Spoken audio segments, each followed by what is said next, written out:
Chapter 1294 Recycle. Wang Wei was puzzled how someone like the puppet demon was capable of such an idea.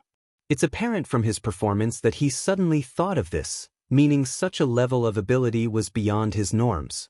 It's perfectly possible for him to suddenly have an excellent idea, Wang Wei thought. My suspicion is mainly because his idea involves puppets. I've been planning for so long to train Kai Song into the ultimate war machine, and this puppet demon suddenly had an idea that could eventually help in that cause? It was too suspicious. So suspicious that Wang Wei suddenly believes that his future self might have implanted this idea into the puppet demon's head to lay down a foundation for Kai Song's eventual rise. Wang Wei sighed. Ultimately, it did not matter. The puppet demon's value had drastically increased, and one day, he might become Kai Song's right-hand man. You did a great job, Wang Wei praised. Thank you, Lord, and I couldn't have done it without Blacksmith. I just helped a little. The blacksmith had his pride, so he would not take or share credit for something like that. You'll be in charge of this operation, Wang Wei said, cutting them off. You'll have all the necessary resources, but you shouldn't neglect your training. I'll reward you with a few Tier 12 ores for you to make your puppet core. The puppet demon's eyes lit up. Building a Tier 12 core? Well, his skills were not enough for something like this. However, he could build the best Tier 11 core, and as long as he enters the next rank, his core will also evolve. Thank you for the reward, Lord. Wang Wei nodded. All of you have contributed greatly to this operation, so I'll also reward you. He gave them the longevity resources, along with the heavenly flame. Everyone thanked him. After all, who wouldn't want an extra life? However, the flame blacksmith had a hesitant look. Is something wrong? Wang Wei asked. I don't think I deserve such a high reward, flame blacksmith. Those were his genuine thoughts. He did not help much with the defensive arrays outside or the other arrays after they entered. It was Monk who killed everyone in their path and subdued all the resistances in the professional halls. As such, Flame Blacksmith felt he did not do anything to deserve such a reward. Just your help with Puppet Demon's idea is worth the reward, Wang Wei said. Plus, I have a mission for you. If you feel you haven't earned this reward, use this opportunity to compensate for it. Oh, you'll be in charge of these professionals, Wang Wei ordered. I need you to monitor their state while also creating an environment for them to feel a sense of belonging to our cause. Can you do it? I'll do my best, Flame Blacksmith nodded. That's all I ask for, Wang Wei nodded before summoning the sealed Shadow Clan, showing it to everyone. What an absolute waste of resources, Monk said. He figured out the same thing as Wang Wei, knowing the circumstances of giving birth to a Heavenwell Paragon. This should be a crime, Dulgun added. Jia Ping had a pained look on his face. Even at their prime, his dynasty might not have the resources to do something so atrocious. The puppet demon was confused but kept calm as if he knew what was happening. Meanwhile, the flame blacksmith shook his head and said, I thought Heavenwell pills were already the most wasteful things in the world, but this is another level. The alchemists of the Eternal Ascension world have explored using heaven wills to make pills. The most famous was the Pure Source pill, which can allow a great emperor to instantly increase their cultivation by 20% without any side effects. Although this pill is only helpful for people with cultivation below 50%, it is indeed precious. However, this pill requires a minimum of 10,000 heaven wills and an Empyrean alchemist. No sect or faction is willing to waste the potential birth of 10,000 great emperors to help one great emperor drastically increase their cultivation, so this pill rarely happens. As for its counterparts for Empyreans and Paragons, the former exists, but the latter is only a rumor. I had the same reaction, Wang Wei sighed before focusing on Dulgun. Is there a way you could recycle some of Heaven Wills from the truth? Wang Wei had a few methods he could try, but based on his calculations, the final result would be abysmal. He could probably only recuperate less than 100 Heaven Wills. He was unsatisfied with this number. Our clan has a ceremony that can reverse cause and effect, Dulgun replied after mulling it over briefly. The ceremony should be able to recycle 10% of the Heaven Will used. Wang Wei pondered. This number looked small but exponentially higher than his measly 100. But of course, Wang Wei wanted more. Could it be higher? If I can study more about heaven wills and Dao trees, and with the help of your Dao, we might be able to raise the percentage by another 15 to 20%, Dolgun analyzed. However, she glanced at her husband but did not finish her line of thought. Wang Wei understood her meaning. She would need a significant amount of knowledge on these topics if this plan were to succeed. However, this couple was in a similar situation to his. They were in exile to protect themselves from the parasites, and now that they've joined Wang Wei, they also wanted to distance themselves from their clan to give them plausible deniability in case everything went sideways. The couple would need to contact their clan to acquire the knowledge required for this plan, and doing so is dangerous since they might leave clues. Not to mention that the world was now in a sensitive situation after Blood Dragon's death. They must be careful before deciding whether to contact their clans. I understand your worry, but don't worry. I have a way to get the knowledge you need, Wang Wei reassured. However, his words only made Dolgun frown. Lord, you should understand that Blood Dragon is new rich.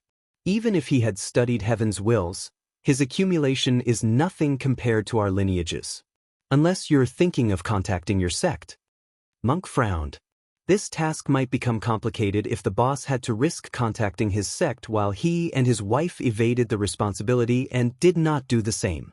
I'm not talking about the Dao opening sect, Wang Wei replied. However, his words were not reassuring. Then from where? Dolgun asked. I'm not trying to pry, but if the knowledge is subpar, it will be useless. Don't worry, Wang Wei reassured with a smile. This person should have the greatest library in the world.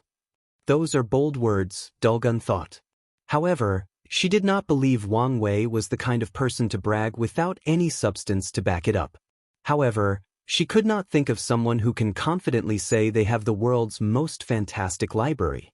The Myriad Temple of Records, before it was shut down by these parasites, held copies of all the cultivation systems in the Eternal Ascension world. However, such a library still could not be considered the greatest in the world since it only contains cultivation techniques. Most top lineages will have a much grander library than the temple. Dolgun shook her head. Since she could not think of it, there was no point in overthinking. She had to believe in Wang Wei's words. Then it's settled, Wang Wei said as he handed her the seal. He did not mind their skepticism. However, he was not bragging. His future wife's Dao involved knowledge, so he does not doubt she has the most fabulous library in the world. Just thinking about it made him excited. Well, that's it for now, Wang Wei said to the team. There was nothing else for them, so he dismissed everybody. However, he also warned them not to let this victory get into their heads since they had a long way to go, especially since this victory resulted from someone else's work. He also warned them to use the resources available to increase their strength as much as possible. Wang Wei already predicted that supreme unity is about to move, and a significant storm is about to envelop the world. Their team was powerful but far from enough to ensure everyone's safety in the upcoming chaos. Everybody left, but Monk stayed. Is everything all right? Wang Wei asked. Yes, Monk nodded. I have a technique that I want your opinion on. Monk condensed a talisman that flew into Wang Wei's hands. With a cursory glance, Wang Wei could tell this was a technique to enter the battle taboo realm. He expected this since he noticed Monk was slightly obsessed with Jia Ping's talent classification. Wang Wei read the entire thing. The technique was a prototype and needed to be perfected, but the overall outline and purpose were already created. However, once he finished, his first words were, "Were you trying to kill yourself?" If you find any errors, ads pop up, ads redirect, broken links, non-standard content, etc., please let us know reports so we can fix it as soon as possible. Chapter 1295 First Meeting Monk was not surprised by these words. He wanted to enter the battle taboo realm, and since that involved achieving Paragon strength, he thought of using his clone ability. He would use countless resources to condense a Paragon tier clone before condensing it into a giant heart to absorb. The idea is sound and foolproof. The giant heart should push Monk's strength to the level of Paragon.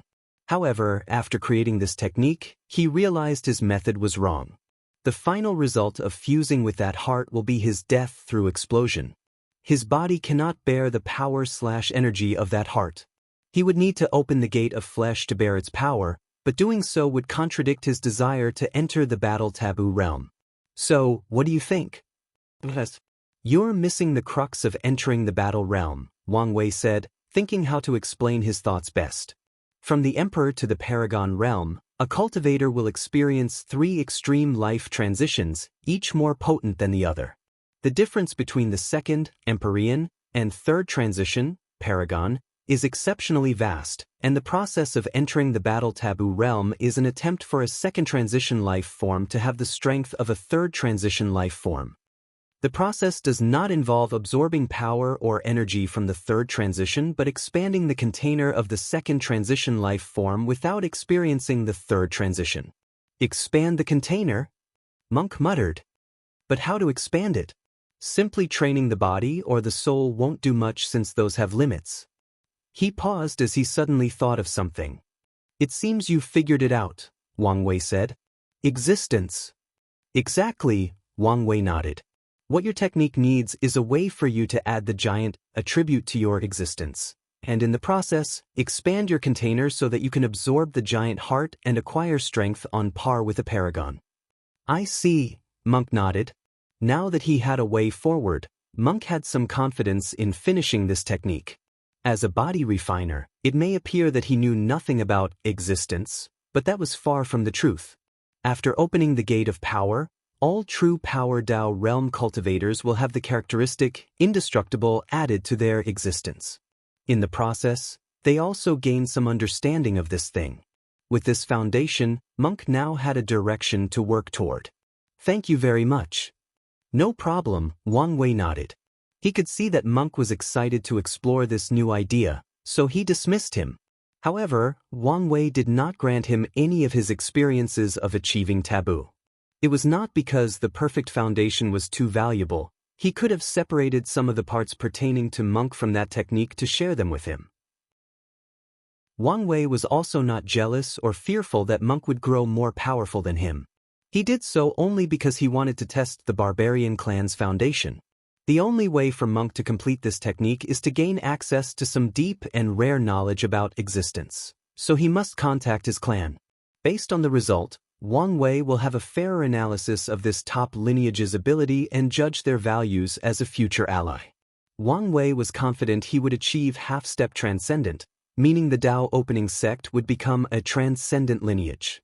Eventually, he will have to judge his allies and enemies based on whether they can keep up with him or will be sidelined or, worse, become useless. Don't become too obsessed with this technique and forget to cultivate, Wang Wei warned the departing monk.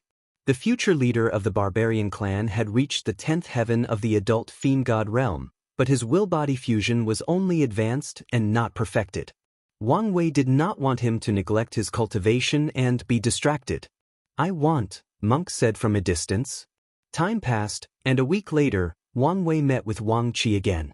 The negotiation with the professionals finally ended, and it was time for Wang Wei to sign the contract.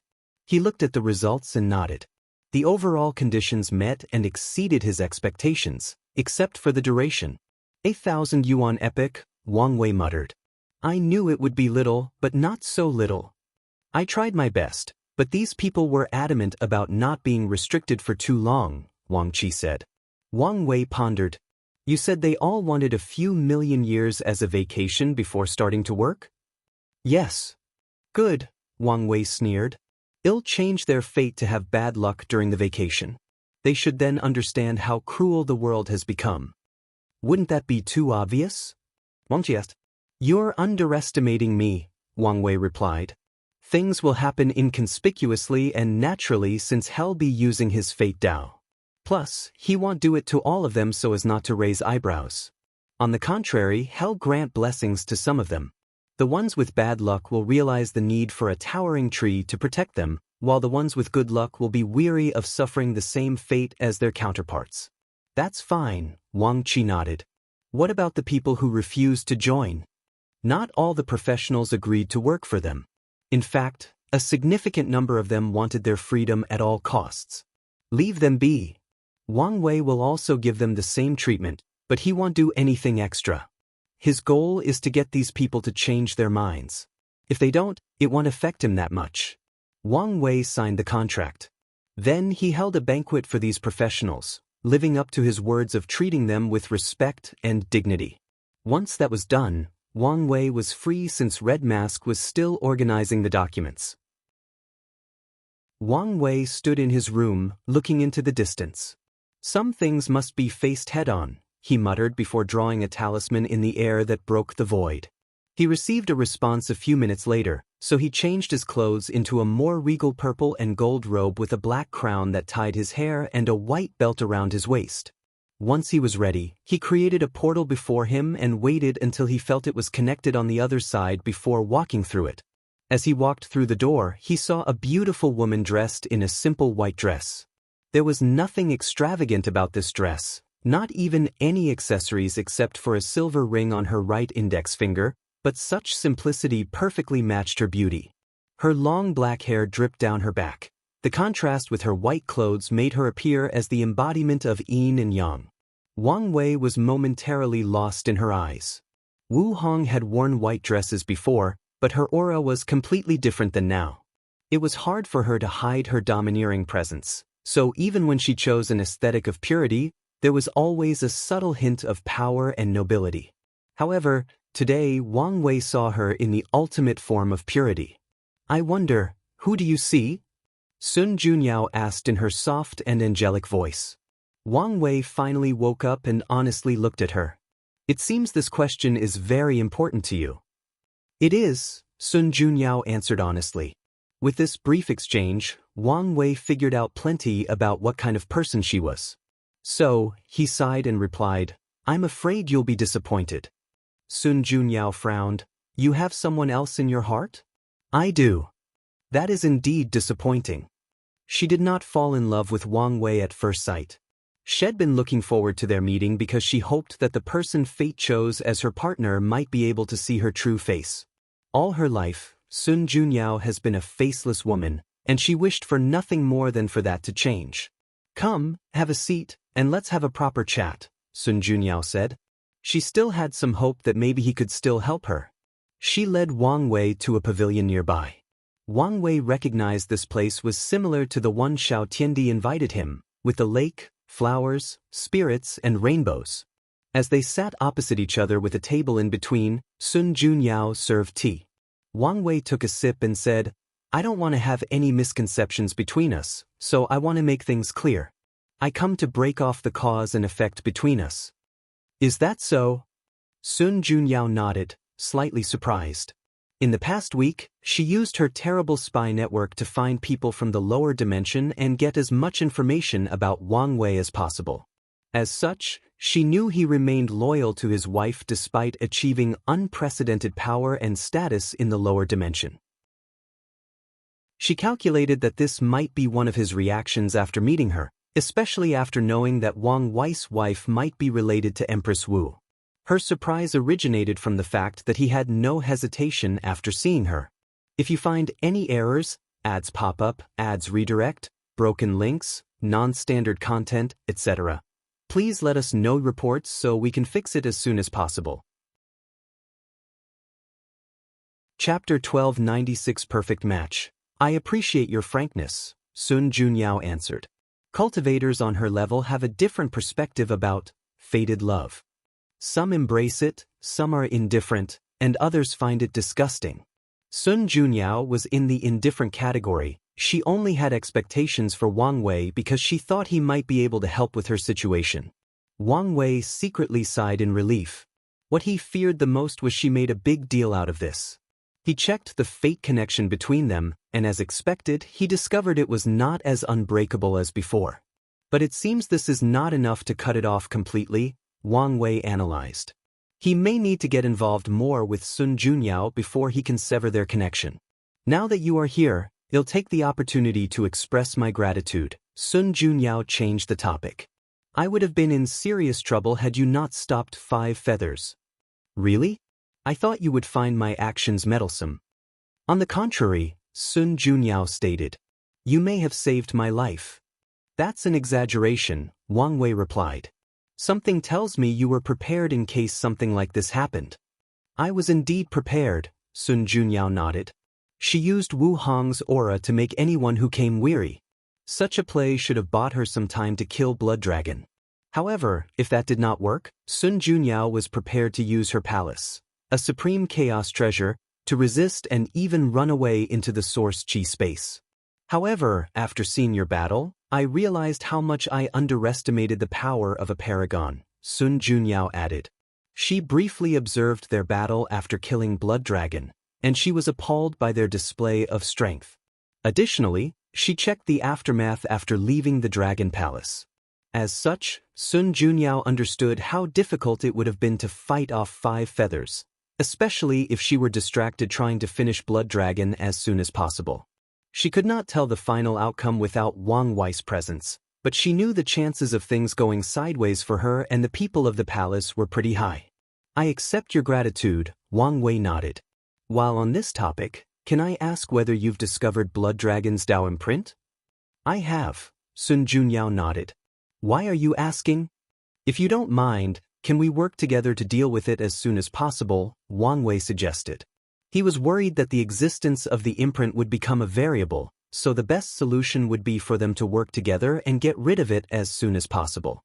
Sun Junyao mulled over this idea for a few seconds before agreeing. She also felt it would be better to deal with this imprint immediately. The last thing anyone in the world wanted would be for that stupid dragon to revive himself. She waved her hand to summon the Grand Dao Source, directing Wang Wei to a seal area with a unique rune. How do you want to do this? Sun Junyao asked. I have no experience dealing with a paragon's imprint, so let's just attack with all our strength and respond as things change, Wang Wei suggested. Sun Junyao found nothing wrong with this suggestion, so she immediately took action. Small bursts of red lightning flashed around their eyes as they activated their true will and bombarded the rune. They immediately encountered severe resistance. The imprint seemed alive, or at the very least, had a certain level of consciousness, so it fought back to protect itself. Paragon Dao imprint is different from Empyreans because it has a consciousness. Unlike Empyreans who have to order their imprints to hide before their death, Paragon imprints will act on instinct and do it without instruction. However, such ability is the most basic of abilities. The Dao imprint is how regular paragons ensure their survival, so it became imperative that they developed ways to protect it. As such, there are plenty of Dao imprint techniques, including creating false Dao imprints to lure the enemy away, the imprint developing hiding and battle instincts, and even the ability of an imprint to attach itself to other lesser ones to camouflage and hide itself. Sun Junyao's way of getting the Blood Dragon's Dao imprints saved them a lot of trouble. Otherwise, it would have been a struggle for them to search for that imprint, but even with such an advantage, it was challenging for those two to eradicate it. Wang Wei and Sun Junyao's attacks were not as effective as they wanted it to be, so they decided to work together. They melded their true will into one to boost its potency. The process was so smooth and swimmingly that it felt unnatural. It was like they were the perfect match, two sides of a broken object that easily fit together. Their approach was the correct choice. Their combined power had a more significant effect but showed no signs of excitement. Too slow, Wang Wei said. This should be expected, Sun Junyao said calmly. We should succeed in about 1200 yuan epic, and that's excellent timing. She was prepared to spend at least 10 times longer to deal with this imprint. Wang Wei shook his head. 1200 yuan epic is enough time for unknown variables to pop up from this imprint. I understand that, but there is nothing we can do about this, unless we can find rare things like Source Erosion Water or Omega Karma Flame, Sun Junyao said before looking at him. Did you find any of these things in the Blood Dragon's treasury? No, Wang Wei replied. And even if he had such things, with how he fears for his life, I doubt he would keep them. A drop of Source Erosion Water can instantly erase the Dao imprint of a low-level paragon. Meanwhile, Omega Karma Flame can also directly burn the Dao imprint, and for peak paragons and boundless, it can drastically increase the speed of erasing it. That's true, Sun Junyao nodded. Anyway, let's focus, and maybe we can chip off a few yuan epics in our time. Wang Wei disagreed with her, but he did not say anything. Instead, he summoned the River of Fate to use the technique he copied from Monk, Fate Will. Adding another will dramatically increase their speed, and Sun Junyao was surprised. Wang Wei frowned as he was still unsatisfied with this speed. Sun Junyao felt the change to their true will, and a brilliant light flashed deep in her eyes before she closed them. A few seconds later, countless chains of laws appeared around her, emanating the aura of different grand Dao sources. Then, numerous Dao wills emanated from these chains. They condensed into one before fusing with the true will. So, she can not only copy people's Dao but even their Dao will?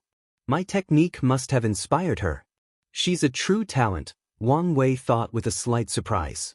He could tell Sun Junyao's secondary Dao will was somewhat weak and illusory, indicating her technique was imperfect.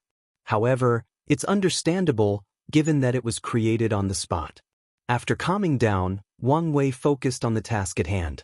It's down to about 550 yuan epic, but I'm still unsatisfied. He wanted to reduce the scale to less than a yuan epic. He pondered briefly before sending his mind to the Dragon Palace. Monk, Dulgun, Jiaping and Flame, lend me your wills. Everyone else who has a Dao will artifact can also use it. His team was confused, but they did not ask many questions. They used their Dao will, true will, and willpower manifestation and sent it through the karmic line that Wang Wei established with them. The addition of these people significantly boosted the eradication process. Wang Wei's eyes lit up after seeing the speed for them to succeed. It was down to 120 yuan epic, so he pondered who else he could ask.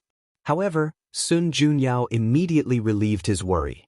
She knew way more eternals and everlasting than him, so when she copied his method, hundreds of wills came from the void to provide aid. They soon reached their limit, and any more people would collapse their true will instead of augmenting it. Time passed, and the two spent 3 million years before the imprint dissipated. They could have finished sooner by at least 500,000 years, but Wang Wei was distracted as he kept observing the outside for any signs of sudden and drastic change. There were no visions between heaven and earth when the imprint disappeared. However, there were some slight changes to the world, and people of a certain cultivation noticed. After a few calculations, some people deduced that Blood Dragon had truly fallen. Many cultivators sighed after discovering this truth, lamenting the vicissitudes of life. Mortals pursue immortality, while immortals strive for eternity. However, even noble beings like boundless paragons have not achieved true eternity. So, what chances do they have? If you find any errors, ads pop up, ads redirect, broken links, non-standard content, etc., please let us know reports so we can fix it as soon as possible. Chapter 1297 Deepening Karma. This was quite the experience, wasn't it? Sun Junyao sighed, her body relaxing as the tension dissipated. This experience was unique, not only because it was her first time attacking a Paragon's Dao imprint, but because of Wang Wei's presence. They were perfectly in sync, like two peas from the same pod. Sun Junyao understood why he was her fated lover, or maybe they fit so well because of that. Of course, her perfect harmony with Wang Wei was not the most memorable aspect of this experience.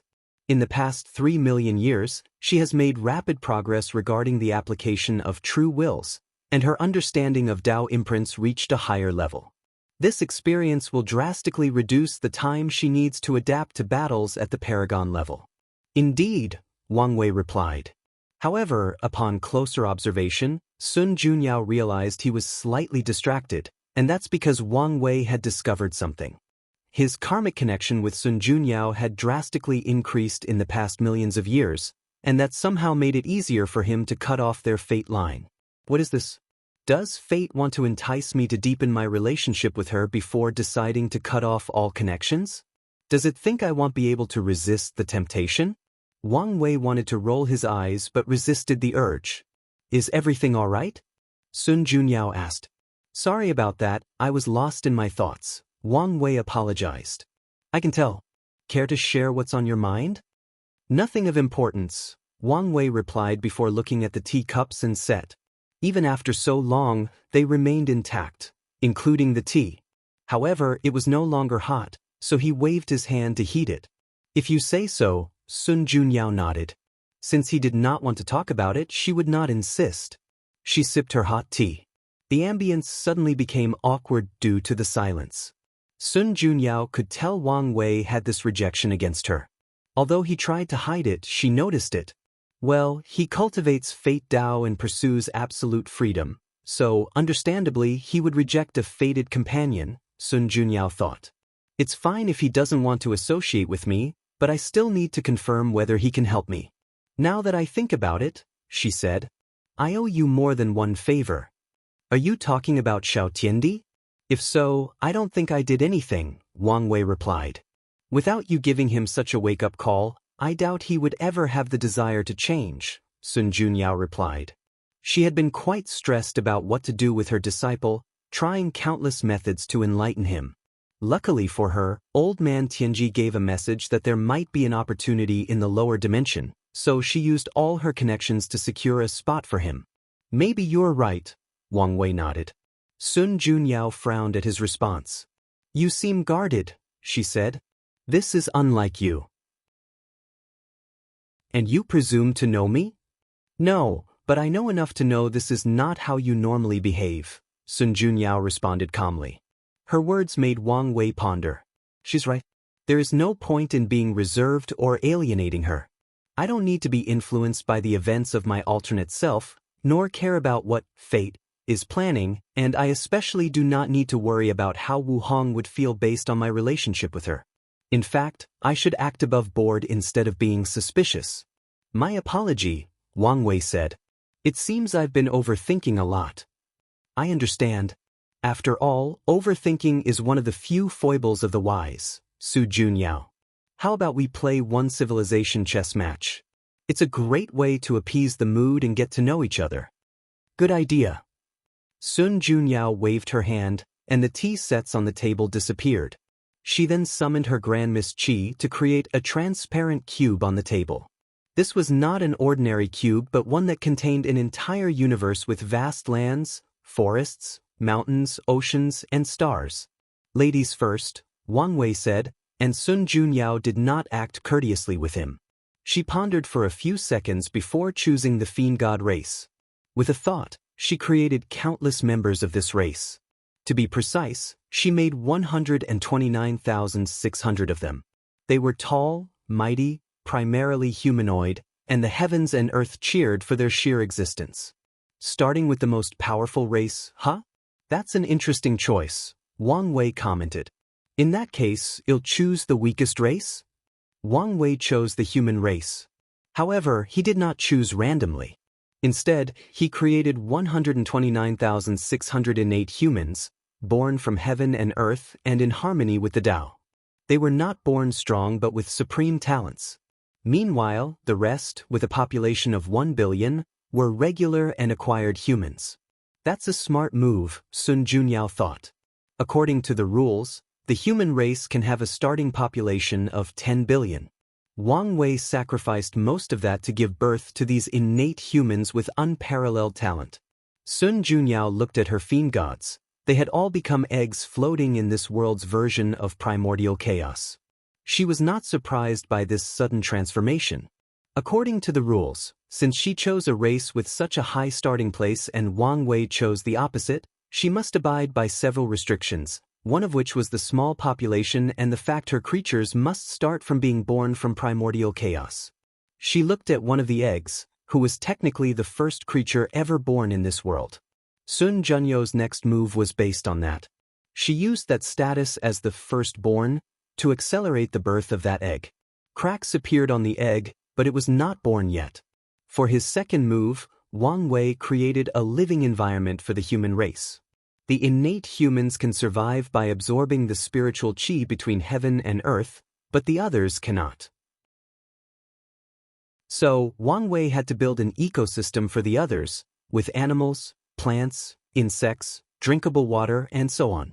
Sun Junyao's move was the same, accelerating the birth of the first fiend god. Meanwhile, Wang Wei chose 2 innate humans and endowed them with unique talents. The first one, called Sheng, gained the ability of innate wisdom. By observing nature, he learned about things like making fire, hunting, making clothes, building houses, organization, and even herding. Xing quickly divided the humans into tribes and elected leaders to better manage them. Then, he taught everybody what he had learned. The second person Wang Wei chose was named Fuzi, and he was granted a warrior's heart. Fuzi was fierce, always the first to rush to fight against beasts to protect his fellow humans. He soon became the best hunter in the entire human race. Despite his fierce ways, Fuzi was a meticulous person with a heart of gold. He lamented how weak his fellow acquired humans were and wondered whether there was a way for them to increase their strength. However, he could not think of a way. Sun Junyao looked at the human race, which had already established a primitive civilization. As she glanced at Fuzi, he predicted what Wang Wei's next move was and thus became a little worried. So, for her next move, she sacrificed some of his luck to ensure Pan, the first fiend god, would be born early.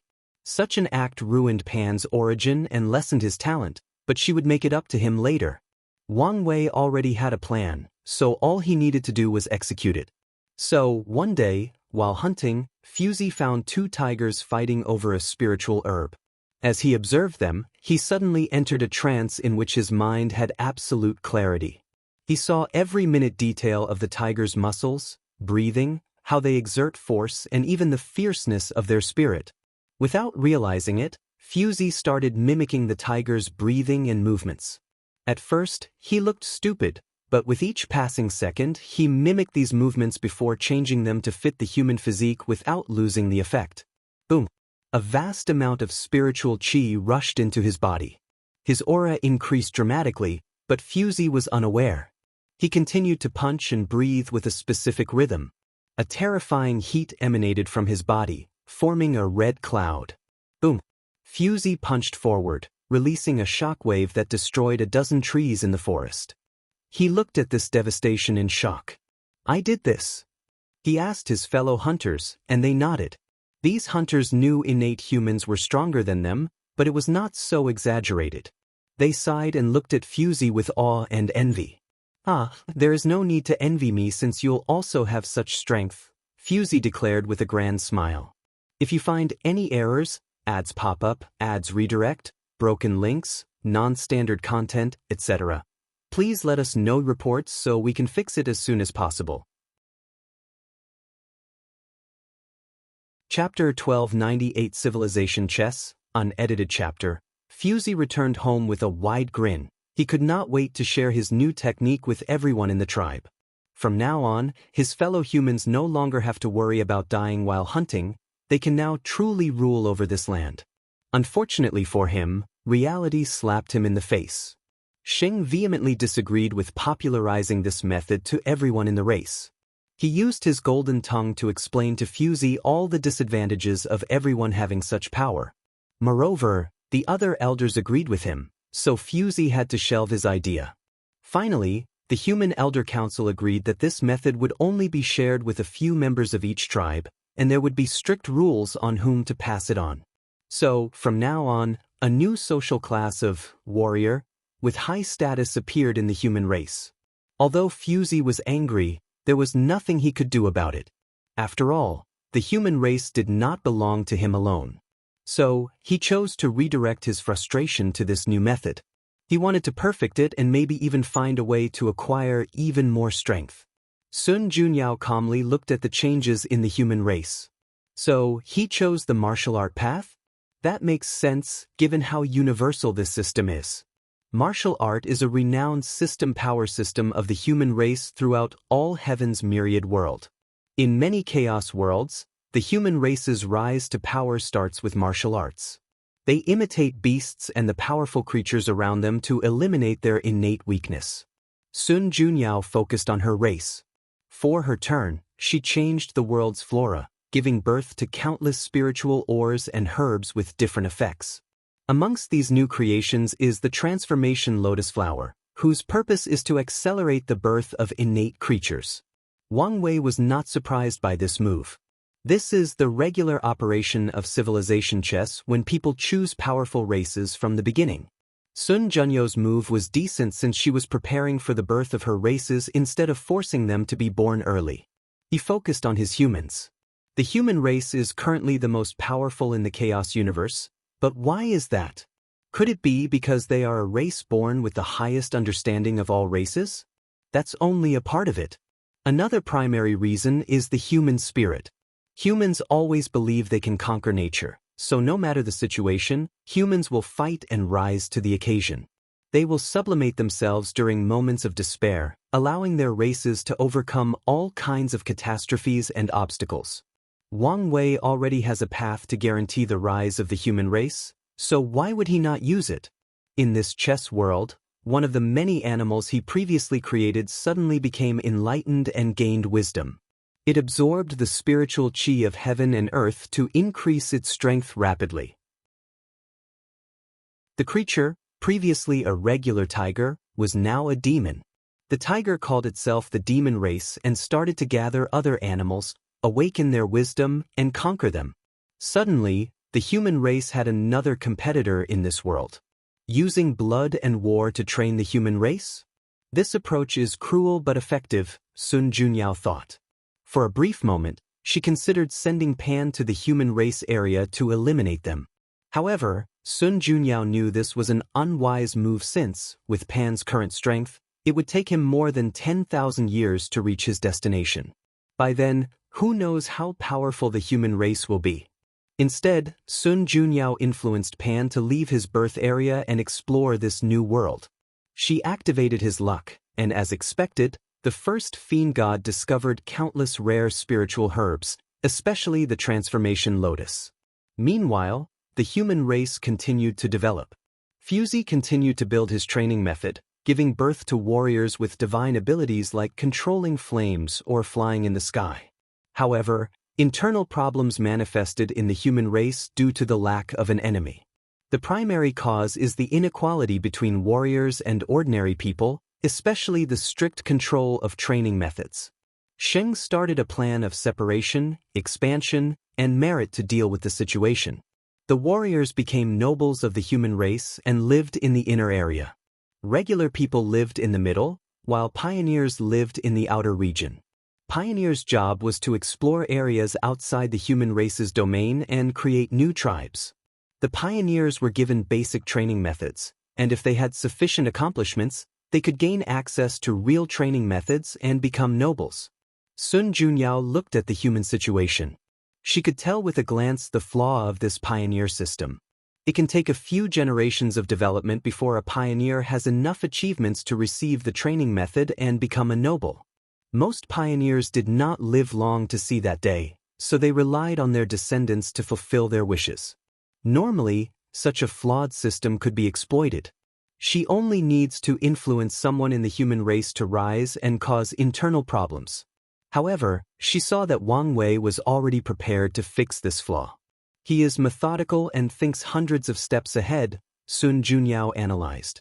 The moment I chose Fiend God as my starting race, he had a plan to maximize the rules and restrictions placed on me. I should have taken this game more seriously. She understood that her chances of winning were not looking good with how the human race was developing. However, she would not give up so easily. After all, the game had just started. Although she was having a bad start, it didn't mean it was over. Instead, Sun Junyao influenced Pan to leave his birth area and explore this new world. She activated his luck, and as expected, the first fiend god discovered countless rare spiritual herbs, especially the transformation lotus. Pan returned to his birthplace and started to help his fellow fiend gods transform and appear in the world. Meanwhile, with the expansion, the human race finally reached the demon race area. As expected, a massive war immediately started between these two races. The human race was immediately overwhelmed by the horde of demons rushing into their territories. The situation escalated further when the demon race realized that eating humans could increase their souls and intelligence. In less than a month, the demon race slaughtered or captured most of the territories created by the pioneers. The nobles in the central area gathered to discuss this war, and they soon realized the horror they were about to face. The demon race had much superiority over them. First, There is the advantage of population. There are too many animals compared to humans, and most animals will come to adulthood in a few months to a few years, while humans have to wait 15 to 18 years. Secondly, the demon race had its own racial advantages. They were not as intelligent or wise as humans, making their comprehension lower. However, they had a powerful body, especially after being nourished by spiritual qi, and they were more sensitive to energy than humans, meaning it was easier for them to get started in the path of cultivation. The third and most important advantage of the demon race was their emperor's generosity. The demon emperor did not have as much of a reservation about spreading his qi-absorbing method to his kind. Although he kept a backhand to ensure his supremacy, he was still way more generous than the human race, resulting in a situation where the number of demons outmatched human warriors by a considerable amount. Such a revelation almost resulted in the clash of the human race's two titans, Sheng and Fuzi. The latter was furious that the former stopped him from making the training more widespread hundreds of years ago. Otherwise, the human race would not be in such a precarious situation. Sheng knew he did nothing wrong. If that method were not adequately controlled, the human race would be in a state where countless tribes fought with each other after everybody acquired such powerful strength. However, he knew this was not the time for an internal fight, so he admitted his fault and asked Fuzi to focus on the current situation. The two then agreed that a great change was needed to survive this catastrophe. Firstly, the training method would become available to every pioneer while they chose people with excellent talent to cultivate in the middle area. Such a tactic can be considered recompensation for the pioneers while also motivating people in the middle area to become pioneers and participate in the war. The second change they decided on was to mobilize 90% of the nobles and move them to the frontier to stop the demon race's advancements. Unfortunately for these two, their decisions received immediate resistance. The nobles were fine with spreading the training method to the pioneers since they needed people to fight this war, but they insisted that the best training methods should be kept for themselves. They also disagreed with training anyone from the middle area. If these people wanted power, they could only go to the frontier. As for their mobilization to participate in this war, they refused. They were nobles, and not just because of their strength. Many were innate humans or descendants of them, so how could they put themselves in danger? After living such a long life of pleasure and luxury, these people were not warriors but people with strength. The situation was tense, and the human race was about to collapse internally. However, something happened that none of these nobles anticipated. The two titans became ruthless and slaughtered anyone who resisted the two orders. It did not matter who it was, even their fellow innate humans. They killed anyone who resisted. Fuzi was, without a doubt, the strongest warrior of the human race. Meanwhile, Sheng was in the top 10 in terms of strength and held the most political power. With these two working together, the nobles had no choice but to obey and head for the frontier. If you find any errors, ads pop up, ads redirect, broken links, non-standard content, etc., please let us know reports so we can fix it as soon as possible. Chapter 1299 Terrifying Woman, Unedited Chapter. After the human nobles finally responded and fought against the demon race, a tragedy of blood and sacrifices occurred. The demon race was brutal by nature, and even with the demon emperor's suppression, these animals spent all their lives following the cruel laws of nature. All the powerful demons reached their position by killing each other, so how could these lazy and entitled nobles be a match for them? In the first 6 months of this battle, 90% of the nobles died at the hands of the demon race. One of the most tragic causes was the innate humans. Wang Wei created 129,600 of them, and in the current era, about 110,000 of them still survive. However, in the past 6 months, only 18,000 innate humans survived. The human race bled in this war. However, with this tragedy comes strength and stability. The surviving nobles and pioneers became the pillars of the human race. Through war, bloodshed, and the spirit of sacrifice, these people became unparalleled warriors and the backbone of their races. After this baptism of war, the human race changed. They knew they were not the highest predators they once believed to be and strived to do whatever was necessary to survive and establish themselves at the top of the pyramid. Fuzi, their most powerful warrior, truly matured after the 6th month. He always had a heart of gold, so seeing his fellow humans suffer so tragically affected him the most. He wanted to become powerful and end this war, but he soon discovered that one man could not win this war. He made a breakthrough in the 3rd month of this fight and slaughtered everywhere. However, the demon races sent 2 of their 10 demon kings, and they were equal to Fuzi in terms of realm and strength. At that point, the human race despaired, especially after knowing the demon race was even more powerful. Luckily, Fuzi proved worthy of the title Martial Ancestor. After several months of fighting and learning, he killed one of the demon kings and severely injured the other. While the human race was sublimating through war, the fiend gods were leaving their cocoons one after another. Sun Junyao felt relieved that she finally had made the crucial first step in developing her race. For her turn, she created a secret realm before luring Pan and many of the clan's elders into it. The secret realm contained an inheritance, and after experiencing it, Pan finally made up for his lack of origin, and the other members sublimated their cultivation. However, this was not the primary goal of this move. A gray and dull table stood at the center of this secret realm, and after the fiend god reached it, they saw a vision of a race calling themselves the Chaos Demon Gods. They saw the rise and fall of this powerful race. At their pinnacle, the current fiend god paled compared to the Chaos Demon Gods.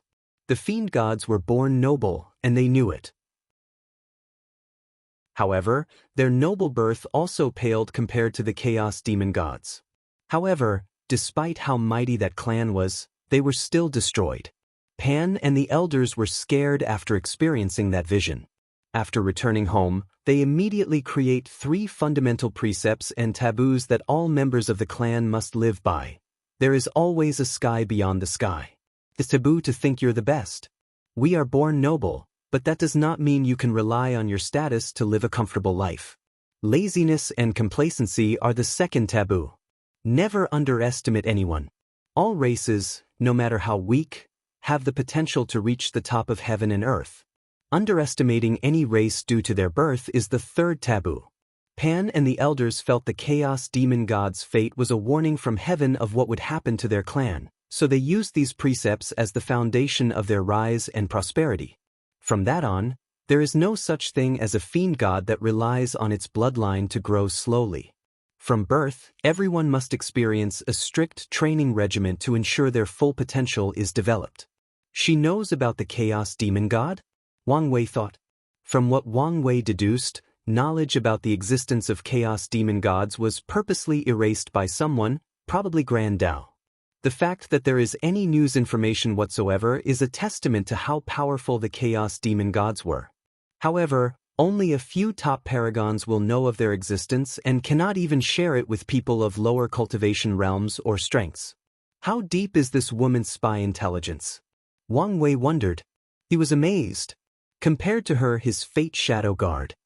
He shook his head not to think about it. Maybe I can ask her for help gathering rare information. However, Wang Wei removed this idea from his thoughts. He and Sun Junyao were neither friends nor acquaintances, so why would she help him? However, Wang Wei considered becoming business partners to trade information and so on. It seems that I need to deepen my karma and involvement with her, so this might be a good approach, Wang Wei analyzed. Lady Sun, can I ask you a somewhat personal question? Sun Junyao was surprised that he took the initiative to speak to her. She smiled, instantly illuminating the room, and said, "As long as you don't speak so formally and address me as Lady Sun." "No problem," Wang Wei answered. Since he wanted to do business with her, it was no problem to become familiar with her. Maybe they can even become acquaintances and, eventually, friends. How good is your information network? Wang Wei asked. That is an interesting question, Sun Junyao muttered. How to answer this? It's probably the best in the world. Oh. Wang Wei was intrigued by her confidence. I know it sounds like I'm bragging, but it's the truth, she explained. And despite having this position, it doesn't mean I deserve it. Can you elaborate? Wang Wei asked. At the beginning of this era, the overlords and top lineages were forced to close up their mountains, and their intelligence network had to be suspended. To be precise, they could not operate efficiently under the light. I used this opportunity to rise. More importantly, I made a bargain with them. Regarding their network? Wang Wei asked, thinking of something incredible. That's right, Sun Junyao nodded. It was easier for me to act openly and in the shadow than them, so I became the intermediary for their networks, allowing them to bypass the blockade of the moons and suns. When you say them, how many are we talking about? About 80%. Wang Wei took a deep breath. He did not expect her to be such a terrifying woman. What does it mean to be the intelligence distributor to 80% of all the top lineages of the world? This means there is little that Sun Junyao wishes to know that she cannot. Of course, Sun Junyao understood that she needed a certain level of propriety. If she started to delve into the secrets of these factions, not only would their cooperation stop, but they would do everything possible to eliminate her. What's with that look? Sun Junyao asked. I'm reconsidering whether I made the right choice, Wang Wei replied seriously. I only need to sacrifice my dignity and body, and I will have the most beautiful woman in the world and such an intelligent network. No matter how you look at it, I'm not losing in this situation. Sun Junyao was shocked before covering her mouth to laugh. You're the first man I've met who openly admits he wishes to rely on me instead of providing the world to me. I'm just telling the truth. Sun Junyao shook her head. She knew a person like him had their pride and would never do such a thing. Little did she know that if her surname were Wu instead of Sun, Wang Wei would be shameless enough to sell his body for her spy network. So, why did you tell me such an important information? And so casually? Wang Wei asked. Because I felt like it, Sun Junyao replied casually, which was probably a half-truth. Plus, so what if I did? How many people would believe that such a weak woman like myself has such power? And even if they did, what can they do about it? You're only partially correct about that, Wang Wei replied. After what you did with Blood Dragon, most people will believe you're that capable. That's true, she nodded, smiling, thinking how she had successfully changed her reputation and how the world viewed her. She then focused on Wang Wei. The real question is, why did you ask me such a question? I was hoping we could cooperate, Wang Wei said. I value your information and am willing to pay a fair price for it. So, what do you think? If you find any errors, ads pop up, ads redirect, broken links, non-standard content, etc., please let us know reports so we can fix it as soon as possible. Chapter 1300 Help Yourself, Sell Information? That's not out of the realm of possibility, Sun Junyao uttered. She knew her situation. After killing Blood Dragon, she was now in a precarious situation as the moons would no longer tolerate her. The woman already envied her, and now was the perfect opportunity for them to enact their twisted vengeance.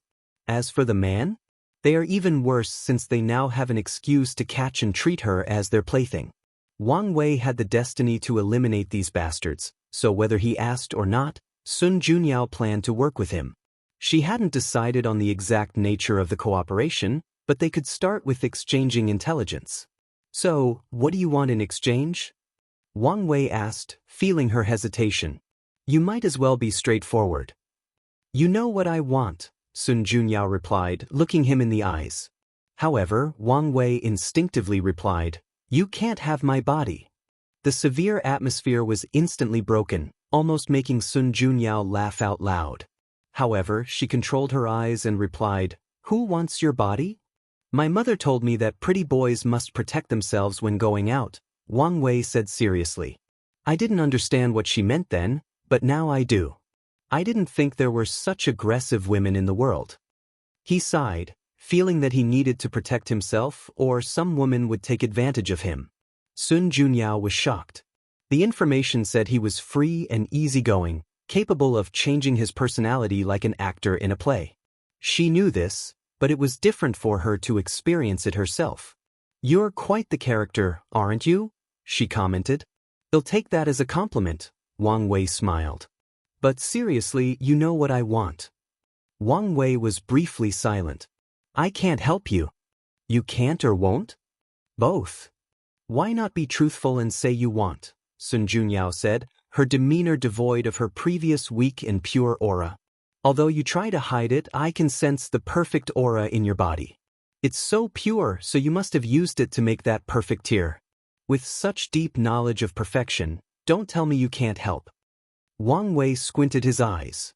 Then, there is your relationship with Senior Wu, Sun Junyao continued. With your relationship with her, there is no way you couldn't ask her for help. With the two of you working together, each with their own expertise, the chances of creating a method are very high. How do you know my relationship with her? I talked to the people who recently ascended, Sun Junyao replied. That shouldn't be enough to come to a conclusion, Wang Wei said. Then he remembered something. He had revealed he knew about her true face during the conversation. It seems you figured it out, Sun Junyao said. Only a few people know about my true face, and the only way for you to learn about it is from her. Wang Wei nodded before sipping his tea. Well? Sun Junyao asked. I think it's a fair deal. You help me and I help you. I think we can make a great team. Wang Wei was calm. He sighed before uttering, haven't you realized you're on the wrong path? Pardon me? Your lack of face is not just a curse but a test and an opportunity, Wang Wei said. Have you ever thought that instead of relying on someone else, you could help yourself? Why do you need me to help you see your true face? Cultivation is about the elevation of the self, which can apply to your situation. Your true face is what you deem it to be. It can be the most beautiful face in the world, the most ugly, or a common face that most people will not glance at. It doesn't matter. What matters is that it's your face and you like it. Sun Junyo's body visibly paused as these words echoed in her mind. Suddenly, she felt in a daze, lost in her memory. Senior Wu, is there really nothing you can do? I'm sorry, but this is beyond my ability. Sun Junyao was dejected, but her eyes remained firm and unwilling. Senior, you're someone with vast knowledge and experience. Can you guide me to a path? All I can say is this is a trial for you, and you can only walk your own path. So, what do you think? Sun Junyao asked. It's repulsive, isn't it? No. There is no need to consider my feelings. It's disgusting and I acknowledge that. You're wrong, Master, Xiao Tiandi said. In fact, I think it's better like that. Oh, why is that? I always feel guilty when I look at you, knowing that the face I see is not yours but what I want you to look at. I want to see you for you are, and even if it looks like this, I'm fine with that. Sun Junyao looked at her young apprentice in shock. She did not expect such a reaction after showing him the truth. She suddenly smiled. From now on, she truly acknowledged this disciple. From now on, no matter what happens, whether he is an unparalleled genius or mediocre, she'll treat him as family. Sun Junyao woke up from her daze and instinctively touched her face. She stopped midway, not daring to finish. After hesitating for a few seconds, she slowly caressed every part of her face, from her forehead to her chin and even her nose and eyes. Such a sight looked weird from the outside, but Wang Wei did not utter a word. He calmly watched. Once Sun Junyao finished, she waved her hand to manifest a mirror, but it was upside down. She stared at the back of this golden mirror adorned with engravings of phoenixes for over a minute before turning it over. She saw it.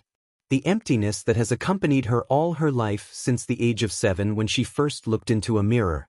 She still remembered screaming, scaring the maids, and alerting her mother. After she told them what she saw, Sun Junyo's parents thought this was a child's ramblings. She insisted, but her father, a Tier 7 cultivator, saw nothing. After Sun Junyao threw a temper tantrum for the next month, his parents had no choice but to act. Grand visions accompanied Sun Junyo's birth, alerting many influential people who wanted to accept her as a disciple or who had other ulterior motives. Her parents had no choice but to contact one of these people to check on her, but they could not even see anything. Ultimately, Sun Junyao had to accept that no one but she could see her empty face, and from that day on, she hated any reflective surfaces, including clear water. As Sun Junyao looked into the mirror, she saw it. a vague outline that could not be deciphered entirely.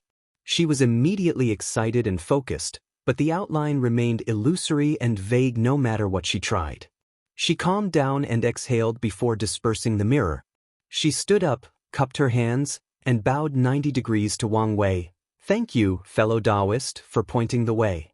"No problem," Wang Wei nodded. She accepted the bow but did not take it as seriously as her. He was sure some people close to her must have said something similar. However, helping someone heal their Dao heart or state of mind sometimes requires the right person to say the correct thing at the appropriate time. Sun Junyao has put a lot of faith in the destined one to help her with her situation, so those words meant a lot coming from Wang Wei than someone else. Sun Junyao felt relaxed after sitting down. Although the flaw in her Dao heart was not completely dealt with, she now saw a way forward. She only needs to focus on finding herself. One day, she'll have her face. As Wang Wei said, the fact might be the most common one in the world, but that does not matter since it is hers. Once she perfects her Dao heart, her future will be bright, Wang Wei thought. After Sun Junyao solves her problem, she'll be able to see her perfection as an advantage instead of a curse. With her information network, it won't take long to learn or deduce that the path of perfection involves transcendence, so she might start preparing for that. Should I find a way to exchange the perfection foundation with her? Wang Wei thought. He loves talent, and because of that, he was momentarily tempted not to sever the connection with her. After all, her chances of becoming half-step transcendent are genuinely high since she's a being with such a high affinity with perfection. The perfect foundation would further increase that possibility. Moreover, Wang Wei looked at the connection between them. After helping enlighten her, their karma connection was more profound, and he took a significant step in being able to cut off their fate connection. If he handed her the perfect foundation, Wang Wei knew he would meet the requirement. No, there is no need to use such a valuable thing to deepen karma, Wang Wei thought. He could take his time and was confident he could resist whatever temptations fate could throw at him. More importantly, he did not have such a deep connection or affection for Sun Junyao to give something as valuable as the perfect foundation method. Wait, what if she were? Wang Wei suddenly thought. She doesn't have a top lineage behind her, so it's possible to lure her into the Dao opening sect. Sun Junyao could be classified as a transcendent seed, meaning that any faction would fight tooth and nail for her. If you find any errors, ads pop up, ads redirect, broken links, non-standard content, etc., please let us know reports so we can fix it as soon as possible. Chapter 1301 Not Feasible Unedited Chapter. The more Wang Wei thought about this idea, the more in love he fell with it. Just like he did with Dong Lifen, he can do the same with Sun Junyao. This was simply perfect. Her situation is not ideal, Wang Wei thought. In the upcoming era, everybody will be competing for the path of transcendence, and as someone without a potent faction to protect her, she'll become a delicious piece of cake to fight over. Additionally, there is also the issue of her network. Many sects will be thankful for her help, but many will also wish to eliminate her to ensure she did not learn any crucial secrets related to them. If you add her unparalleled beauty, her life will truly be full of ups and downs, meaning I can use that to lure her into the sect. Sun Junyao's life will not be easy when this era ends without a powerful backer. She still has enough time to build a faction, but even if she does, it won't change much. After all, the new era will be full of paragons and primal. Even Wang Wei is not confident he'll reach the later stages of the Paragon realm, let alone Sun Junyao. If any of these top lineages are determined to eliminate Sun Junyao, she'll have to struggle for survival, unless she hides in the lawless zone. But even such a method is not 100% guaranteed. After all, the paragons of the upcoming era cannot compare to the waste that is these parasites. Even if their power is sealed to the Empyrean realm, a peak paragon is still a peak paragon. No matter how I look at it, she has no choice but to find a backer, and the Dao opening sect is perfect for her, Wang Wei thought excitedly before he remembered something. No, the sect is not her best choice. The origin seal continent is, he realized. She already has a pseudo-master-disciple relationship with the future wife, so her best choice would be to join her. Wang Wei had no doubt his future will be able to protect her. Wu Hong built the Origin Seal continent into one of the 13 overlords, showing her personal and political power. Additionally, she'll be even more potent in the new era once she healed her injury and reforged her foundation. And once she becomes half-step transcendent, the Origin Seal continent will keep its status as the top lineage of the Eternal Ascension world. My future wife might have already been preparing to introduce Sun Junyao into her lineage, Wang Wei analyzed, sighing deeply to himself. He realized his chances of succeeding were not as high as he anticipated. Should I still give it a try? Countless thoughts flashed through Wang Wei's mind in less than a nanosecond as he analyzed the pros and cons of trying to get Sun Junyao into the sect. No, it's not worth it, he concluded. He noticed many factors he overlooked due to his excitement. The most important of which is the complex political nature of the Dao opening sect. This was not the lower dimension where Wang Wei's prestige and power were even higher than all the ancestors combined. In there, Wang Wei can introduce someone like Dong Lifen, that was not raised by the sect and had no clear royalty, and everyone agreed, but he couldn't do the same in the upper dimension. Although Wang Wei hasn't returned to the sect, he has learned and deduced himself to the complex situation. For example, the Dao opening sect was not run only by the 3 clans of Wang, Yan, and Li. There were 9 other families below them. These families originated from former sectarian sect masters who became paragon and, with their long lifespans, established flourishing families. In fact, Wang Wei deduced that there are even more families in the sect, and the concept of the sectarian faction has almost been replaced. However, these other families do not have enough power to be considered the ruling class of the sect. With such a complex situation, there will be many resistances to Wang Wei introducing Sun Junyao to the sect, especially without a status like his wife. As his wife, people would welcome Sun Junyao with open arms and embrace her into the sect. But as a disciple or member, most people will reject. The Wang clan is still the most powerful, with 2 primals, so Wang Wei could override these rejections, but that does not make any sense. Sun Junyao must feel some sense of belonging to the sect to eventually contribute after becoming a half-step transcendent. After all, even in the lower dimension, Dong Lifen's husband would be born as a member of the Wang clan. Ultimately, since Wang Wei cannot introduce Sun Junyao to the sect with a guaranteed status like a wife, there is no point in recruiting her. There is also the issue with Wu Hong, he thought.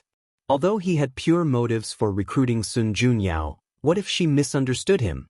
If he did it behind her, it would appear like he was sneaking around. He told her the truth, but it could appear to be manipulative. She's not the kind to be suspicious and question my motive and loyalty, but I have to look at the bigger picture, Wang Wei analyzed. He had guessed some of the shenanigans his future self was doing, and he was sure one of the primary reasons many things would go smoothly for him was because he had Wu Hong also partaking in these acts. Things would be 1,000 times harder without her help. And since he knew this, his enemy also did. It's already too late to break off his relationship with Wu Hong, so these people must keep an eye on the past. My relationship with her is complex and not set in stone, meaning it's the perfect time for these people to separate us, Wang Wei thought.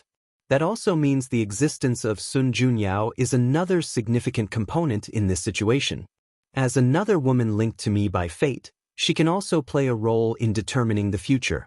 Wang Wei suddenly realized he needed to be more careful with how he dealt with Sun Junyao.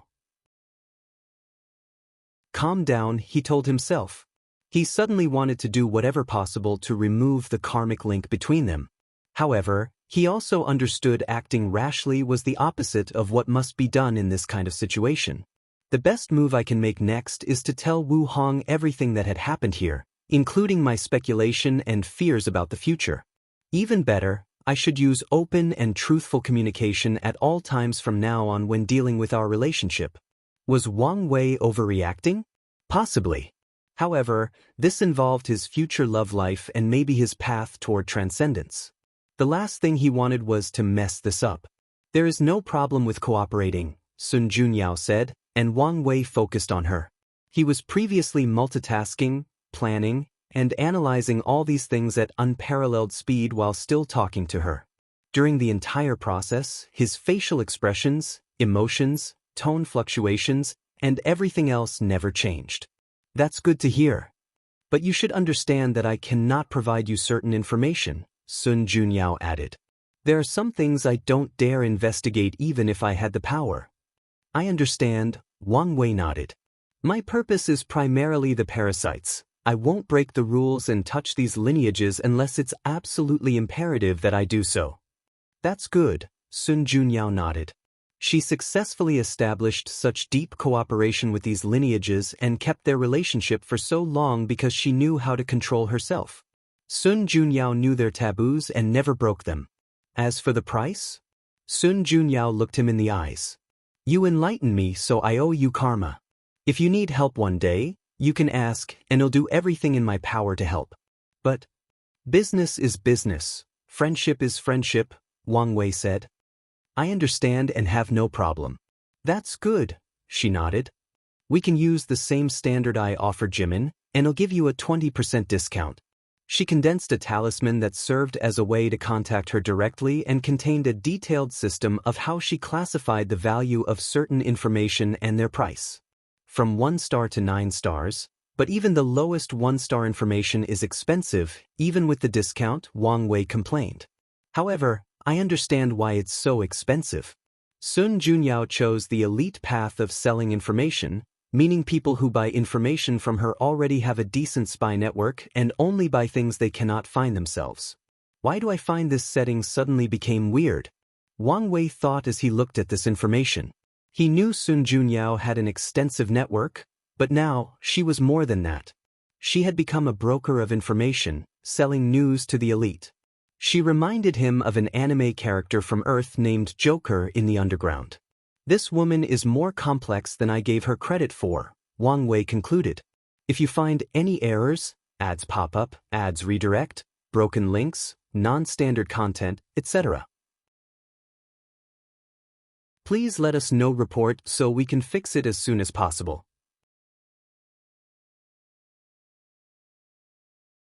Chapter 13:02 Not compatible. Aren't you worried about revealing your identity?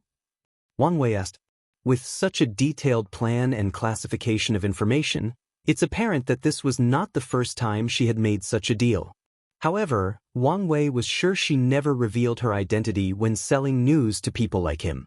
It's not as big of a deal as you think, Sun Junyao replied softly. A few individuals know her identity, including Empyrean Kong and Empyrean Jimin. Trust is crucial in her line of work, so when dealing with certain clients, she had to reveal her identity to establish trust. It's also a way to give these people her weakness and make them more willing to work with her. Of course, none of these people dared to offend even if they knew her weakness. Who dares to offend someone who can know what kind of underwear someone wore a few 100,000 years ago? There is also the soft power that Sun Junyao has. She can summon an army of cultivators to work for her with a few words and some fake tears. No one wants to offend someone with that kind of power. More importantly, more people should have figured it out by now. Sun Junyao has only dealt with elite or people with excellent networks.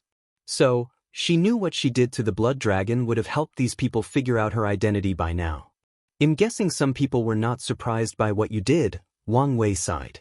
That's not completely accurate, she corrected him. They were not surprised that I could do it, but definitely shocked that I dare do it. That makes sense, Wang Wei nodded.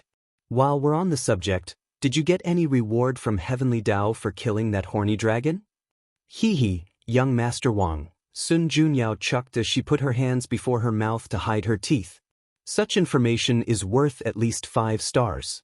Do you still wish to know? Wang Wei's lips twitched. How come their calm, peaceful and natural conversation was suddenly corrupted by the unpleasant existence of money? He shook his head. Since he was not willing to pay, he chose to peek. Sun Junyao was surrounded by the power of perfection, which was excellent at anti-divination. However, Wang Wei used his own perfect aura to offset hers, allowing him to find some information. Paragon Slayer title, he said with slightly raised eyebrows. This was a rare title with harsh conditions, the first of which was that someone from the lower cultivation realm had to do it themselves. According to heaven and earth, paragons were noble existences, so anyone with lower cultivation lucky enough to kill one of them will receive a luck backlash instead of a reward. So, unless they have the protection from the fortune of a powerful lineage, the fate of anyone trying to acquire this title will be miserable, not considering the difficulty of even succeeding. The only way for someone to receive this title is to kill a paragon that has lost its favor from heaven and earth. The description of losing favor is broad and complex, but a perfect example is those parasites. "That's rude," Sun Junyao said with a frown. She waved her hand and reinforced the anti-divination techniques around her. With her copy Dao, she had many of them, and now that she was on guard, it was not feasible for Wang Wei to use the same method with his perfect aura. "Indeed. I apologize. It seems I've become too comfortable," Wang Wei replied calmly. Sun Junyao looked at him. She could not tell whether he was telling the truth or if he did it on purpose to alienate the good vibe they had between them. Or maybe he did it for a completely different reason. He was hard to read. This man's mind is too complicated, she thought. Dealing with such a person can be quite exhausting. She did not mind someone extremely intelligent, but there are also times when intelligence goes too far and ruins things, especially regarding emotional matters. Maybe it wasn't such a bad thing that he wants nothing to do with me. We're probably not compatible, Sun Junyao thought. It was already hard to accept he had to share him, but thinking how she would have to spend the rest of his life with someone with such a deep mind, she shuddered. Even if he truly opens his mind and heart to me one day, can I believe him? She knew the answer as soon as she asked. Sun Junyao sighed. She could never remove the suspicion that he was not truly sincere and was not scheming something. Senior Wu should understand what kind of person he is, so why did she choose him? Sun Junyao wondered. Maybe she's as complex as him, or she has faith that he truly opened up to her, or maybe she has confidence in herself and from her strength. Whether he's sincere or not, whether he's plotting something or not, she's confident she can get out of the situation relatively intact, emotionally and physically. As for me, I would probably lose myself in a relationship with him. Sun Junyao knew herself quite well. With the flaw in her mind, it's easier for her to be manipulated. She knew this, and that's why she never truly trusted anyone and never searched for a Dao companion.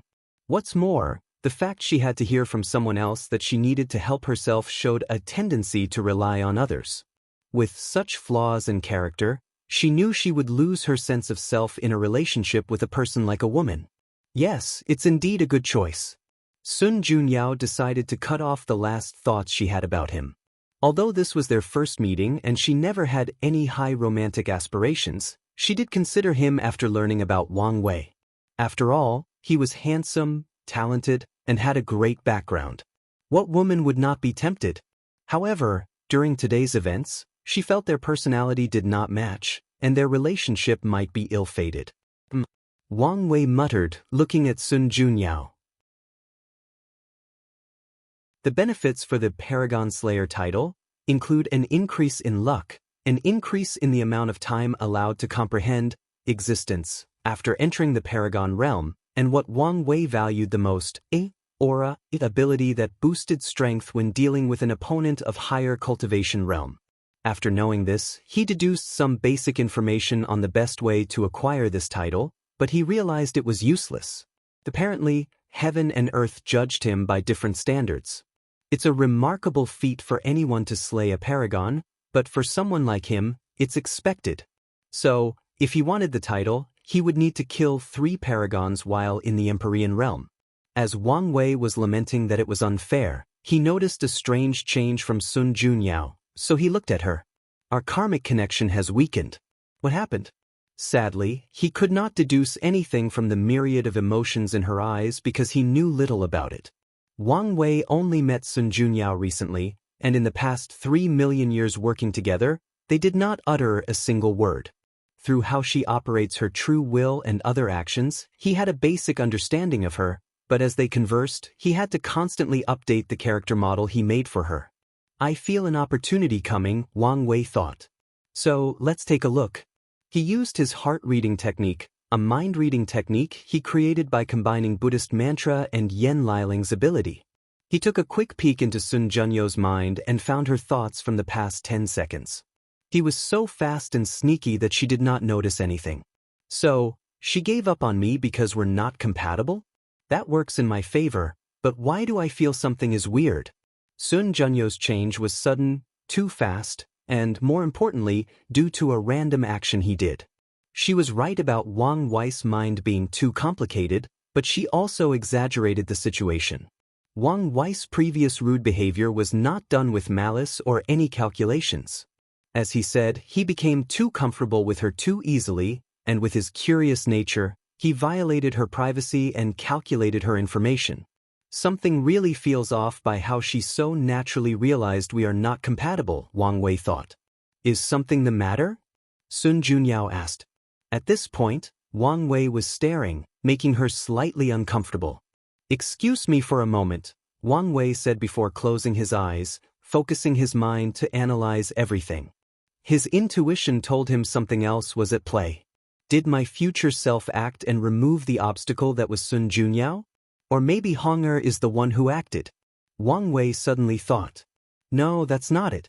Whenever they act, there are always some signs of slight anomaly. But this time, it was so subtle and fluid that it reminded me of how fate operates.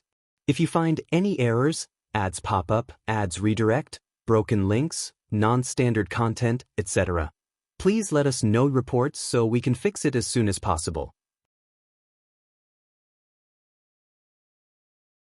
Chapter 1303 Intent and Tao Harmony. Maybe Sun Junyo's future self intervened, Wang Wei thought.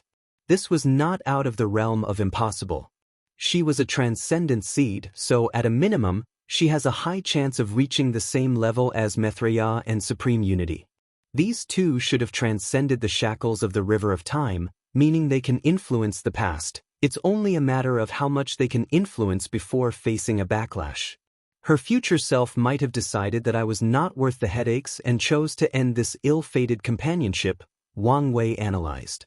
However, I'm not satisfied with this answer. Wang Wei was not underestimating Sun Junyao or looking down on her. His intuition told him he had not found the crux of the issue. Wang Wei raised his eyebrow. He deduced countless possibilities, but none gave him an answer, and he was satisfied. My problem is that I don't know much about Sun Junyao. In that case, let's use her from the alternate timeline as a reference.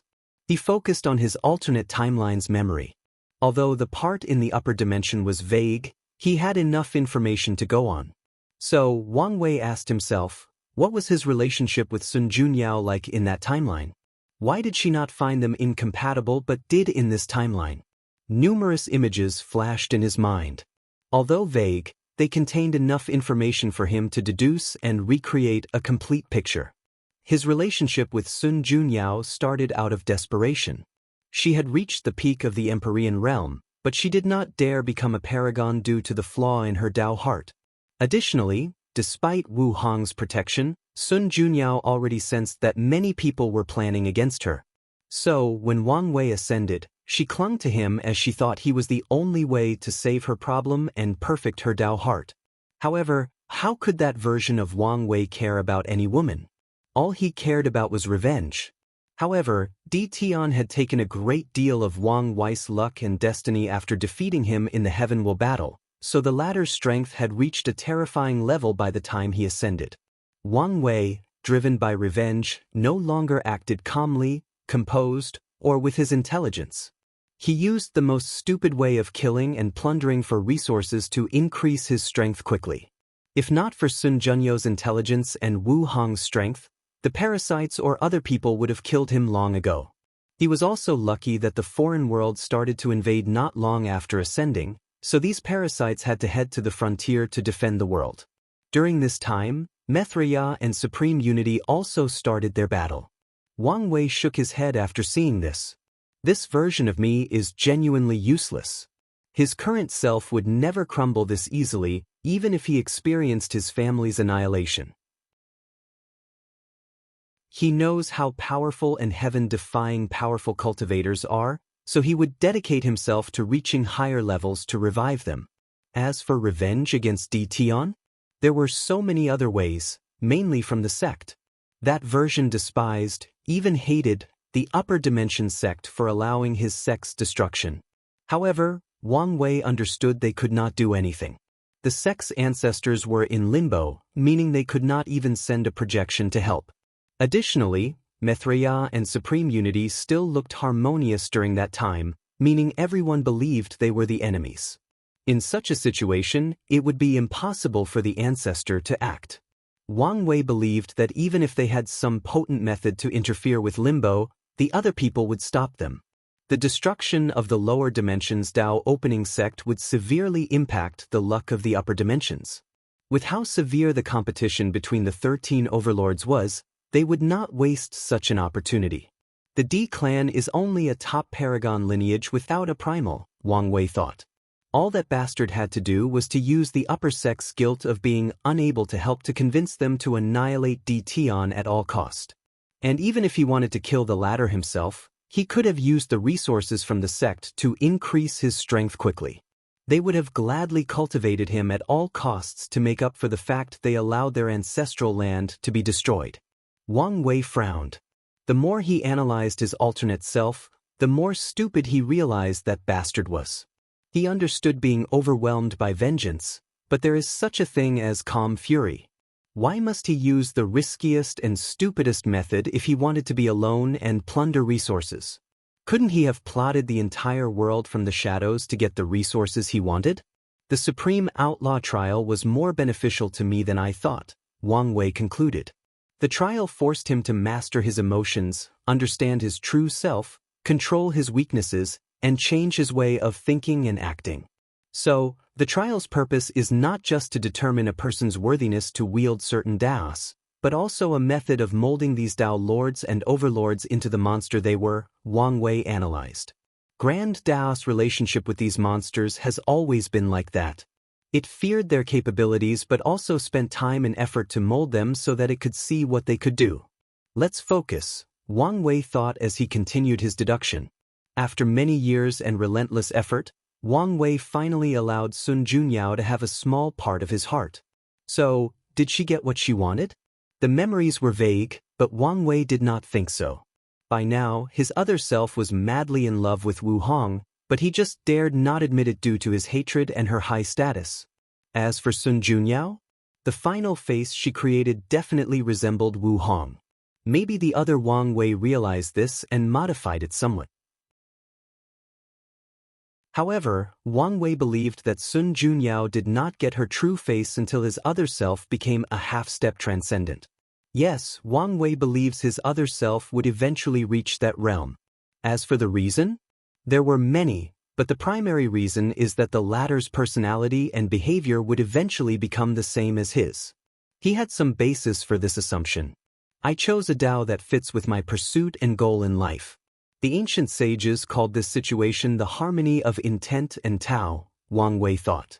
The result is that my personality fits with my Dao. This is why Wang Wei loves secrecy and planning and is an expert in manipulation. It's also why his personality is so free and easy, and he can even be described as moody, given how easily he can change to fit a situation.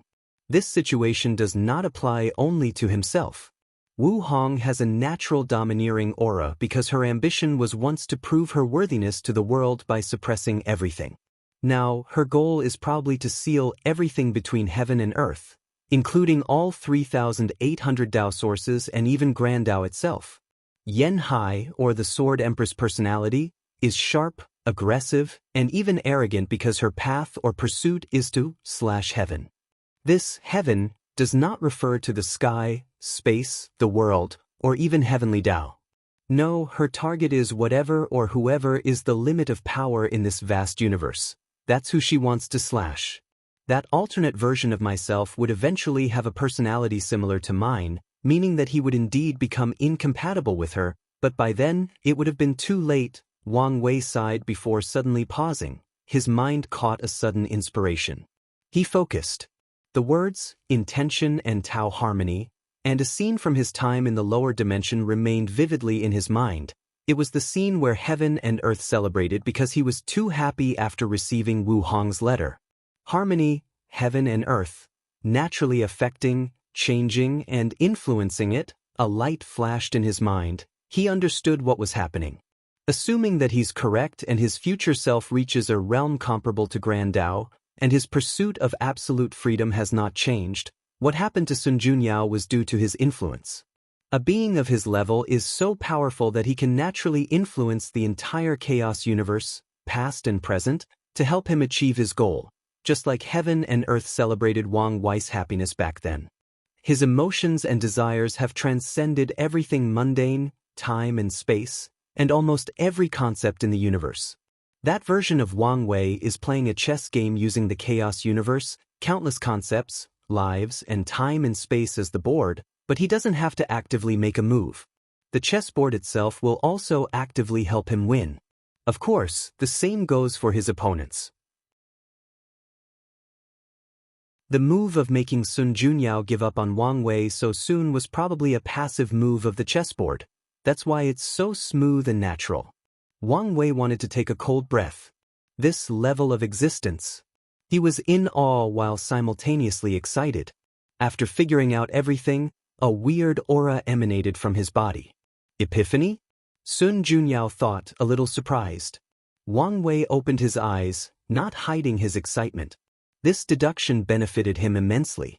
He had a deeper understanding of Fate Dao, its operation, and its overwhelming potential.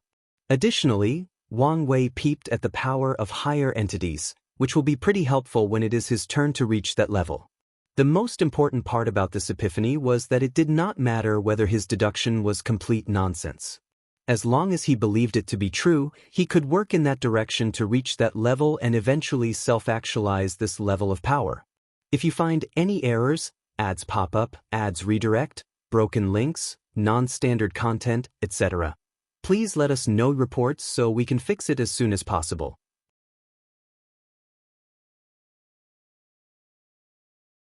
Chapter 1304 End of first meeting. As he opened his eyes, Wang Wei saw the slight envy in Sun Junyao's eyes, and he understood.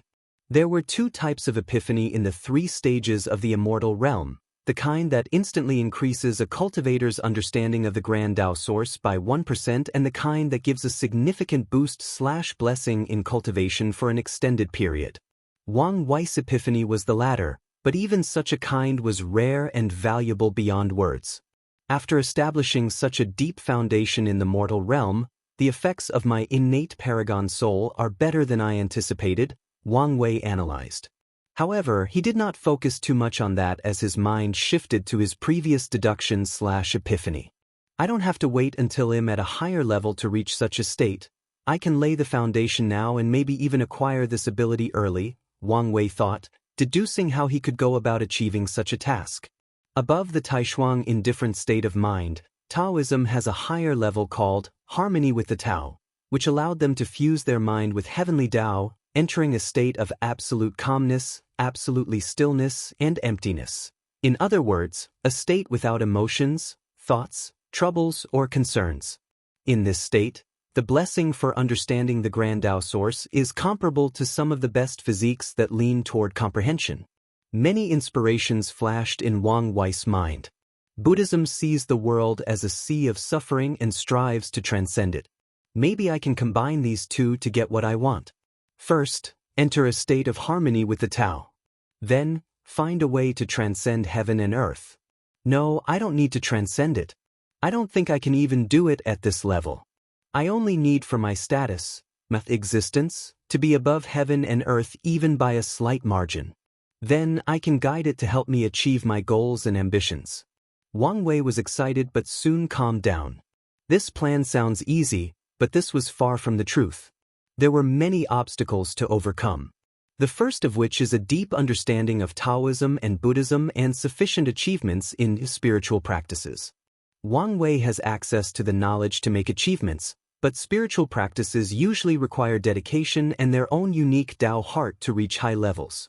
Luckily, Wang Wei has an ever-changing Dao, so with a thought, he can be a Buddha and, with another, a supreme Tao Lord. The second obstacle is the harmony with the Tao state. Many Taoist priests failed to reach this level or did not even take this path because of the consequences of assimilation. The consequence of fusing with heavenly Tao is to turn into an emotionless machine, just like supreme unity. Taoism emphasizes reducing and regulating emotions, not completely removing them. As such, any priest who has such a state of mind will have to constantly be on guard to prevent themselves from being assimilated and turning into a monster.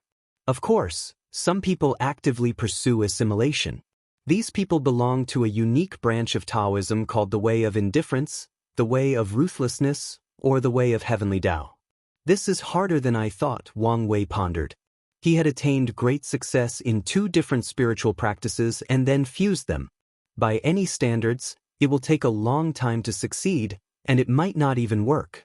Instead of wasting time, I might as well focus on becoming a half-step transcendent. Wait, why am I so arrogant to think I can make such a technique in the Paragon realm? My goal should be to lay the groundwork now, and once I'm on that level, I may succeed. Wang Wei believed his future self was way more powerful than the 2 sons, and it's not because they used an incomplete method. According to his deduction, becoming a transcendent is such an enormous leap from the Paragon realm that the half-step exists. However, there should be a difference between the half-steps. Maitreya and Supreme Unity would be something like Tier 12. 1, while Wang Wei's future self is like Tier 12. 7 to 12. 9, and Tier 13 is true transcendence. His technique should allow him to have some characteristics of 12. 7 people while in the realm of 12. 1. Wang Wei's lips twitched. He hoped he knew enough about the realm of half-step transcendence since he was not fond of this 12. 1 and so on system. Is something wrong? Sun Junyao asked again after noticing his weird reaction. No, Wang Wei replied. Where were we? Oh yes, negotiations. I have no problem with the price or your rules. Sun Junyao glanced at her before raising her eyebrow ever so slightly. That's good to hear. Is there anything else? One last thing. This is for you. This is purest power of fate, Wang Wei responded. What is this? A gift? She looked at him strangely. Oh, don't misunderstand. This belongs to you. I intercepted it from old man Tianji. Sun Junyao knew he was telling the truth as she sensed a direct connection to this power. After seeing this power, her mind deduced many things, and she understood a few puzzling matters, including why the reclusive old man Tianji was so willing to work with her. Well, thank you. No problem, Wang Wei replied. Well, it's time for me to leave. Now he's met Sun Junyao and knows how to break their connection. Wang Wei achieved everything he set out to do for this meeting. Things went even better than anticipated, with Sun Junyao completely giving up on their relationship. I should still be on guard since I doubt fate would accept this result without any resistance, but am satisfied for now, Wang Wei pondered. Fellow Daoist, why don't you stay a little longer? I'm happy to continue hosting. Wang Wei could tell she was just being polite, so he declined. That's a shame, Sun Junyao nodded before looking at the chessboard. Especially for the unfinished game. We could preserve it for our next meeting, Wang Wei suggested. Oh. After the previous alienation, Sun Junyao thought he only wanted a strict business-like relationship, but he seemed open to a regular acquaintanceship. She pondered briefly before nodding. That's fine. You can keep the board, but please, do not cheat. I would never, Wang Wei said, and with a wave of his hand, the time in that world froze, and he put the chessboard away. Sun Junyao did not believe these words. She knew that if there were any benefits to winning and cheating was the only method to guarantee the win, he would cheat without reservation. Why do I feel my reputation in this woman's mind has been ruined? Wang Wei thought after reading Sun Junyao's facial expression. He was speechless as he realized his assumption was correct. He shook his head, bowed to her, and disappeared from the heavenly beauty palace. Wang Wei did not return to the Dao burial ground. He teleported to a random realm located in Blood Dragon's territory. As soon as he arrived, he sensed more than 7 battles in the void. As expected, it's in chaos. Wang Wei did not have the manpower to occupy such a vast territory, and even if he could, he wouldn't dare. His movement was still an underground one, so occupying any territory would be revealing himself to the world and his enemy. Other people or lineages did not dare take over these territories or adopt a wait-and-see tactic, leaving the parasites. However, these people did not dare leave the boundaries of their territories. Blood Dragon's death scared many of them, especially without the presence of their leaders. Their tactics also involved waiting and protecting their territory. Expansion could wait until their leaders came back or ordered them to do so. I spent so long worrying about reactions from these parasites that I overlooked the time difference between primordial chaos and inside the eternal ascension world. Although 3 million years have passed, a small amount of time might have passed outside. More time might have passed, but these people could not intervene or react because the war had significantly intensified. Moreover, I have a feeling that these people are used to taking their time when doing things. I haven't fully adapted to that yet, Wang Wei thought as he flew around this place. He was used to things happening relatively fast in the lower dimension, especially during his time as Heavenly Emperor. However, things may be slower in the upper dimension. It sounds like a bad thing, but it's the opposite. Taking more time to respond means taking more time to prepare for the response. Fast also means unpreparedness, being sloppy, and more room for error. Despite this, I have a feeling that Supreme Unity hasn't reacted because he's waiting for something. Wang Wei frowned. The question is what? He thought about many possibilities, but he did not like any of the results. Forget it. Let's just prepare for everything I can think of. Anyways, I have nothing but time. If you find any errors, ads pop up, ads redirect, broken links, non-standard content, etc., please let us know reports so we can fix it as soon as possible.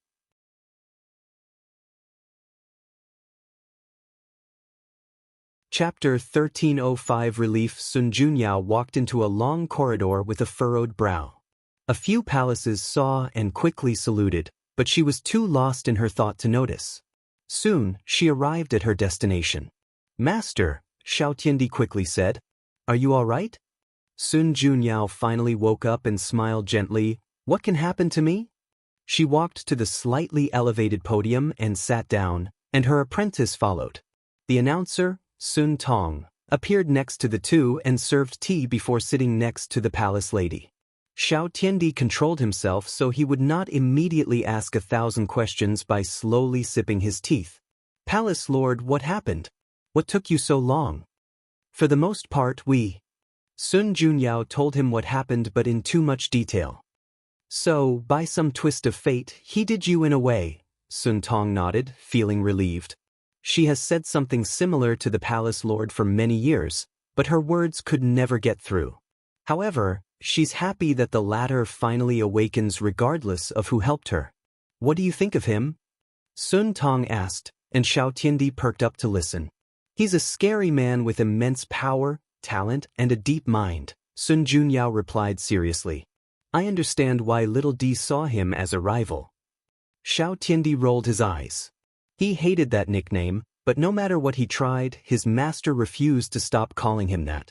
"However, I recommend you prepare yourself," Sun Junyao said directly to him. "Master, you don't think I'm good enough to compete with him?" Xiao Tiandi asked, feeling he was looked down upon. Sun Junyao sighed. "It's not a matter of whether you can compete. I know you have the talent. The issue is you're too late. He's way ahead of you, and if you want to catch up." Sun Junyao shook her. If it were the past, she might have said something about the finish line. After all, back then, everyone was stuck in the peak Paragon realm, so even Wang Wei reached that level. It was only a matter of time before Xiao Tiandi caught up. However, there was now a path ahead, meaning there were many uncertainties. Xiao Tiandi was quiet. One cruel truth about geniuses is that once you're surpassed, there is a chance you'll never catch up. After all, everybody is supremely talented, and everybody works hard. "I won't give up." That's the spirit, but don't become obsessed with competing with him or let his existence become your heart demon, Sun Junyao reminded. "I want." Sun Junyao nodded approval. She sipped her tea before asking Sun Tong, "What has happened during my absence?" "That's it." "What do you mean?" "Come one, Palace Lord," Sun Tong said with shining eyes. You said it yourself. He's handsome, talented, powerful, and has a great background. On top of everything else, you two were ordained by fate. You forgot to mention his wife, Sun Junyao said. Minor detail. How is that minor?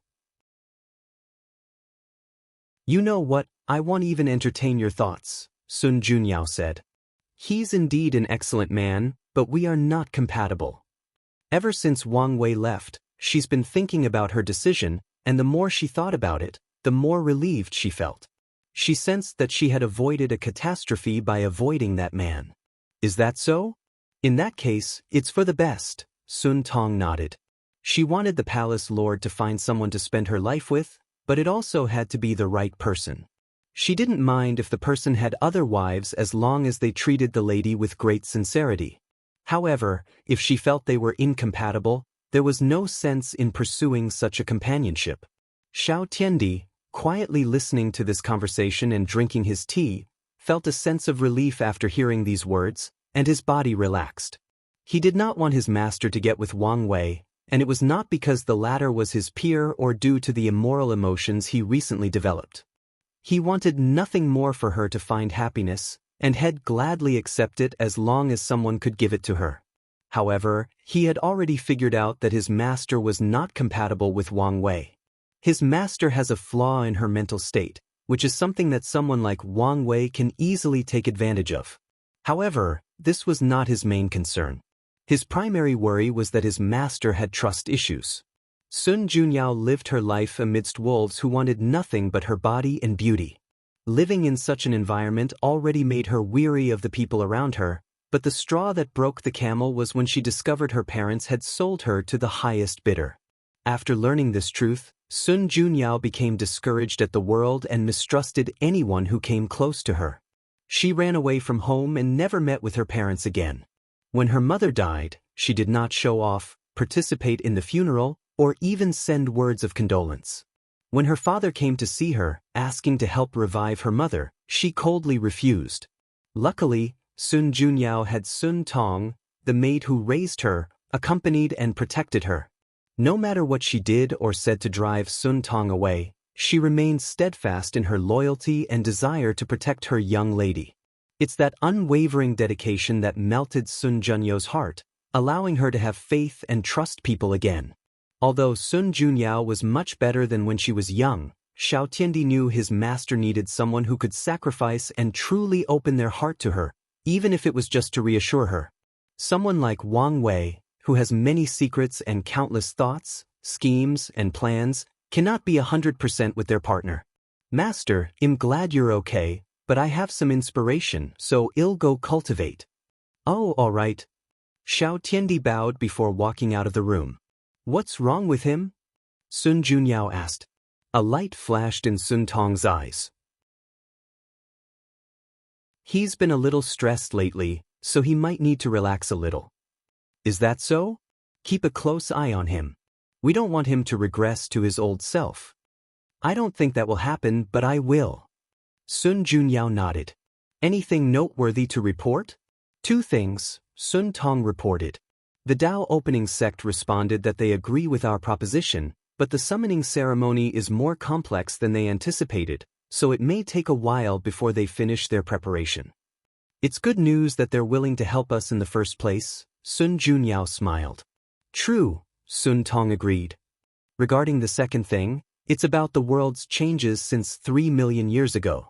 Xiao Tiandi stood in his cultivation room, looking at the sky in a daze, for hours without moving a muscle beside his face. What am I doing? How could I suddenly fall in love with my master? Oh, who am I kidding? I probably always loved her. He smiled wryly. Regardless of when it happens, it doesn't change the fact it's wrong. Due to the long and exaggerated lifespan, cultivators do not have so many rules and restrictions about their partners. So, unless they are from a religion like Buddhism, which altogether forbade relationships, Taoism, which takes master-disciple relationships seriously, and the literature way, which is strict on etiquette, most people will not care about a master marrying their disciple. On the contrary, This kind of union is rather common sense, as masters and disciples spend much time together and know each other intimately. This known fact is one of the contributing reasons, besides his talent, the parasite schemed against Xiao Tiandi to turn him into a waste. Of course, there are some hidden rules for these kinds of relationships, mainly that they are more acceptable if the people involved are in the immortal realms. Suppose one of the individuals involved is still immortal. In that case, there is a concern about lifespan and the power dynamic balance in their relationship, so many people will condemn these types of relationships. In fact, in cases like Xiao Tiandi, the people involved usually wait until they are in the same cultivation realm before revealing the information to the public. Should I just bottle up my emotions? It might be better that way. Master won't think less of me, and I won't tarnish her name and reputation, Xiao Tiandi thought, but his face contorted after feeling like this. If I continue like this, my state of mind might be affected. It's better to tell her the truth and face the consequences, good or bad, he analyzed. However, it's best I wait until she finds her true self and face. That way, she can understand that my love is sincere.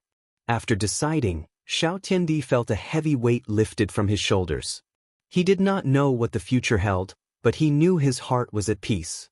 If you find any errors, ads pop up, ads redirect, broken links, non-standard content, etc., please let us know report so we can fix it as soon as possible.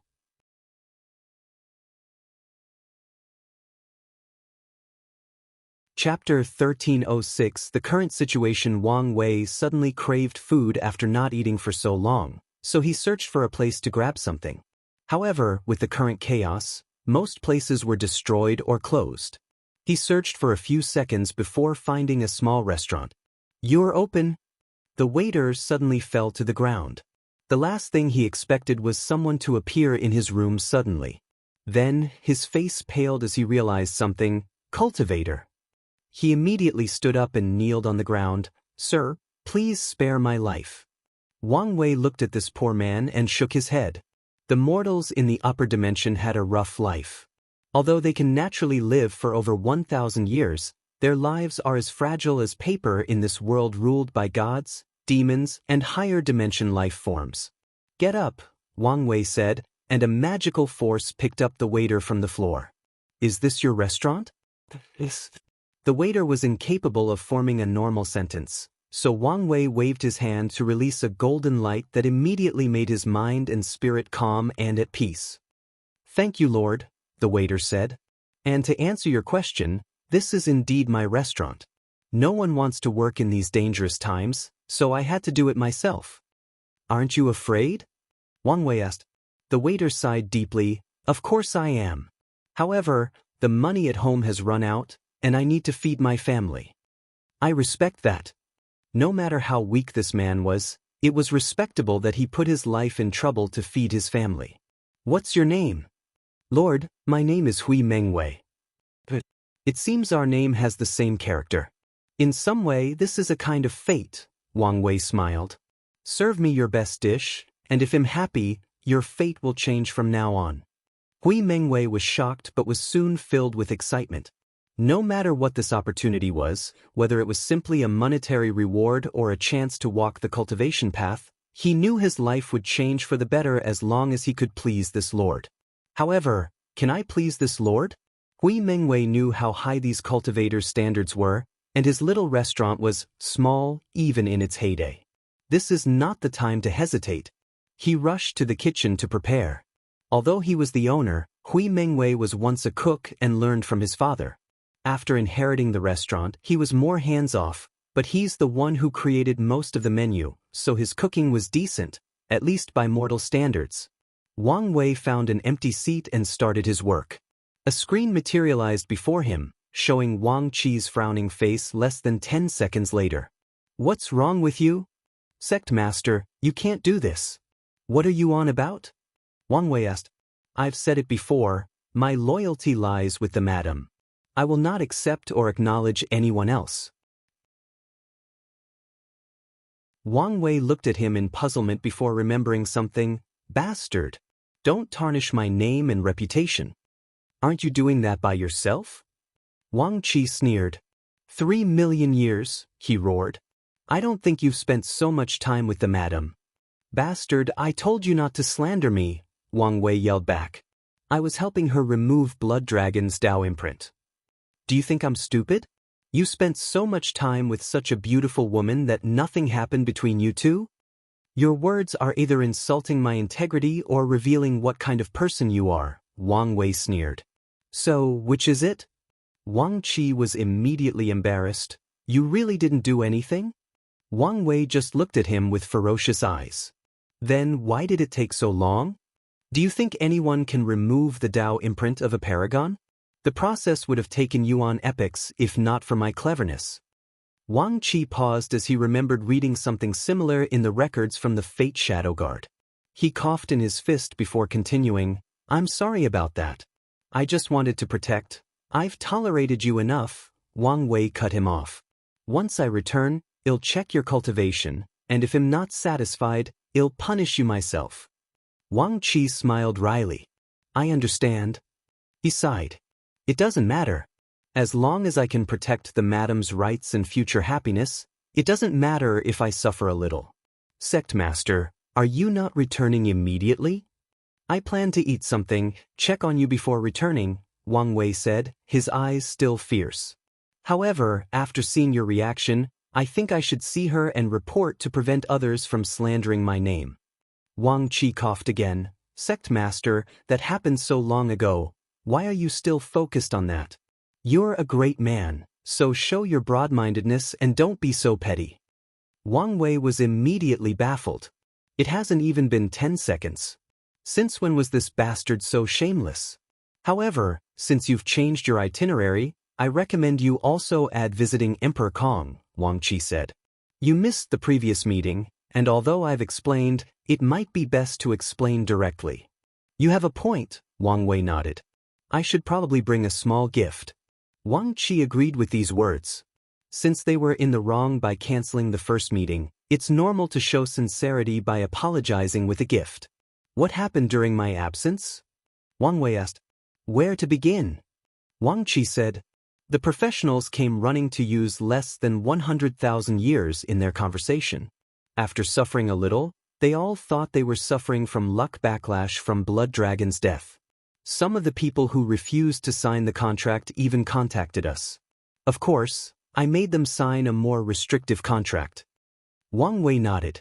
These alchemists should be happy I gave them more than 100,000 years as a vacation.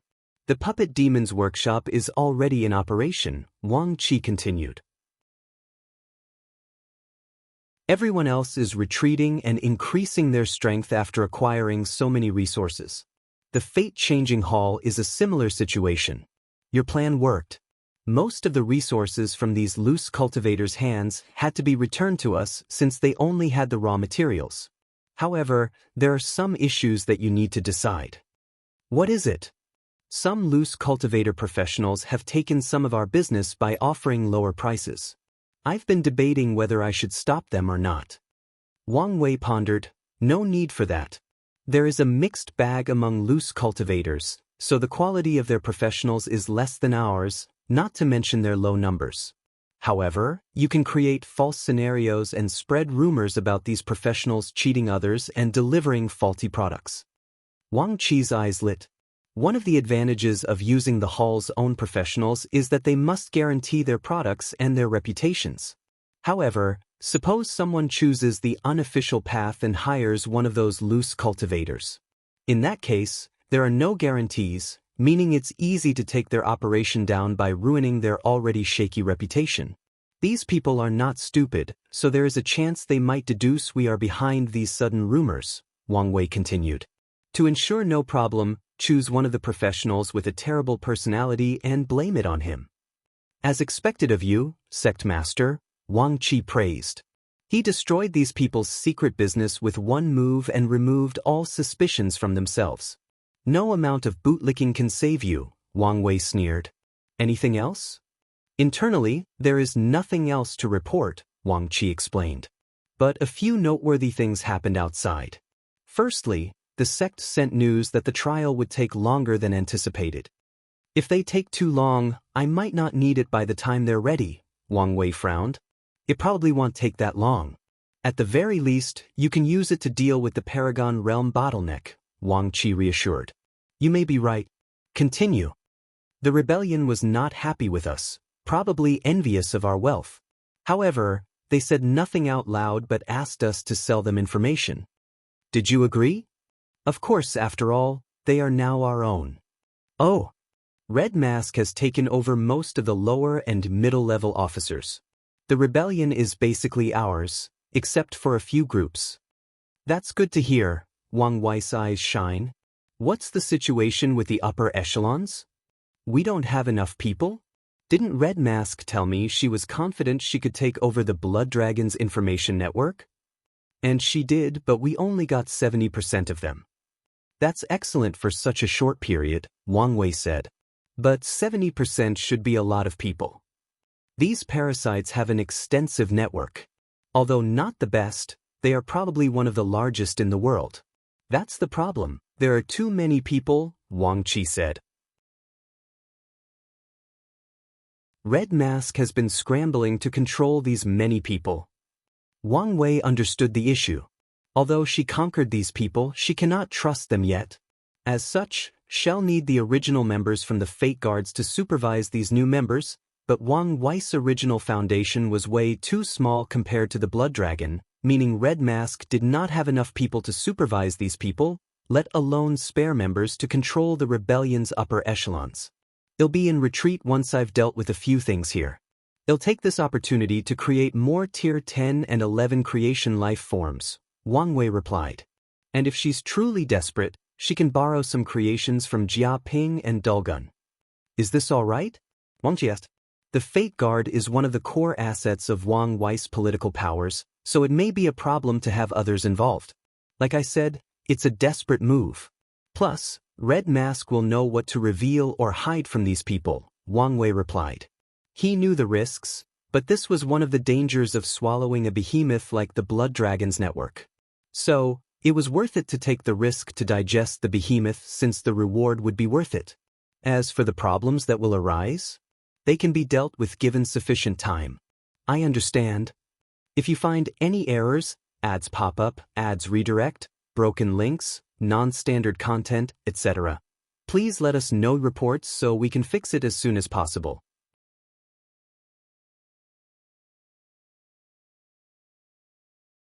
Chapter 1307 God of Cooking. What is the current situation of the other parasites? What's their reaction? Wang Wei asked. Things are becoming complicated, Wang Qi replied seriously. There are signs that the fights between the two suns might reach here. A battle between Buddhism and Taoism? Tell me what happened? Wang Wei frowned. It started with the disappearances of a few renowned Taoist priests and eminent monks, but about 15,000 years ago, these two had a direct confrontation over a small source stone mine. Do you think someone is manipulating these events? Red Mask had the same thought, but after investigation, we found no mastermind. However, we found a few people secretly fanning the flame. Did we join in the fanning? I wanted to, but Red Mask said there were too many people already doing it, and there is no point in joining since we might be revealed, Wang Qi explained. That's fine, Wang Wei nodded. Since he handed everything over to us, he trusted her judgment. If Buddhism can retrain and balance Taoism, they'll have more room to maneuver, Wang Wei muttered. What about the others? They have entered the highest state of alert. They cleaned up a few core territories, eliminating all spies or anyone they deemed suspicious. We've lost a few people, Wang Wei explained. Luckily, our methods are far from ordinary. The Fate Shadow Guards will parasite someone's fate line and take on their identity, luck, destiny, and everything else. This method is hard to guard against or detect. Although they lost some members, they still retain a decent amount of them. From what we know, they've been doing a few things since that day. Firstly, they've been using their resources to build their military. It seems that everyone is preparing for something. Secondly, they've been on guard against each other while lowering their previous confrontation, at least in the open. From what the guards reported, Wang Qi knew there had been a decrease in confrontation between the borders of these parasites' territory. The third thing is they have been hunting down Sun Junyao, Wang Qi continued. They have offered a substantial price for any information on her whereabouts and even more for her capture. Only capture? Wang Wei asked. Yes. Even the two women? That's right. I want to believe they want her alive because she's valuable and due to the blood dragon's wealth in her hands, but I doubt that's the truth, Wang Wei sighed. Continue. The last thing is they are looking for us, Wang Wei added. To be precise, they are looking for Dragon Palace. That's understandable, Wang Wei nodded. The palace contained unimaginable wealth, so he reckoned many people were looking for it, even these top lineages. Is that all? That should be it. No, there is also the celestial race. Them? What do they want? They seem very satisfied with Blood Dragon's death and decided to increase their investment, Wang Qi replied with a bright smile. They've provided us with many resources to train immortal path talents. That's good to hear, Wang Wei nodded. I guess I don't have to enter the business of selling unique cheese. He can easily enter that line of work with his spirit flower ability. However, Wang Wei's original target was the rebellion and a means of amassing wealth. He resisted the urge to launch this plan because of his relationship with the Celestial clan. However, now that the rebellion was under his control, he was wealthy beyond words, and his relationship with the Celestial race dramatically improved. There was no need to ruin their friendship by stealing their business, and he could still use the cheese to train his people. All right, I'll check with Red Mask. The screen changed, and Red Mask appeared. She reported everything to Wang Wei, and he dealt with the issues she could not decide on. Afterward, Wang Wei checked on the fate-changing hall before he was completely free. I finally have a good foundation, Wang Wei thought. After digesting Blood Dragon's network, his Fate Shadow Guard will finally be able to compete on a global scale. Then, with the fate-changing hall, the rebellion, and the Lawless Zone's people, he can build a potent military force to compete with the parasites. The only thing missing is the Paragon tier powerhouse, and that can be solved after entering the Taboo Realm, Wang Wei thought. It would be even better if Monk could also succeed. Wang Wei smiled brightly. He built such a foundation in such a short period, making him slightly proud. However, he only indulged in such emotion for a few seconds before calming down and returning to his former self. After all, his enemies were numerous, so his current power was still not enough. Wang Wei turned his eyes to look at Hui Mengwei. The latter stood with a tray on his hands, his legs and arms trembling. Wang Wei spent at least 3 hours talking and dealing with his affairs, but Hui Mengwei stood in this position without moving. A man of firm will, Wang Wei praised. Of course, he noticed the latter when the food was ready, but he did not say anything just to test him. Put the food on the table. Yes, my lord, Hui Mengwei nodded. I must apologize since the food is now cold. It's fine, Wang Wei said. With a thought, he returned the food to its state a few hours ago and tried it. By his standards, this food tasted like garbage. However, by his mortal standard, it was excellent, especially the noodles. This noodle is not bad, Wang Wei said. Thank you, my lord, Hui Mengwei swiftly said. This is a family recipe that has been refined for more than 10,000 years. That is indeed impressive, Wang Wei nodded.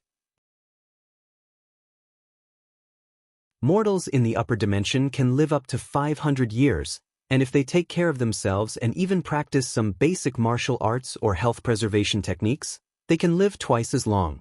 Unfortunately, most die in a catastrophe created by cultivators before reaching such old age. So, the Hui family can survive for more than 10,000 years, which is a sign of their luck and prosperity.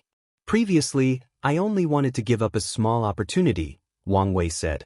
But now, I have changed my mind. Wang Wei's original plan was just to praise the food as long as it was decent. This might not appear much, but it was praise from an Empyrean and one that is loved by fate. Hui Mengwei's chi luck would soar with his words only, and his family would be blessed with more than 100,000 years of good fortune. As long as they use that fortune correctly, it would not be impossible for them to become a cultivation family. Wang Wei raised his hand to summon an Empyrean artifact. He activated his purpose manipulation technique to change the functions of the artifact. Should I give him a system? Maybe even memories from Earth? No, that will only cause trouble. In that case, let's rebuild these Earth cuisines in another way. He created a few worlds based on cooking inspired by Earth's cuisine and media, television, anime, and left them inside the artifact.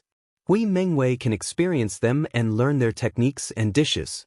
He probably needs a pure cooking-based cultivation technique. Should I deduce one? No, it's best if I find and modify an existing one so he can attain the Deyi realm. However, after searching his mind, he did not have such a technique, even amongst the ones the sect gave him. Damn it.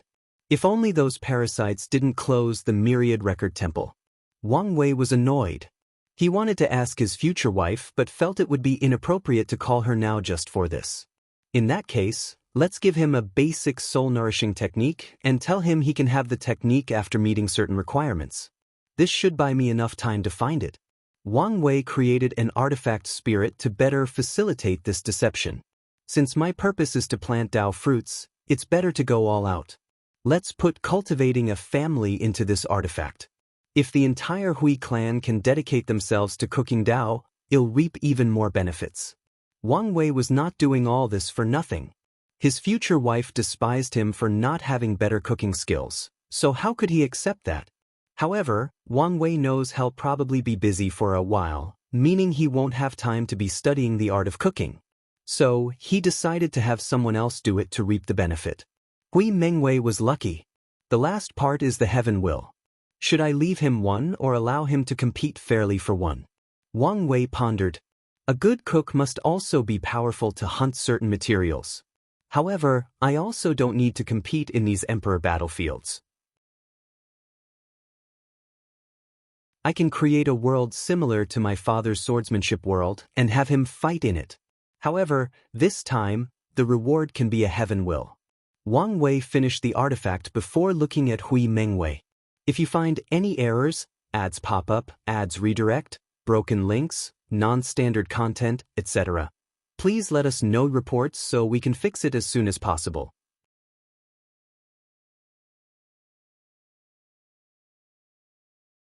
Chapter 1308 Cracked Line Unedited Chapter Wang Wei looked at the trembling Hui Mengwei and said, "Calm down. I wouldn't have waited so long if I wanted to do something to you." "Sir, I'm just too excited and can't control myself," Hui Mengwei swiftly answered.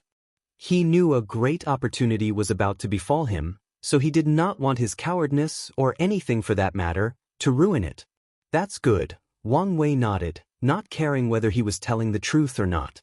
"My wife once despised me because I cannot cook or because I don't have as fancy of a tongue as her. As a man who can hold both heaven and earth in his heart, how can I tolerate such a thing?" Hui Mengwei looked at him in shock. This is not where he thought this conversation would go. "I didn't expect even these gods would also tremble under their wife's wrath," Hui Mengwei thought before his body was once again overwhelmed by fear. All he could think about was whether his small body could survive the confrontation between these gods. Even if he survived, he might be wiped out for knowing too much. After all, this god might not want others to know his wife suppresses him. Hui Mengwei wanted to cry but dared not. He thought this was a chance to change his life, but he got himself in between the martial dispute between gods and would be wiped out as a consequence. Wang Wei noticed his sudden emotional fluctuation and checked. He was speechless. This man had a vivid imagination. Well, it's not a bad thing if he can use it for cooking, Wang Wei thought before continuing. He pointed the artifact in his hand, and it fused with Hui Mengwei's forehead. "Out of pride, I made a bet with her that one day, I would make her the best banquet in the world," Wang Wei continued. "I must keep my promise, but am also busy. The Tao of cooking is profound, and if I only study it half-heartedly, I don't know when I'll be able to fulfill the bet." Wang Wei had a half-smile on the corner of his mouth as he glanced at Hui Mengwei. "This is where you come in. I've granted you an artifact that will train you to be the best cook in the world. I want you to build a clan based on the Tao of cooking, creating the best and most unique recipes in the world, and I'll come to get them. Do you understand?" "Lord," Hui Mengwei said, immediately kneeling on the ground. I will go through fire and thunder to complete your mission. Good. I hope you remember your words. Wang Wei nodded, deciding not to restrain Hui Mengwei or his family in any way. This can be considered a test for him. If his family can continue their mission and serve Wang Wei faithfully after acquiring a significant amount of power, then it will be fine. If they let the power get to their heads and deny their mission, Wang Wei will just eliminate them and choose someone else. He waved his hand, teleporting Hui Mengwei home. The latter was confused about what had happened until he realized where he was. Truly the method of immortals, Hui Mengwei commented in envy. However, he soon regained his bearing as he understood he might have such power in the future. Hui Mengwei did not immediately leave this room but took this opportunity to communicate with the artifact in his mind. The conversation lasted for over an hour, and Hui Mengwei had a strange expression once he opened his eyes. Wang Wei laughed after seeing this. Boy, how can you build a cooking clan with only one wife and 2 children? You should thank me. That's right. Hui Mengwei's first mission was to select more wives and concubines to increase the Hui clan's population. Wang Wei was correct when he said the latter should thank him since he left enough resources in the artifact to turn Hui Mengwei and his descendants into great talents. He even instructed the artifact spirit to embed law fragments associated with the Tao of cooking into Hui Mengwei's first 33 heirs, granting them acquired physiques. Wang Wei stopped observing, but he suddenly remembered something. Didn't I promise that silly little girl to find her master? I remember Blood Dragon took him away, but I don't think he was part of the personals we killed or captured. Wang Wei frowned. No need to think so much about it. Blood Dragon should have records of what he did with it. He'll find out when I read through all the information from his network. Before then, let's put her talent to use. He pointed to the void to create a master-student karmic relationship between the little girl and Hui Mengwei. She's about to prove the world, so her safety would be somewhat guaranteed, Wang Wei muttered. He granted the silly little girl a heaven will but did not let her immediately use it since he wanted to increase her chances of becoming an eternal. Luckily, he discovered that although Chen Jilan was silly due to being sheltered by her master, her cultivation talent was extraordinary. It wouldn't take much for her to become an eternal emperor.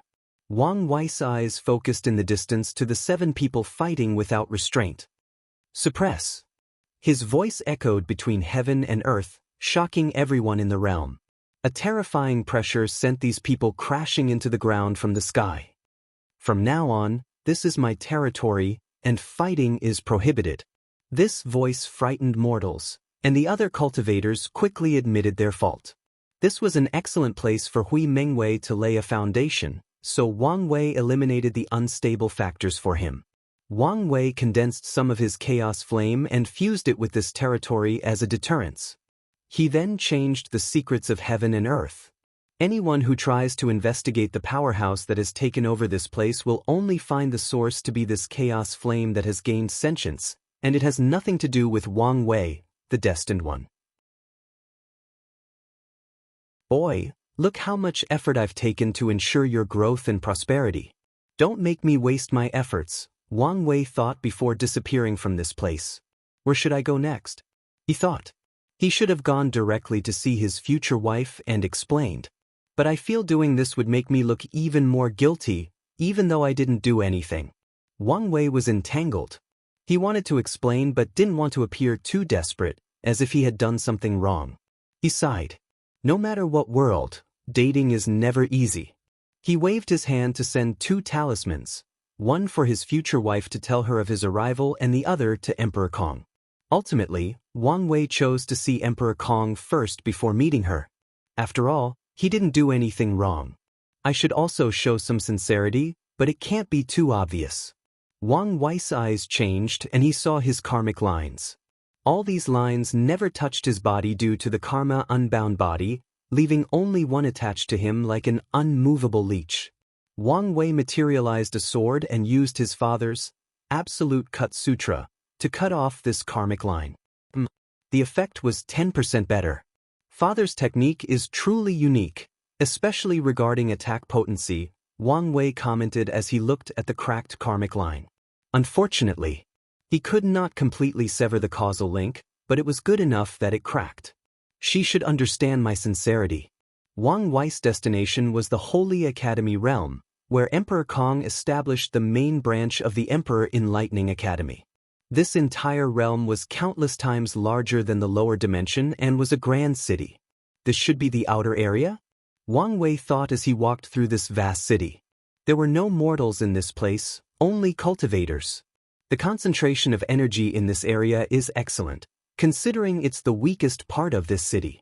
However, there seems to be something else in the air. Wang Wei sensed his environment as he walked.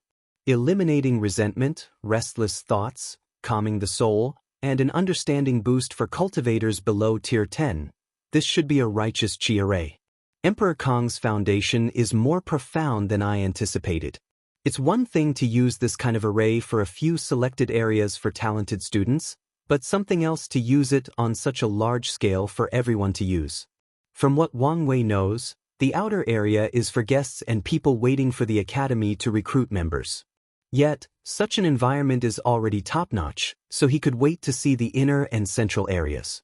While Wang Wei was observing everything, someone flew with incredible speed and landed before. He was surprised since there were flying restrictions even in this outer area, but he understood as soon as he saw who it was. If you find any errors, ads pop up, ads redirect, broken links, non-standard content, etc., please let us know reports so we can fix it as soon as possible.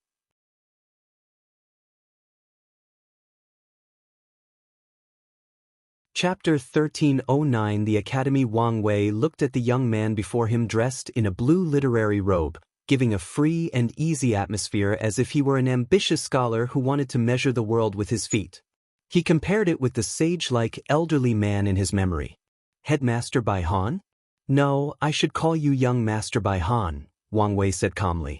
Bai Han looked at him, a complex feeling flashing in his mind. At one time, this person was his junior and someone he saw as a threat. But now, the latter became his father's peer. Bai Han exhaled softly to compose himself. He cupped his hands and bowed. Emperor Wang, it's an honor to see you. My father, the dean, sent me to welcome you. Wang Wei looked at him and sighed. Time is truly a fascinating subject if you look at it through the lens of the human experience. Young Dean Bai, I'm glad I'm no longer your heart demon. Bai Han smiled wryly. I was young back then, so don't take what happens to heart. His father spent much effort to enlighten him, allowing him to realize Qi of calamity influenced him in the lower dimension and that Wang Wei had become his heart demon. I'm not that narrow-minded, Wang Wei replied. Come one, lead the way. No problem. Bai Han flew into the distance, and Wang Wei followed. The outer area was vast, and even while flying countless times faster than light, it took them more than 30 minutes to reach their destination. Wang Wei realized Bai Han wanted to give him a tour instead of directly sending him to their destination, so he enjoyed the sight. There were many people. More importantly, he saw 10,000 different races. Teaching myriad races without distinction? It seems your father is truly walking the path of a sage, Wang Wei commented. Most sects are racially based, including the Dao opening sect. Although they recruit other races, the human race is the main, while only a few highly talented foreign talents will be recruited. The academy has always met to teach all sentient beings, but in the lower dimension, we had to focus on the human race due to the political climate, Bai Han said. However, here, we have much room for development. There is also the fact you can't offend the demon race by excluding them, Wang Wei added. This academy was the only one opening because Emperor Kong made a deal with the parasites, but he only opened it for humans. The Blood Dragon and Five Feather would have slapped him into oblivion. There is that too, Bai Han nodded. When is your academy's next recruitment? We recruit people every 50,000 yuan epoch, and the next time is still about 2,000 epochs away. That's not a long interval. Resources are strictly controlled and not infinite, so most factions will not recruit people easily. Some factions will only recruit people every million yuan epochs. Of course, they have recruitment halls that will search for talents in the meantime, but no mass recruitments will occur. We promise to train a few elites for the moons, so we must recruit more consistently than others, Bai Han explained. Wang Wei nodded. They soon reached their destination. Wang Wei saw another part of the city in the distance, but he knew this was just a mirage. Then, like the academy in the lower dimension, Bai Han activated a token, and they entered another world where the inner area was located. The first thing Wang Wei saw were countless towers. They were everywhere in this enormous city, and there were many of them, at least 10,000. He also noticed that each tower contained a unique aura or charm. What are those? Wang Wei asked. The different schools, Bai Han explained. The academy's philosophy is to teach based on a person's talent or ability, so the dean divided the teaching into different schools. There is the School of Alchemy and School of Array that teaches profession. The School of Heart focuses on training the Dao heart. The School of Willpower teaches people with high willpower but low talent. The School of Enlightenment teaches people with high understanding but terrible physical qualities. The School of Combat for people with fighting talent, and so on. This method is excellent for teaching middle to lower talents, but it's not enough to teach top geniuses, Wang Wei commented. Any unparalleled emperor will have their expertise, but they must also excel at many other things, especially regarding Dao heart, willpower, soul, etc. They cannot have any flaws. That's what the central area is for, Bai Han explained. If someone shows talent in many categories, they will be observed and tested for a period before entering the academy's core for training. I see, Wang Wei nodded as he continued flying. He observed everything including the towers. Is that a devil cultivator? That's right, Bai Han nodded calmly. You guys even accept these people? Wait, why does he feel so weird? I can sense his resentment, but he has no negative karma. He's from the school of righteous devil. Righteous devil? I see. You feed the devil cultivators the flesh, blood, and souls of creation lives instead of regular people. That way, their bodies are still full of resentment, but heavenly Tao does not acknowledge the karma of killing these creation lives. Your father is indeed a genius. As much as we would like to claim the idea for such a thing, but it wasn't his, Bai Han explained. His father told him he had this idea after annihilating a weak Empyrean lineage. Their ancestor was a devil Empyrean, but he did not want his descendants to suffer the same hardship as him. Simultaneously, the man was proud of his supreme magic technique and used this method to help them. Your father wants to teach all sentient beings. Doesn't creation lives count? The existence of this school seems to contradict that. We will teach anyone who comes, but how to teach is something else, Bai Han explained. Truth be told, the school of righteous devil exists only to give hope to the desperate. The people with extremely low talent, willpower, and understanding do not meet the requirements of the other schools. However, even so, their school is the most infamous, has the most risks, and has the highest restrictions. Only people with terrible talent who wish to embark on the cultivation path no matter what will enter. Bai Han shook his head. The people of that school are easily influenced by the resentment around them, turning them into madmen or allowing their killing nature to take over and commit true sins. As such, the people in that school are closely monitored, and their teachers have strict requirements for training their state of mind and Tao heart. Leaving hope for the desperate? Indeed a sentiment for a broad-minded sage, Wang Wei praised. The Tao opening sect only cultivates elites, so there is no way for them to have such a branch in their midst. However, the nature of the academy is different, so it made sense that Emperor Kong would do this. Have there been any great emperors born in that school? There have been a few, and one legendary one that also became an Empyrean, Bai Han said with some pride. From the records, he knew many people disagreed with his father's decision to establish that school until a few unparalleled figures appeared, especially Empyrean Nine-Death. Oh, a legend? That's right, Bai Han nodded. The other devils used their determination to break the limit of their talents, and then, with the Academy's resources, slowly caught up to their peers and even proved the Tao. 5 of the 7 became Eternals, and the remaining 2 were Pseudo-Eternios. However, these people eventually changed their path. They can no longer be counted as devil cultivators. Some of them even completely denied their origin. Bai Han shook his head. The only exception is Empyrean 9 Death. He continued the demonic path. After purifying his soul and increasing his comprehension, he completed the 9 Death 9 Life Sutra, which absorbed flesh, blood, and soul to condense the supreme demon body, which has absolute control over the soul, resentments, negative emotions, negative karma, blood, death, and life. He never changed his path or denied his origin. Now, he's one of the best teachers in the academy and the second best fighter after my father. It sounds like he does deserve the title of a legend, Wang Wei praised. He could tell what talent someone must have to be allocated to the school of righteous devil. It's also because of these low talents that these people have incredible achievements once they succeed in life. Few would deny that, Bai Han nodded. Many people still want to close that school to this day, but with Empyrean 9 Death present, no one dares. That school might be the weakest among the academies and receive the least resources, but no one can shut it down because of its existence. It's already a miracle that Bai Han became an Empyrean in such a short period, so how did he train another? Wang Wei pondered. He was not surprised the academy had Empyreans, but he figured they were people Emperor Kong recruited. However, Bai Han said that the academy trained this man, and it sounded like he was not the only one. If you find any errors, ads pop up, ads redirect, broken links, non-standard content, etc., please let us know reports so we can fix it as soon as possible.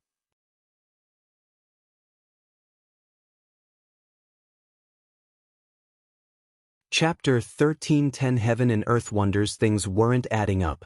Unless Emperor Kong had found a few unparalleled geniuses compared to Wang Wei and had access to merit and numerous other resources that speed up cultivation, there is no way for him to have trained a few Empyreans for the academy, especially given how young it was.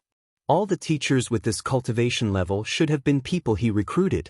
Wang Wei remembered Emperor Kong's life from the sect's record. After ascending, he found a secret realm that allowed him to become an Empyrean in record time. Such an event brought him some fame, but for the most part, Emperor Kong was inconspicuous. After all, he was a loose cultivator with no background. Many factions invited him to join him, but he refused and disappeared from the world. It was not until about 300,000 yuan epochs ago that he appeared before the world and caused another sensation. All 7 moons and 2 suns supported him in reopening the academies and training talents for them. The reaction to the news varied. Most former academies hated him, while others thought he did an excellent job. After all, their role in this world is to teach, and in the current environment, Emperor Kong's existence has brought some hope to many sentient beings. The people from the lower dimension considered him a traitor for working with these people, while others gave him the benefit of the doubt. A few people realized he was not a simple man. It is possible to train an Empyrean in 300,000 yuan epoch, but only if a top paragon lineage poured their resources and cultivated someone without hesitation.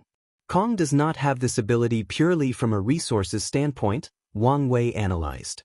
Another possibility is he cultivated these talents during his disappearance after becoming an Empyrean, but Bai Han's story showed these talents showed up during the academy's existence.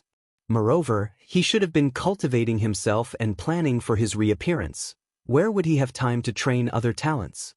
Where would he have the resources to spare to cultivate other Empyreans?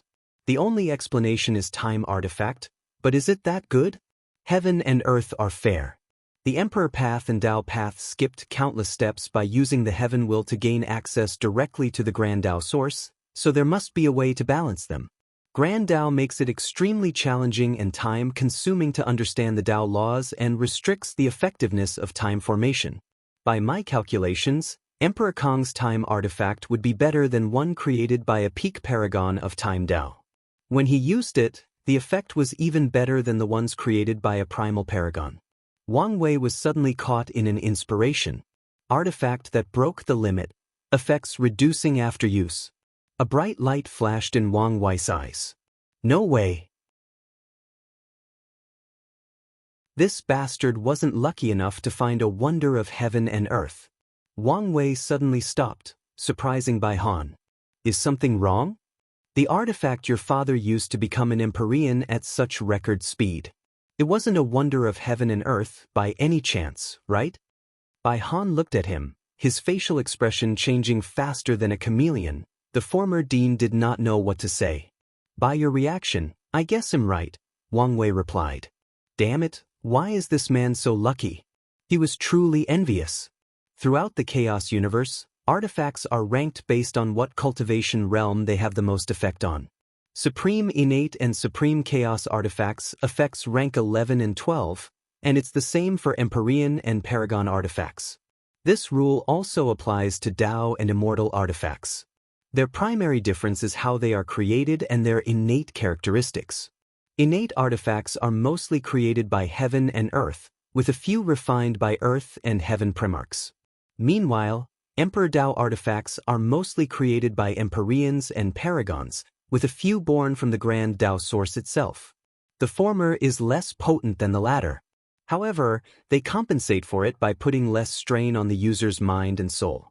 Additionally, innate artifacts cannot corrode a person's Dao like Emperor Dao artifacts. Although Empyrean, Paragons, Earth, and Heavenly Primarch can create many fabulous things with their powers, their abilities paled in comparison to the wonders of heaven and earth. For anything to have the title of wonder, it must meet one requirement: break Grand Dao's inherent rules or limitations. An example would be Emperor Kong's artifact/secret realm. It broke the restrictions on how much time acceleration is allowed in the universe, allowing him to become an Empyrean in record time. Another example would be the Yin-Yang land that appeared during the Golden Age. According to historical records, many factions fought for that wonder, including the overlords, and it even appeared that a worldwide war was about to happen. Luckily, someone found the ability of that wonder, which reduced the interest of many people. The Yin-Yang land broke the restriction on birth. Immortal tier cultivators of any path are too powerful and have an infinite lifespan on top of everything else. As such, Grand Dao placed restrictions on their fertility to prevent them from giving birth to too many Dao children and causing too much chaos between heaven and earth. However, no matter what cultivation someone is, as long as they enter the Yin-Yang land, they can give birth to offspring. Wang Wei sighed while controlling his greed. Wonders are attractive, but they also have limitations, and sadly, those limitations are on the number of uses. Most will disappear after only one time, while some will allow multiple users. However, once the usage passes the limit, the wonder will either disappear or the effect of breaking the limit will be gone. What's left is still on par with peak artifacts created by the most potent Paragons and Heavenly Primarch. However, it's not the same as the former wonder. A lot of things make sense now, Wang Wei thought. But I wonder how he kept that thing for himself? Although Emperor Kong's artifact had lost its status as a wonder of heaven and earth, it was still precious, meaning these greedy moons would have never left it to him. Do you want to continue? Bai Han asked calmly. He had figured out that he had panicked for no reason. Their academy never hid the Empyreans they cultivated, and there were many wise people in the world, so couldn't they have figured out their secrets? Yet, his father was able to keep that treasure. Although Bai Han did not know how he did it, the fact he never tried to hide it is proof of his father's confidence. As such, it did not matter whether he accidentally revealed the news to Wang Wei. The truth is it was only a matter of time before he discovered this truth, just like everyone else. In fact, he was just catching up. The two continued this tour, but Bai Han was mainly quiet, fearing he would reveal too much. Although he woke up from the previous shock, this incident reminded him of the time Wang Wei played with him in the lower dimension, causing him to lose his position as headmaster. Although he knew he had lost so miserably because of the Chi of Calamity, Bai Han also understood that he would not fare any better even without it. He learned from Su Shi what Wang Wei had done in the lower dimension and understood how scary it is to confront such a monster. Bai Han flew slightly faster than before, so the two soon arrived at their destination, a beautiful white palace with a unique Dao rhyme associated with scholars of the literary way. With a glance, Wang Wei could tell this was not an actual palace but a physical manifestation of the world it contained. Once they were before the palace, a formation was activated to scan their bodies.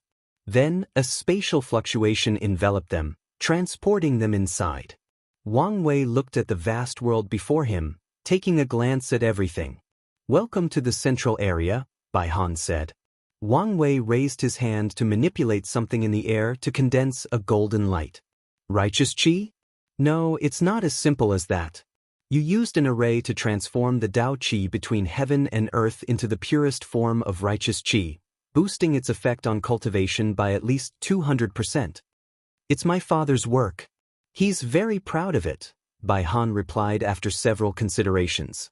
"He should, especially if this formation can be used with the same effect using third grand Dao sources," Wang Wei nodded. Third grande sources are used by paragons, meaning every single one contains the best quality of Dao Qi. If this formation could still provide a 200% boost or even a 10% boost, it would still be extremely impressive and valuable. "That, I don't know about," Bai Han said, telling the truth. His father never told him anything about paragons or things of that level. If you find any errors, ads pop up, ads redirect, broken links, non-standard content, etc., please let us know reports so we can fix it as soon as possible.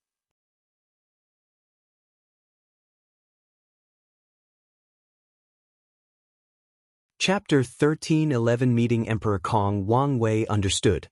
Most factions will not tell their disciples matters higher than their cultivation. He was unique in the sense that he was already involved in things about transcendence while still a little mortal. "What is your role in the academy?" Wang Wei asked while observing the surroundings. "Are you a teacher or a student? What about Su Shi and Lin Fan?" "I'm a first-class teacher," Bai Han said with pride. "As for them, they are high-level students." "First-class teacher? So, does that mean Empyreans are second-class, and Paragon will be third-class? Quite ambitious." "What emperor is not ambitious, especially the ones who rose from the lower dimension?" Bai Han replied. "True that," Wang Wei agreed. "What's the difference between students and teachers?" "Teachers' purpose is, well, to teach. Students are trained to be elders or guardians of the academy. They are the protectors and main fighting force." "Does that mean students are the academy's future goon and the teachers are future deans?" Wang Wei asked in a strange tone. "Of course not," Bai Han immediately denied it. "According to my father's rules, students can become teachers, and teachers can revert their status to students. The resources available to them are the same. The main difference between them is their focus. Students focus on their cultivation without worrying about training others or giving lectures. However, they must also take missions to contribute to the academy. Meanwhile, teachers cultivate by training others." Wang Wei understood the system.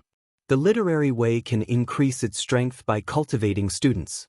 As long as their students have specific achievements, let's say, proving the Dao and becoming emperor, they can receive feedback that can dramatically increase their strength and cultivation realm in proportion to how much they contributed to their students' success. It's not impossible for someone with low talent but is an excellent teacher to use the literary way to prove the Dao with a heaven will, but they must contribute immensely to their students' success or train multiple students and have a net positive influence in their accomplishment. "Are there any requirements to become a teacher?" Wang Wei.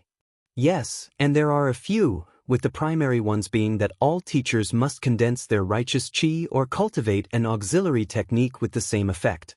"That's a wise move," Wang Wei praised. "Righteous qi can give birth to literary talents, which vary based on the scholar's path. However, since the academy took the teaching path, all their condensed talents are biased toward that area. As such, it's normal for the academy's teacher to have skills that can help their students. A perfect example is Lin Fan's former teacher, who had the talent to create the ideal training plan for his students. There is also Bai Han's talent called preaching, which can drastically increase a person's understanding after listening to his sermon. Wang Wei chatted with Bai Han as he observed the environment. He saw numerous sights, teachers giving outdoor lessons, students hunting in the forest, and even finding fortunate encounters. He also noticed countless hidden dimensions in this world and guessed they were the Academy's training secret realms. I wonder if Emperor Kong has any decent secret realm to train the body. Should I ask him? Wang Wei thought. Forget about it. My future wife should have the best of the best. They soon reached their destination. A beautiful lake with a walking road directly connected to a small pavilion floating in the middle of the water. Please, Bai Han said, pointing to the path. His demeanor was that of a true scholar who follows etiquette. Thank you, Wang Wei nodded. Although he did not care for these kinds of customs, he would respect them since he was in someone else's place. Emperor Kong was standing with his hands behind his back, a small table and 2 chairs next to him. His black scholarly robe perfectly accentuated his sage-like face, overshadowing what modern people call middle-aged uncle charm. Fellow Daoist, I would like to once again apologize for missing our previous meeting. There is no need for that, Emperor Kong said with a gentle smile. Based on the previous situation, I might have cancelled the meeting. Emperor Kong was not just saying these words out of politeness. After the significant event that was the death of a paragon, he had much to do, so there was a high chance he would have cancelled on Wang Wei had the latter's people not sent words beforehand. Thank you for your understanding. Please, Emperor Kong said, and Wang Wei sat down. Do you want tea or wine? Wang Wei's body visibly paused, and Kong, who was observing his every move, noticed. Is something wrong? I've participated in many meetings and just realized people rarely offer wine. They usually directly give me tea. Now that I think about it, I also only offered tea. Don't fellow Daoists like tea? Kong asked. That couldn't be. He remembered the information stating that Wang Wei's favorite tea was called Longjua. People who don't like tea don't have a favorite. That's not it, Wang Wei replied. It just dawned on him, hence his reaction. I'll take the wine. Good. Emperor Kong waved his hand to materialize 2 wine cups with a purple liquid. This is called the Immortal Dreaming Wine. Have a taste. Wang Wei raised his wine and took a whiff. His eyes lit up as even the smell was intoxicating. He sipped it before closing his eyes. His mind immediately entered a trance where he saw a beautiful woman dancing. Many transparent red silk sheets were around, preventing him from seeing her face or body, but even her silhouette was enchanting beyond words. Her dance was graceful and ethereal, like an immortal from the heavens not sullied by the rains and dust of the mortal world. He instinctively chased after the woman, but whatever he did, he could not catch her. Meanwhile, her dance became more elusive, less ethereal, and more teasing. Wang Wei soon reached the final silk sheet, and the dance finished. He hesitated briefly as he looked at the silhouette opposite him until he heard her voice, "Come." He removed the obstacle and finally saw the beauty behind. She had his future wife's face. She smiled at him and blew him a kiss. Then, Wang Wei opened his eyes from the dream. What an immortal dreaming wine, Wang Wei praised. Emperor Kong chuckled. Who did fellow Daoist see? It couldn't have been Miss Sun Junyao, right? I should ask you that question. You just. I'm a happily married man, Emperor Kong swiftly said.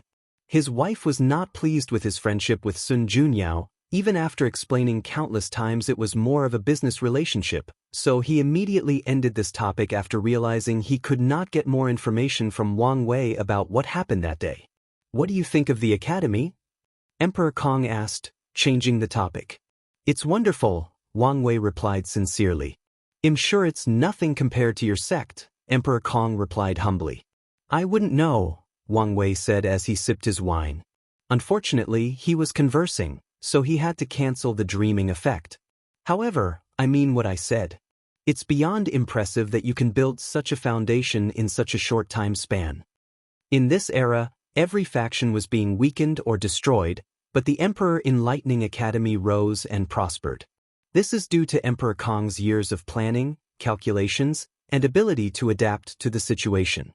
Emperor Kong smiled. Although he never showed it, he was indeed proud of his accomplishments. However, they were far from enough, so he constantly reminded himself that this was the beginning. While you're here, I'll take this opportunity to thank you. For what? For Su Shi, Lin Fan, and everything you did in the lower dimension, Emperor Kong explained. The rise of the lower dimensions sect brought me tremendous luck blessing, and your presence even saved our academy. Oh, Wang Wei understood the first part, but he had no idea what Emperor Kong meant by the latter. These people were unhappy with the prosperity of the academy, so they were planning on suppressing me, Emperor Kong explained calmly. However, they soon were distracted by your presence to the point they'd forgotten. Then, before I had to do anything, the world changed drastically, and they entered the frontier. That's just a manifestation of your great destiny. Wang Wei did not take credit for this as he did nothing to deserve it. Even if you don't accept this karma, I must still repay you for the others, Emperor Kong replied calmly. Su Shi and Lin Fan became the foundation of his academy, so the help Wang Wei provided to them formed a deep karmic debt. Kong understood the negative effect of not paying karmic debts, especially to a master of Karma Dao. He did not want anything to affect the academy's luck, so even if Wang Wei did not say anything or acknowledge it, he would find a way to repay the favor. That's fine by me, Wang Wei nodded. If you find any errors, ads pop up, ads redirect, broken links, non-standard content, etc., please let us know reports so we can fix it as soon as possible.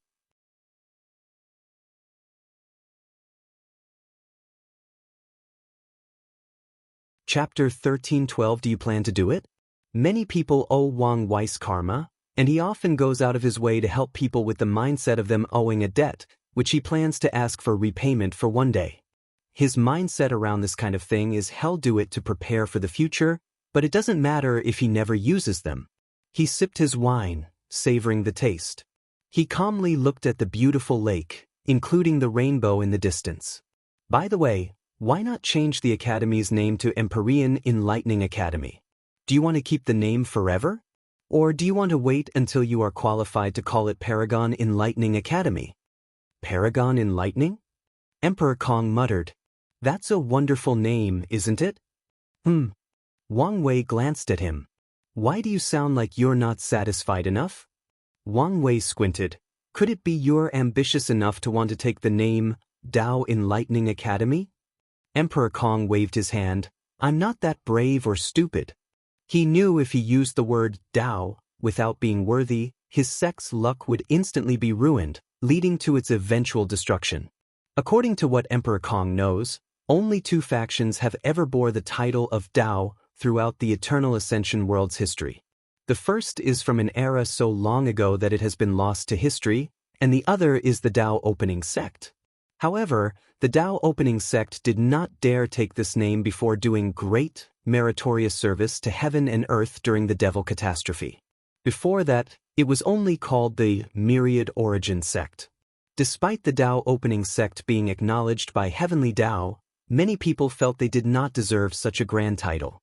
It was not a problem in the lower dimension, but their virtue could not support that name even after what they did during the war. It wasn't until after the ultimate taboo that people truly acknowledged that title. Qiyuan opened the Dao to the entire chaos universe by making the way of transcendence more accessible so the whole universe can accept the Dao Opening Sect having such a title in their name.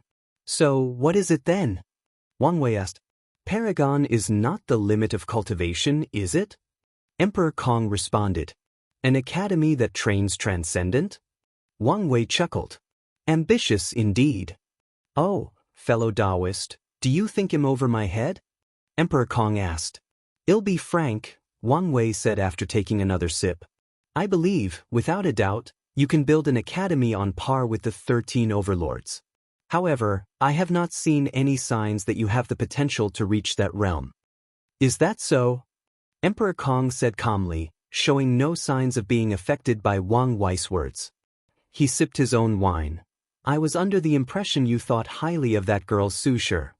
I do, Wang Wei admitted. However, I have divided transcendent potential into 3 levels.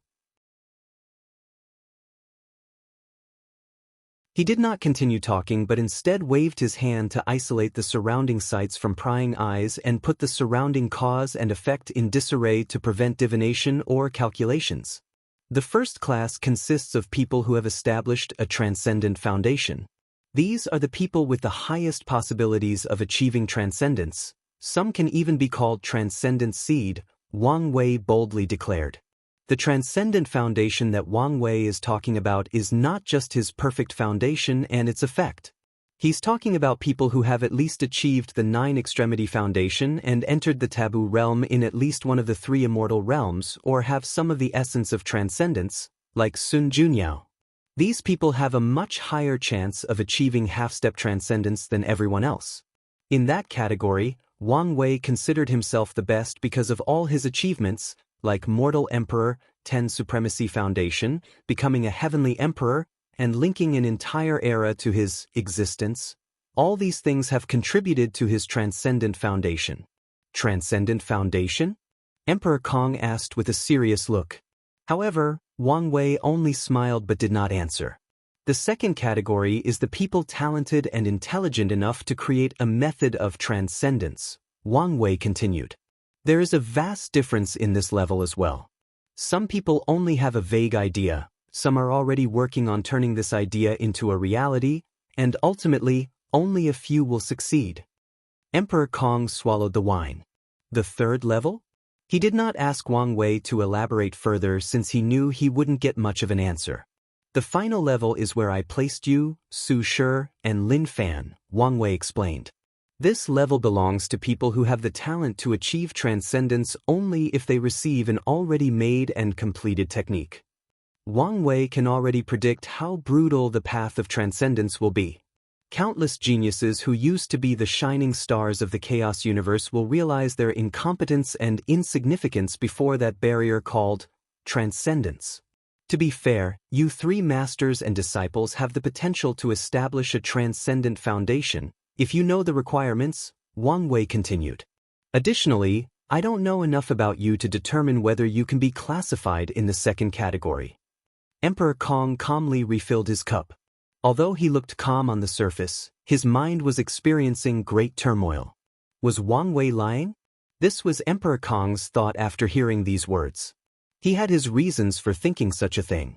Firstly, this is something that Wang Wei would do, lie to further his goal. And what would those goals be? It's evident to Emperor Kong based on how he dangled information about transcendence over him like a hunter using a carrot to lure a rabbit from their hiding hole. However, certain things made him doubt his judgment. As soon as Wang Wei uttered the words, Transcendent Foundation, the first thing he thought of was Sun Junyao. Perfection has always been a taboo in the world, and most people who pursue this path usually end up miserable. But what was it a taboo? Emperor Kong was wise enough to link Grand Dao's ban on perfection to its connection to the transcendent path. So, he immediately thought that Sun Junyao might belong to a unique individual in Wang Wei's first category. Numerous thoughts flashed in Emperor Kong's mind. He analyzed all the information he knew about transcendence and re-evaluated them based on Wang Wei's words. Sadly, he realized he knew too little. Emperor Kong sighed deeply. Our foundation is too shallow. He suddenly realized how much weaker his academy's foundation was compared to these top lineages who have cultivated countless peak paragons who have already started their journey toward the next realm. He instantly removed all his pride in building the academy to such a level. Although he always reminded himself that he had a long way to go, today's events showed how true these words were. Emperor Kong decided to take Wang Wei's bait. He knew he might have to pay a steep price, but getting his hands on such a valuable piece of information would be worth it. Fellow Daoist, he stopped as he realized Wang Wei was looking into the sky, and he finally sensed a mysterious aura, so he also raised his head. It seems I've said too much, and you're too weak to get involved in matters of this level, Wang Wei said calmly. Even with his preventive measures, he could only say so much. It's also possible that he could say so much because he took the previous measures.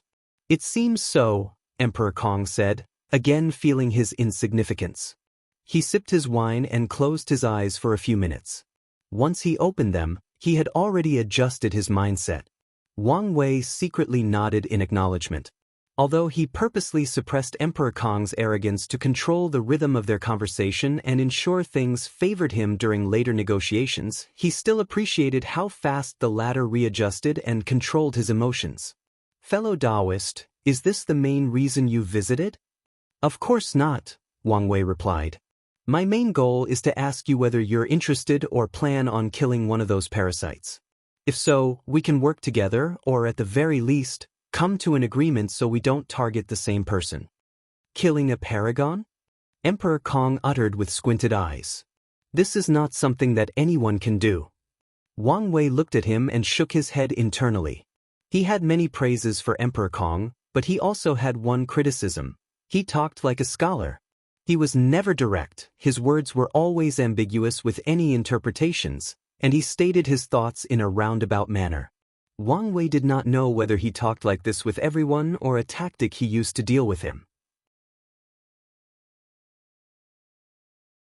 Regardless, it did not matter. He was now bored with it. Be direct and tell me what you're thinking, he said. If you find any errors, ads pop up, ads redirect, broken links, non-standard content, etc., please let us know reports so we can fix it as soon as possible.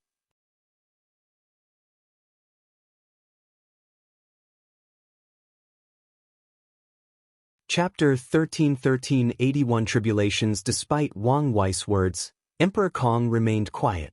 The situation was more complex than it appeared. His academy was too entrenched in the lives of the parasites, so he had to make his following decisions carefully. Additionally, he was extremely wary of the person next to him. If he were not careful, Wang Wei would sell him and have him count the money. I have to think about this carefully, Emperor Kong replied, once again giving an ambiguous answer. What an annoyance, Wang Wei thought. He realized another characteristic of Emperor Kong: extreme caution. He understood why. After all, the latter had to play a dangerous game of maintaining a balance with the parasites while secretly helping the rebellion. If one wrong move were made, everything Emperor Kong built would be instantly destroyed. Wang Wei looked at the sky, and his eyes became extremely profound. Have you heard of the endless tribulation era? Yes, it's the era before the golden era, Emperor Kong replied. Time Eater almost erased this world's history. He even used his chronospirit to block the river of time to prevent certain capable people from peeking at the past. Of course, such a method does not affect these top lineages, but it did disrupt everything and everyone else. I heard that era is our world's version of the null era, with civilization restarting, Emperor Kong added. He spent a lot of time and effort, and with Sun Junyo's help, he acquired much knowledge of the world's history. However, Emperor Kong's effort went as far back as the Golden Era, and he knew little about what came before. All sentient beings with intelligence have one thing in common: the desire for improvement or evolution, Wang Wei stated calmly. No one can escape this fact, including Grand Dao. He sipped his wine and emptied the cup. Emperor Kong waved his hand to refill it, breaking etiquette since he should have used a teapot.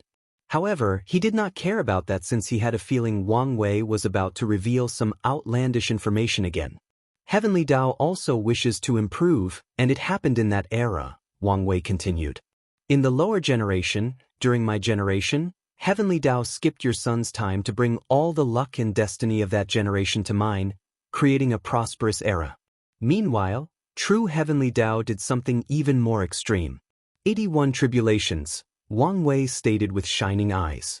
During each tribulation, the eternal ascension world was ravaged by war, famine, and countless catastrophes, but each time they survived, civilization rebuilt itself, and the world's luck reached a new peak.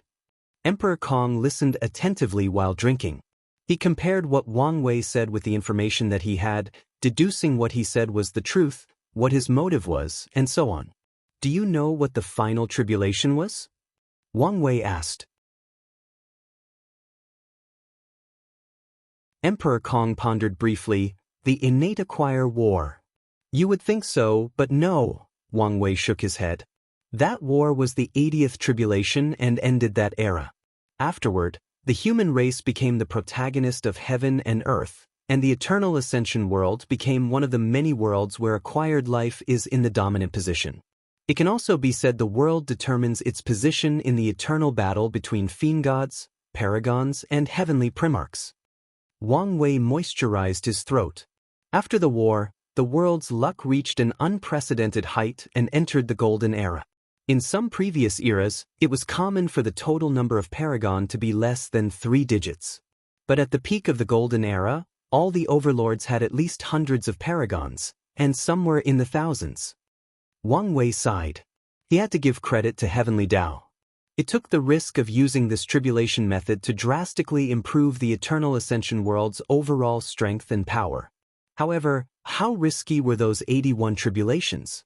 If any of them went wrong, the world's cultivation civilization would be destroyed and have to restart. The Eternal Ascension world might have spent countless eras trying to recuperate from the devastation. During the Golden Era, many extraordinary talents rose up, Wang Wei continued. For example, my ancestor, Qiyuan. He started the First Origin War, turning the Myriad Emperor world into the destiny center of the lower dimension. However, was this the only effect of that war? Of course not. The world's destiny also shifted from the aboriginals born in the upper dimension to the people from the lower dimension. How could the people from the other world communities allow Qiyuan to bless his home world at the detriment of their own? The First Origin War should have ended with these people banding together to defeat the Dao opening sect and the others from the Myriad Emperor world. Yet, that's not what happened. The explanation for this is Qiyuan convinced many people from other world communities to side with him, and the reward was what Wang Wei said, destiny shifting to them. After the war, more and more people from the lower dimension grew until they became the dominant force in the upper dimension. I suspect the first war was in preparation for the Second Origin War, Wang Wei analyzed. He had no definite proof of this matter, but he derived this conclusion after researching the historical text. Another extraordinary talent of that era is, of course, Empress Wu, and her situation is related to you, Wang Wei said, looking at him. What do you mean, fellow Daoist? Emperor Kong was genuinely confused. Many major events happened during the Golden Era, but the most significant is the Devil Catastrophe, the 81st and last tribulation. Emperor Kong squinted. Heavenly Dao went all out for this catastrophe. It even acted a little bit reckless by pushing the limit of that tribulation beyond the level of Paragon. Emperor Kong immediately remembered some of the rumors he had heard about the devil primogenitor, and his squinted eyes became even smaller. Heavenly Dao's risks paid off. The Golden Era survived the last tribulation, and the world's luck reached another unprecedented height. Qiyuan took this opportunity to launch the Second Origin War. He successfully opened the transcendent path to the Chaos Universe and made the Eternal Ascension world the semi-destiny center of the universe. Emperor Kong frowned. What does this have to do with Empress Wu and me? Yes, I'm getting ahead of myself, Wang Wei said. By the end of the Devil Catastrophe, the status of the 13 Overlord was already established. The Grand Sect Alliance, the Dao Opening Sect, the Myriad Clan Union, the Limitless Exchange Hall, the Tao Beginning Palace, the 10,000 Buddha Haven, the Great Qin Kut, the Premarch Origin Temple, the Tribal Sacred Mountain, the Sword Path League, the Skill Dao Association, and the Divine Faith Heaven. What am I missing? The Origin Seal Continent, Emperor Kong replied calmly. As the saying goes, 9 is the extreme, 12 is completion, and 13 is transcendent, Wang Wei continued. Everyone knew there was one last spot for the top lineage, and as I'm sure you've already guessed, such destiny fell on Empress Wu. With unparalleled talent, she built the Origin Seal Continent and became the last overlord. Wang Wei sighed. She's a wonderful woman, isn't she? She's probably the strongest of all the primals in that era in terms of direct combat. However, her lineage is slightly better than that of Limitless Exchange Hall in terms of the number of primal strength. In terms of foundation, such as the number of paragons, empyreans, and middle-level cultivators, she's undoubtedly the weakest. You can guess the reason, right? She's too young, and her foundation is the weakest, Emperor Kong replied with a sigh. That's right, Wang Wei nodded. Her rise was only during the middle to late stage of the Golden Era. No matter how wonderful she is, it could not change this fact. Wang Wei looked at the sky, especially the sun. There used to be 7 moons and 2 suns in the sky, but they were now gone. Heavenly Dao has already planned everything, Wang Wei said with a deep voice. It knew Qiyuan's methods could only summon these inferior, banned, and flawed methods of becoming half-step transcendence. Ban? Who can ban these methods? Emperor Kong thought, his heart shaking. Why am I so stupid? Of course, it's Grand Dao. So, that's why that event became the ultimate taboo. Heavenly Dao knew how prideful these people from the Golden Generation were, so how could they accept such flawed methods? Wang Wei continued. So, it selected a few people. Emperor Kong's expression became serious and looked at the bright sun. These people were supposed to be guardians and pathfinders. They were supposed to protect the world while the others recuperated from the damage of the ultimate taboo. When the time was right, everybody would work together to perfect the method and open a new era. Wang Wei was not spouting nonsense. Maitreya was one of the most brilliant talents of the Golden Era, ascending to the position of Prime Buddha and controlling the 10,000 Buddha Haven, which became the origin and head of all Buddhist factions in the world. How could such a person not be arrogant? How could such a person accept becoming the weakest type of half-step transcendence? Wang Wei doesn't know much about supreme unity, but his situation was probably similar. Can you guess where this story is going? He asked. The Guardians turned into usurpers, Emperor Kong sighed. They changed the trajectory of their and the world's fate, destroying the advent of the new era. Destroy? More like delay, Wang Wei chuckled. Heavenly Dao has great ambitions, and it's been planning for so long. Wang Wei had his suspicions about Heavenly Dao after hearing what happened with Wu Hong and the Curse Master. If my theory is correct, it's been planning for a few transcendent factions, he continued. Maybe not 13, but definitely more than 3. He looked at Emperor Kong. And am willing to bet the last spot went to you. Although Emperor Kong had some guesses about where this conversation was going, his body still trembled after hearing these words. He tried his best to control his emotions, but it was not so easy this time, so he had to sip his drink and use the alcohol's effect to calm down. If you find any errors, ads pop up, ads redirect, broken links, non-standard content, etc., please let us know reports so we can fix it as soon as possible.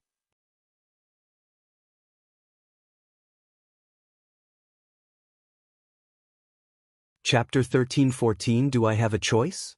Unedited chapter. The Destiny of a Transcendent Faction? Who does not want such a thing? Destiny and luck are two of the Supreme Tao, meaning that as long as Emperor Kong played his cards correctly and made no severe mistakes, he was destined for success. However, the latter could not care about any of that. On the contrary, an overwhelming fear rushed from his mind into his toes. Emperor Kong knew the severity of this kind of news. As long as another word of this conversation gets out, his academy will be annihilated the next day. There is no basis for Wang Wei's words besides his analysis. Of course, with enough effort, these top lineages can deduce whether he's telling the truth or spewing nonsense. However, it did not matter whether he was telling the truth. Some people would instead eliminate a potential threat to take the risk of being wrong. That's why Emperor Kong was sure his academy would not survive if anyone learned of this conversation.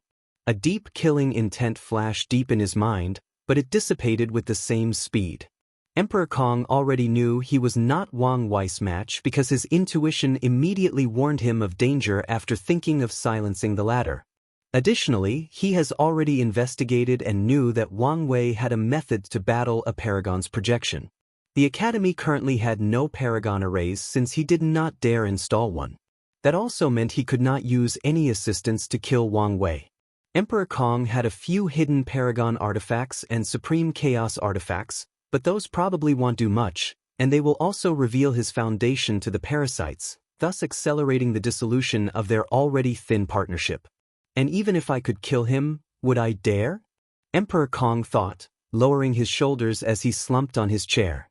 Wang Wei was the darling of the Dao opening sect, so he knew the latter would not hesitate to eradicate him for killing a disciple with so much potential. Emperor Kong sipped his wine, feeling a little more defeated. This conversation has been a constant blow to his pride and arrogance. Fellow Daoist, it's not wise to say these things without any evidence to back them up, Emperor Kong said calmly, already regaining control of his emotions and mind. Are you saying I'm speaking nonsense? Wang Wei chuckled. Well, maybe you're correct. but there are signs to follow. Wang Wei groaned softly as he enjoyed the wine's taste. Even with the effect, this wine was top-notch due to its taste. If not for my appearance, the destiny to end this era should have been yours. Emperor Kong wanted to swear as this man had said another outrageous thing. Heavenly Daoist's original plan was to use this destiny for you to destroy these parasites and plunder their resources to increase your academy's foundation. By the time you fulfilled your destiny, you would have been a paragon, and the academy would have had a foundation closed and maybe even on par with overlords. Then came the next step of this plan, the Grand Sect Alliance. Emperor Kong's heart again trembled as he remembered a conversation with his two favorite disciples 3 million years ago. The plan was already set in motion in the lower dimension during Lin Fan's supreme outlaw trial. Wang Wei continued, his eyes brighter than the stars and containing the truth of the universe. There were two outcomes from this trial. Lin Fan passes, kills Suya, and forges enmity with the upper dimension Yin Moon Palace for preventing them from completing their book. Or, he fails, passes his power to Su Shi, and she inherits his vendetta and eventually kills Suya.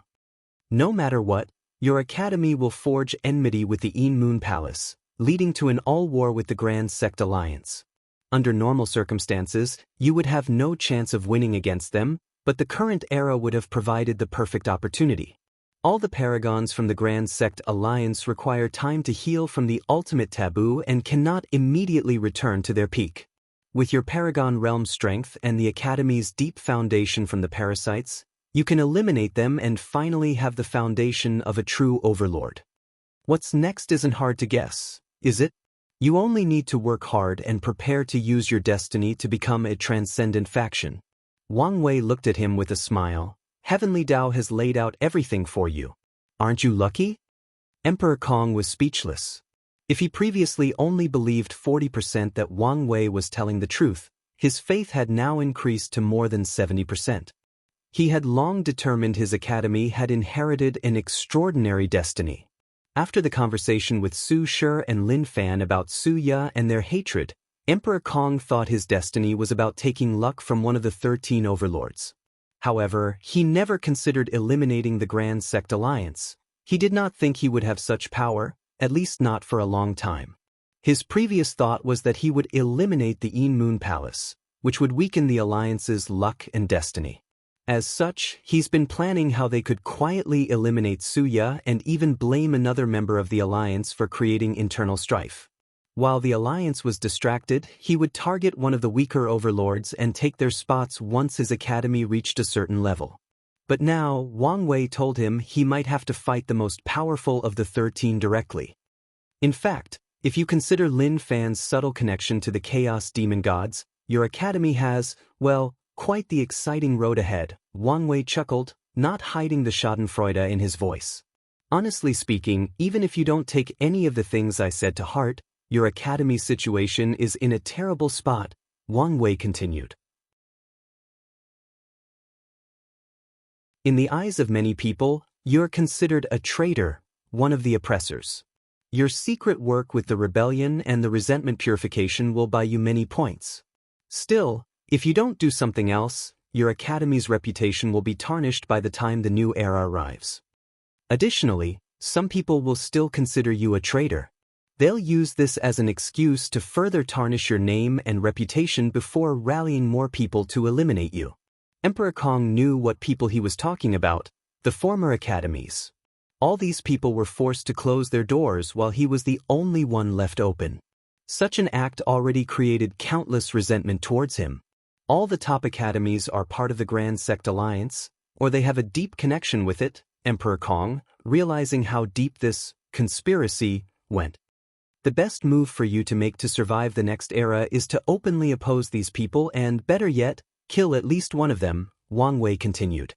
So, what do you think, fellow Daoist? Want to work together? Do I even have a choice? Emperor Kong thought, almost rolling his eyes.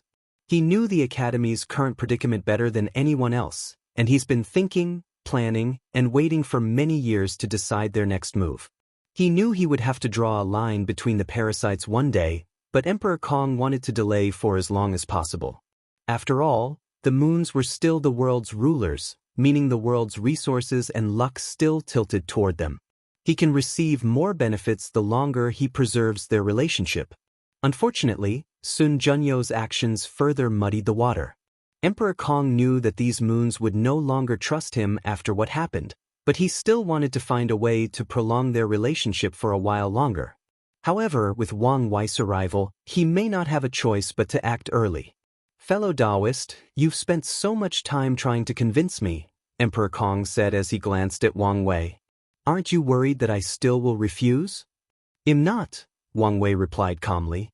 His action was what strategists called an open conspiracy, meaning even if you know it's a plot, you must still do it. A king must be able to bear the weight of the crown. This saying applies to the Academy's current situation. Without sufficient foundation, the destiny of a transcendent foundation is a burden to Emperor Kong instead of a blessing.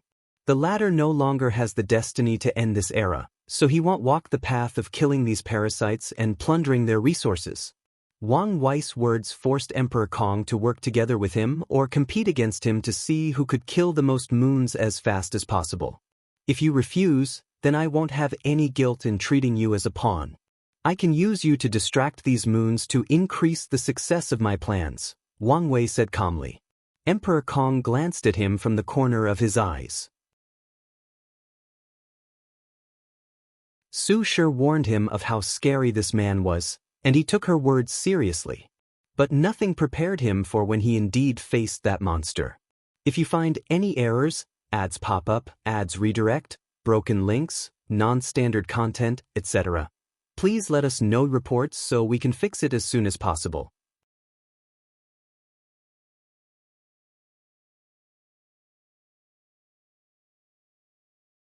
Chapter 13-15 Partnership. Emperor Kong sighed.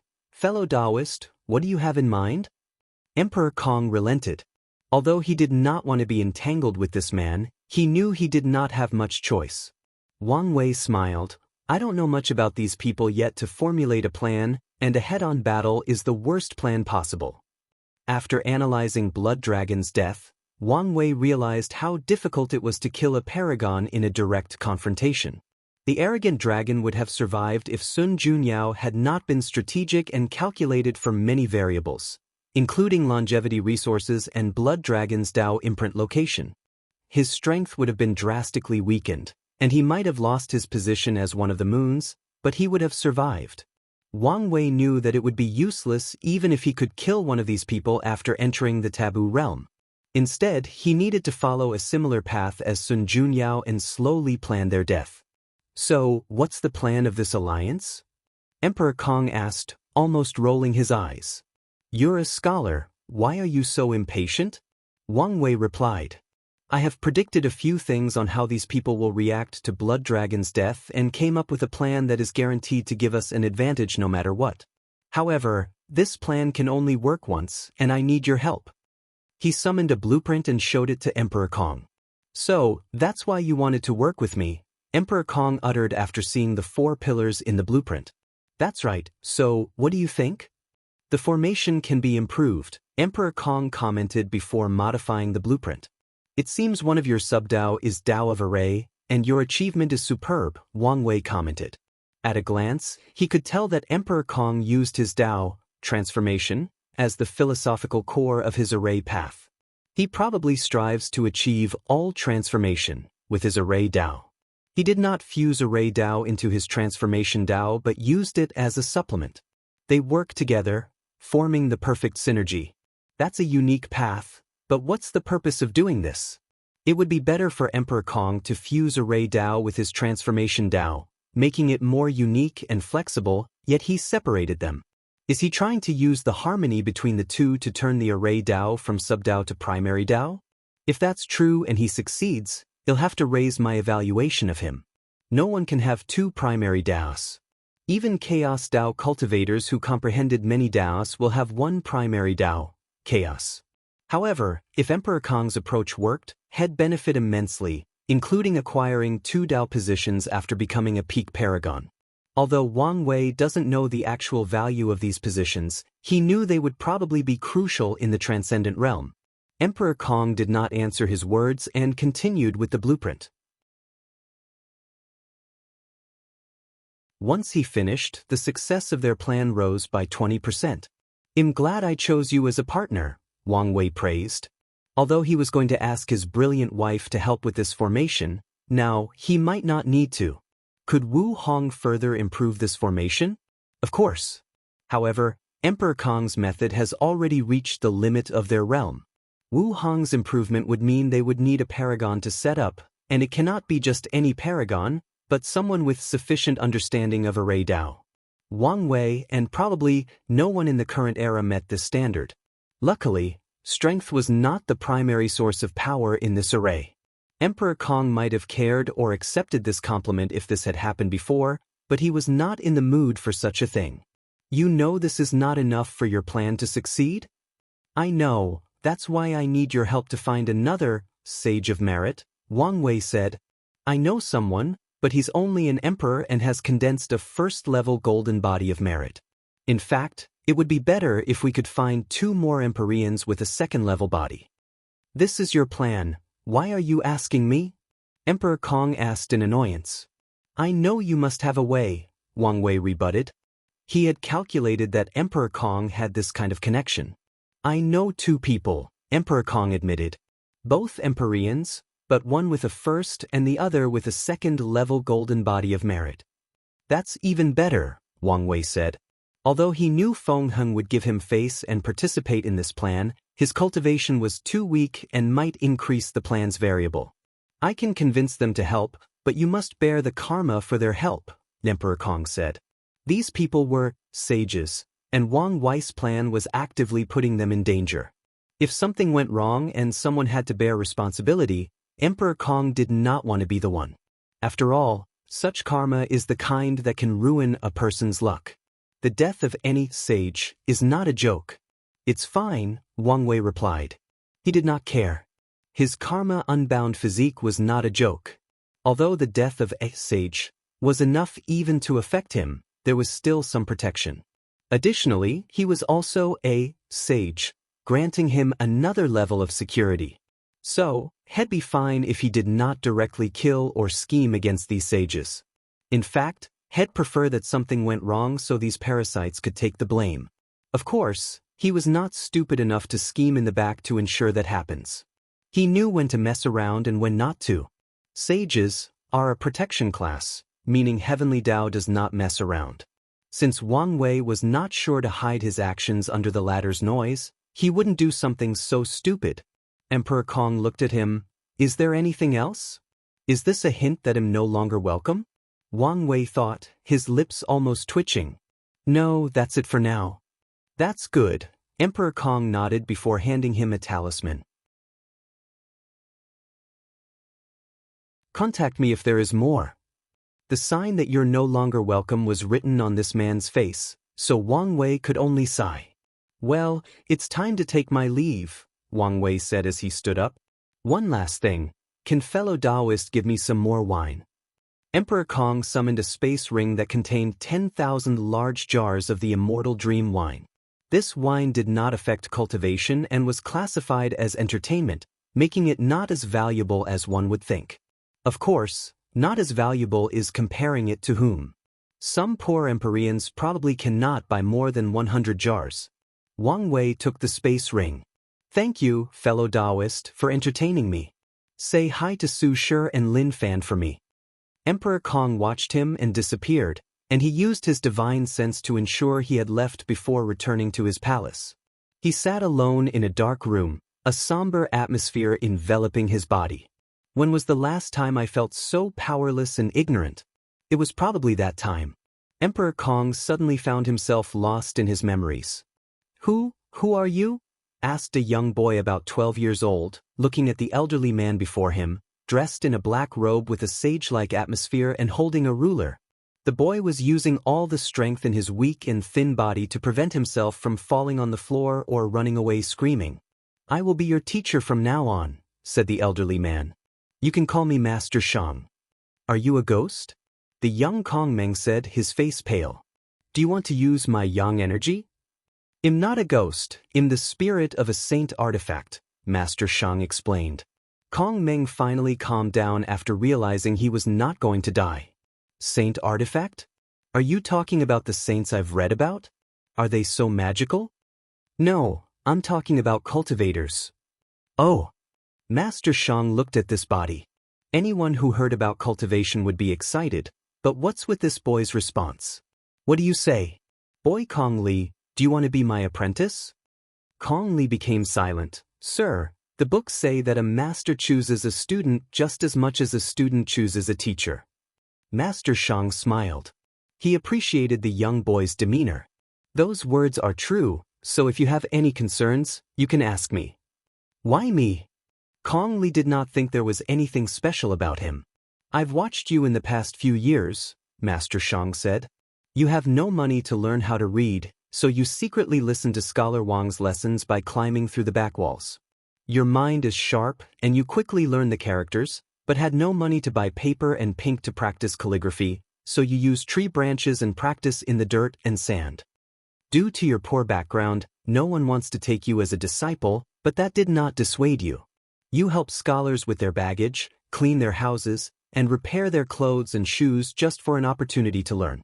You save every penny you make, even forsaken meals, just to buy books.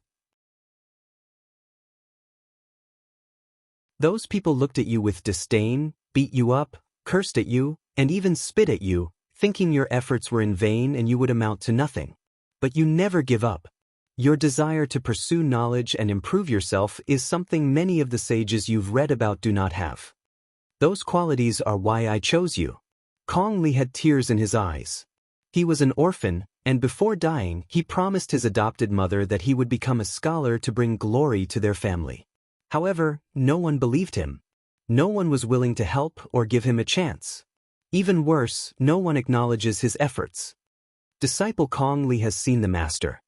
He knelt on the ground, bowing deeply. Good boy. Master Xiang waved his hand to lift him up. From now on, you're my disciple, and I'll give you the courtesy name Meng.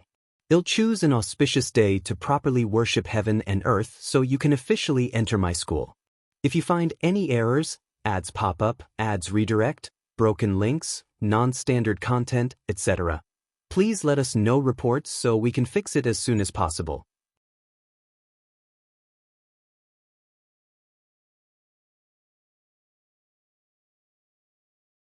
Chapter 13:16 Wake up. The young Kong Meng bowed to an altar representing heaven and earth before bowing to his teacher, Master Xiang. He did serve the latter tea, concluding the master-disciple relationship. Master Xiang nodded in satisfaction, while Kong Meng had a wide grin. So, Master, what are you going to teach me? Master Xiang did not mean the latter's slightly impetuous actions. On the contrary, he had always admired the boy's desire to pursue knowledge. I must ensure he's not led astray by the cultivation world and starts to pursue power instead of knowledge, Master Xiang reminded himself. Let's start with a brief history of our school, Master Xiang uttered. My master was a young scholar named Songyu. He was an upright and righteous man, loved by the people and the king. Unfortunately, officialdom is cruel. No one could not tolerate my master's rigid views and conduct. So, countless ministers worked together to frame him. Kong Meng had a look of indignation.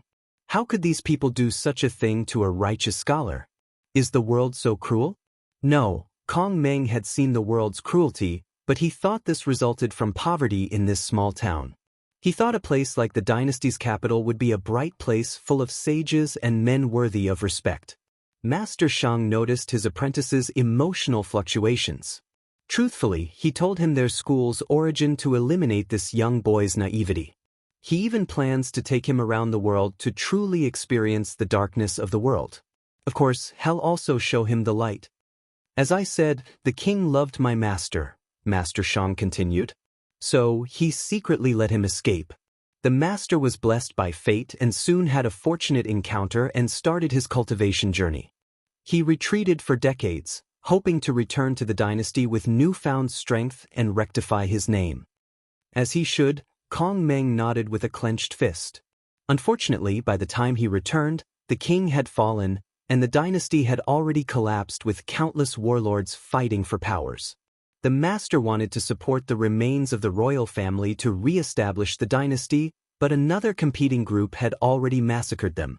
Master Xiang sipped his tea, taking this moment to allow his young apprentice to digest his words. The master felt lost, so he returned to the cultivation world. However, that side was also not peaceful. The human race and the myriad emperor world as a whole had suffered tremendously at the hands of the devil race, leaving the cultivation world full of hatred, resentment, and cruelty. The master grew ambitious, wishing to use the literary way's ideas of rule, etiquette, righteousness, and respect to establish peace throughout the world. Master Xiang secretly shook his head. His master's ambitions were too grand. In fact, he was extremely conservative with his words. His master directly wanted the literary way to dominate the world, even overwhelming Taoism, the sword path, and many other schools of thought. Sadly, his talent could not bear his ambitions. He died during his supreme realm tribulation. Master, don't worry. I promise to fulfill the grand teacher's ambitions, Kong Meng promised. No need for that, Master Xiang said. He knew that even if his apprentice could become an eternal emperor, he could not make the literary way the dominant school of thought in the world. Such a goal requires countless generations of success. Even then, the chances of success were not high. You can form your own path, goal, and ambition, Master Xiang said. As for how far you can go, that'll depend on you and fate. I understand, Kong Meng nodded. Master Xiang waved his hand to summon 3 things, 2 books and a bamboo book bag. These 2 techniques will be the foundation of your cultivation journey, Master Xiang said. The first is called measuring the world with your feet. It's a body-refining technique that can draw earth energy from the ground and temper your body. You only need to walk. The more you walk, the more energy you can gather, and the more powerful your body will become. Sadly, it's incomplete, but maybe you can finish it. I'll try my best, Kong Meng nodded.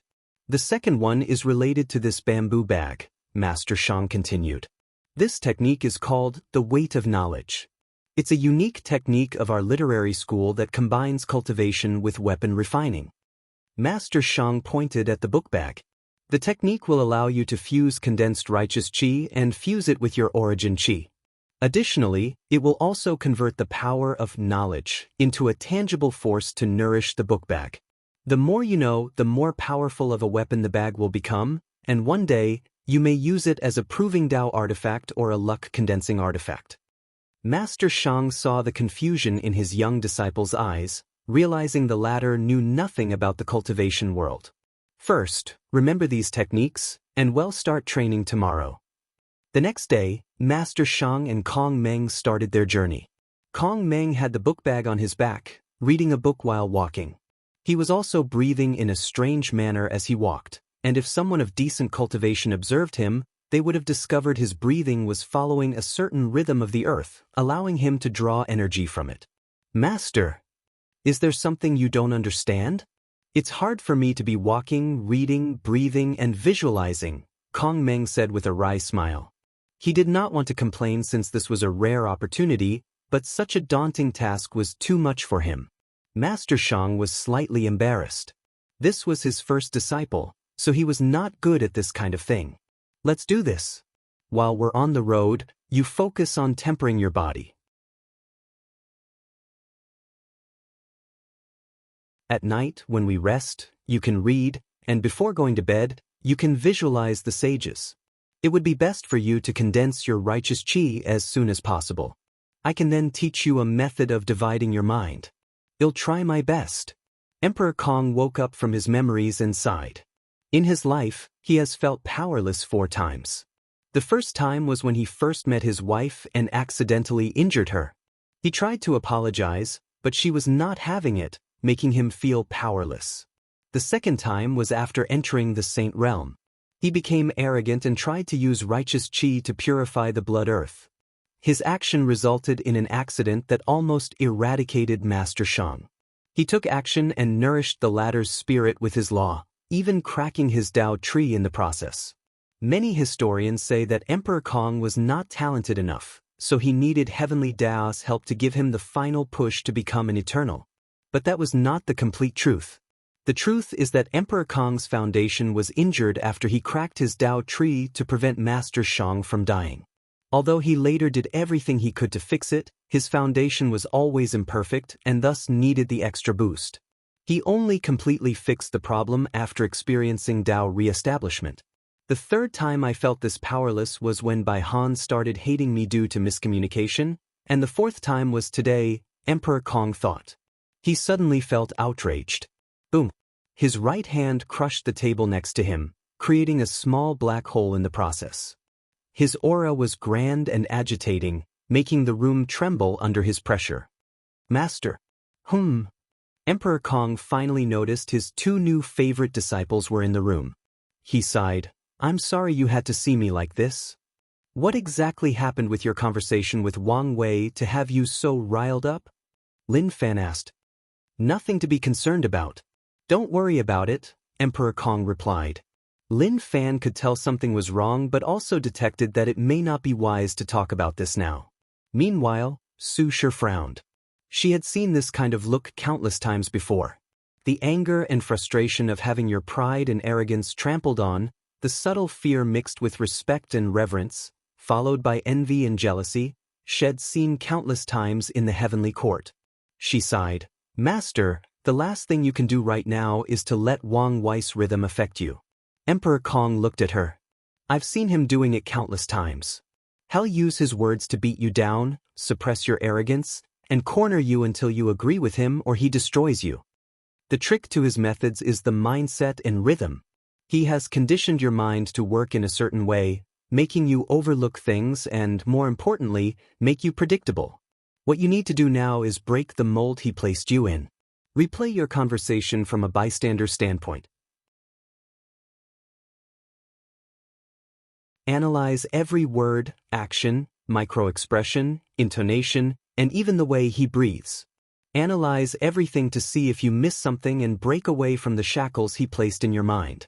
If you find any errors, ads pop up, ads redirect, broken links, non-standard content, etc., please let us know reports so we can fix it as soon as possible.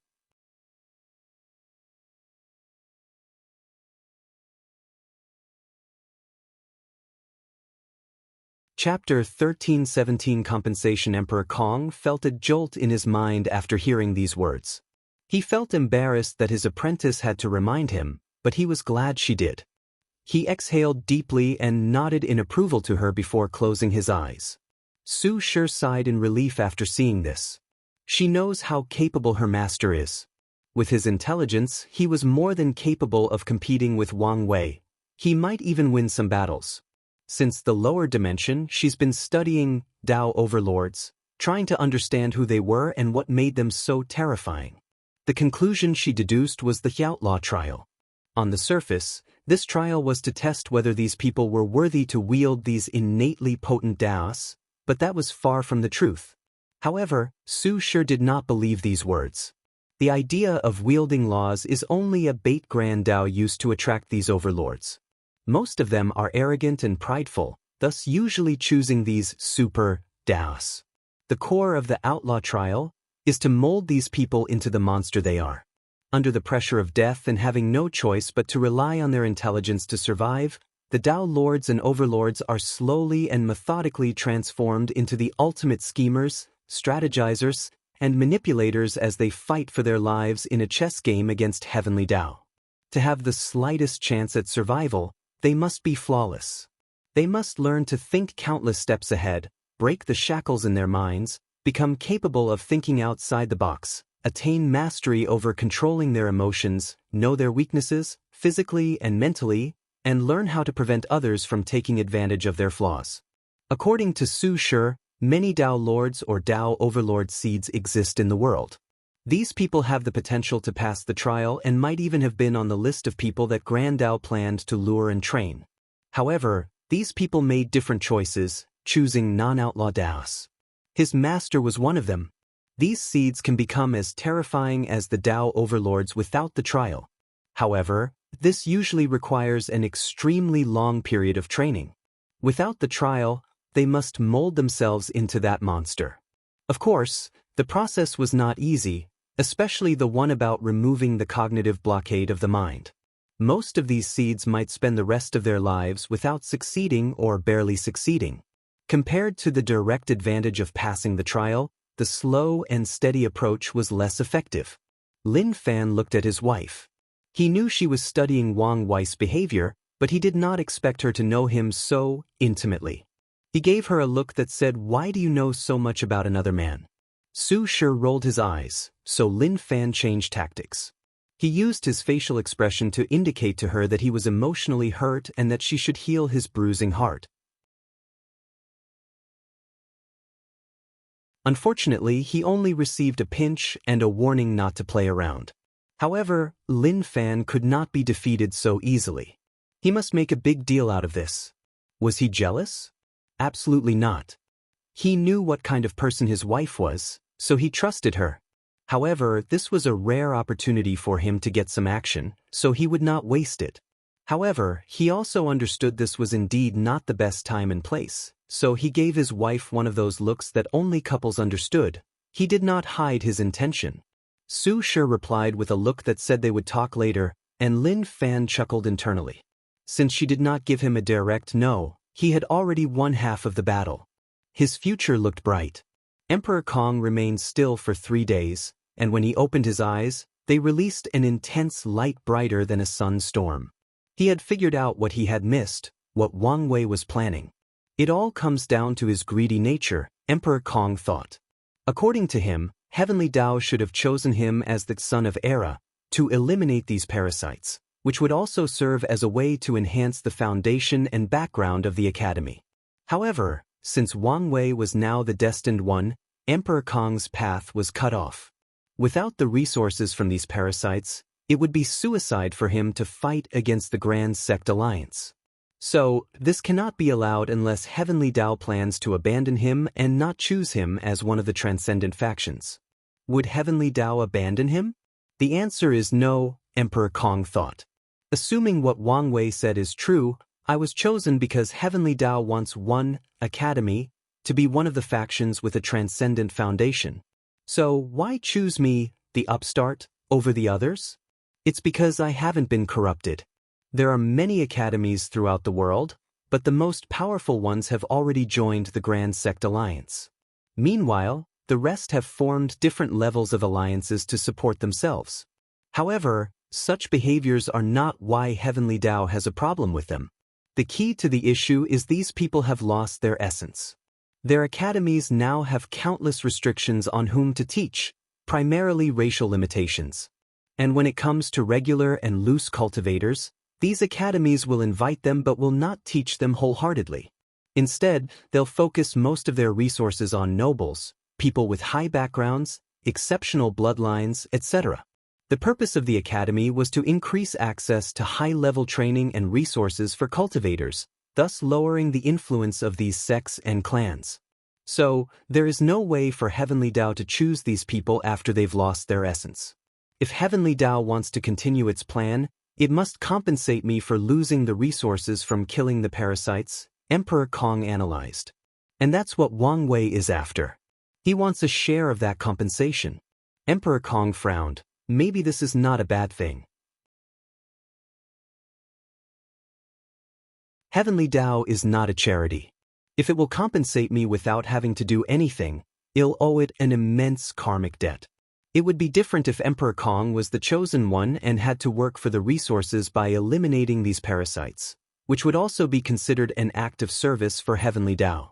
Maybe I can draw Wang Wei in to share the karmic debt, Emperor Kong thought before immediately canceling this idea. Based on how easily he accepted the karmic debt involving the two sages, he must have an excellent way to block karma. If I try to use him, I might lose resources while still owing a major debt. An intense light flashed in Emperor Kong's eyes. In that case, let's just owe the debt.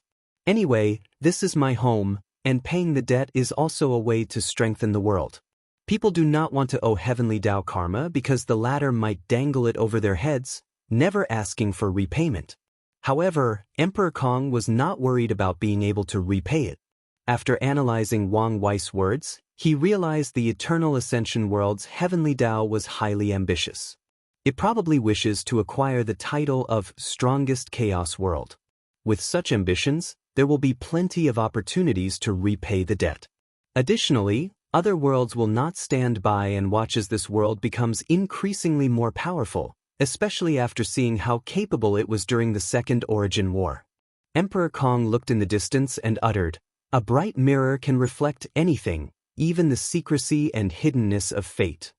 An intense righteous qi gathered above the academy to form an invisible mirror that shone its light on every corner of this enormous city. The mirror's light had a direct target, people's fate line. It observed and kept a watch on everything. A few people noticed this change, were shocked, and ready to defend themselves. However, after noticing the dean's breath, they stopped themselves. After taking over Blood Dragon's territory, Wang Wei's Fate Shadow Guard should have expanded. This method should make it harder for them to infiltrate the academy, Emperor Kong thought. He then finally focused on his disciples. "Shire, thank you very much." Her words not only changed his mindset on how to deal with Wang Wei but also how to deal with other powerful opponents with high-level intellects. "Master, I'm only doing my job as a disciple." Emperor Kong smiled. "That's why you're my favorite." "Master," Lin Fan complained. "He used to be the favorite." "It's not like you didn't know this." Emperor Kong waved his hand before glancing at his son. "Why are you jittery?" Bai Han, complaining in his mind that he was the son and should be the favorite, woke up after hearing his father's words. Madame Shun came again. This time, she said she won't leave until you decide. Emperor Kong groaned softly. He had just dealt with one headache, but another arrived at his door. If you find any errors, ads pop up, ads redirect, broken links, non-standard content, etc., please let us know reports so we can fix it as soon as possible.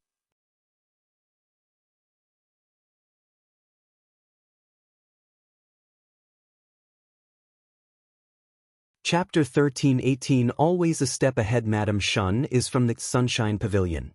She's the mistress, controlling all its power. However, despite its poetic name, the pavilion is, in fact, a chain of brothels that target cultivators, including emperors and empyreans. All the pavilion's women and men cultivate yin-yang Dao, or a source technique about dual cultivation. Cultivators can visit when they need some help with their cultivation. If they pay for the lowest Tier 1 service, they can dual cultivate with a partner of their choice, but only through holding hands. Such service is crucial to cultivators below rank 10 as they can use it to break through bottlenecks, but it can only provide some cultivation bonus to great emperors and other paths. Tier 2 services involve physical intercourse, and the effects are even better. It's possible to increase a person's cultivation by a few % if they have just become great emperors. Tier 3 services involved women with their primordial yin and yang intact, making the process even more potent. That's not to mention other benefits like tempering the body and soul. Tier 4 and 5 services involved people with special physiques, with the difference being that Tier 5 girls also have their primordial yin and yang preserved. In the cultivation world, there is something called a cauldron physique, a unique physique with excellent dual cultivation properties. Devil cultivators love this type of physique as it is the best way to strengthen their foundation, and other cultivators love it because it's the best way to break through bottlenecks. Of course, women despise it because this physique primarily exists in women, and the fate of the cauldron is always terrible. The Sunshine Pavilion provided cauldrons but at an exuberant price. All their prices are beyond expensive, but Tier 4 reaches another stratosphere, and that's because the price also involves numeration to ensure the owner of the cauldron physique can recuperate. Well, at least, that's their explanation of why the price is so expensive, but people know better. Cauldrons have terrible fates because others forcefully plunder their primordial yin, injuring their bodies and souls and even destroying their cultivation foundation. However, the Sunshine Pavilion used a harmonious yin-yang dual cultivation technique, meaning the cauldron physiques benefit the owner instead of harming them.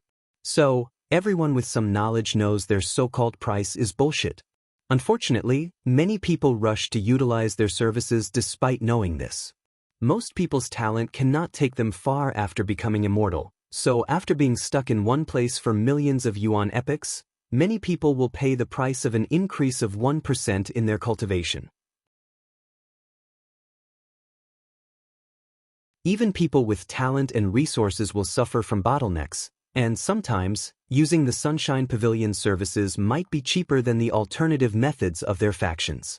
Emperor Kong has dealt with the Sunshine Pavilion, not because he used their services but because they are also one of the largest spy networks in the world. When men are in their most relaxed state, they can easily open their mouths and spill information. Meanwhile, the women who use the pavilion services are often secretive about it due to societal pressure, making it easier to get information about them. Lastly, the pavilion has a system in which they can offer discounts if someone provides them with valuable information. With all their branches scattered worldwide, the Sunshine Pavilion is among the best in the information business, so Emperor Kong has dealt with them. However, his problem with Madame Shun is not her business or some kind of contradiction that happened between them. She wanted to open a yin-yang school in the academy. Her request immediately sent the academy into chaos.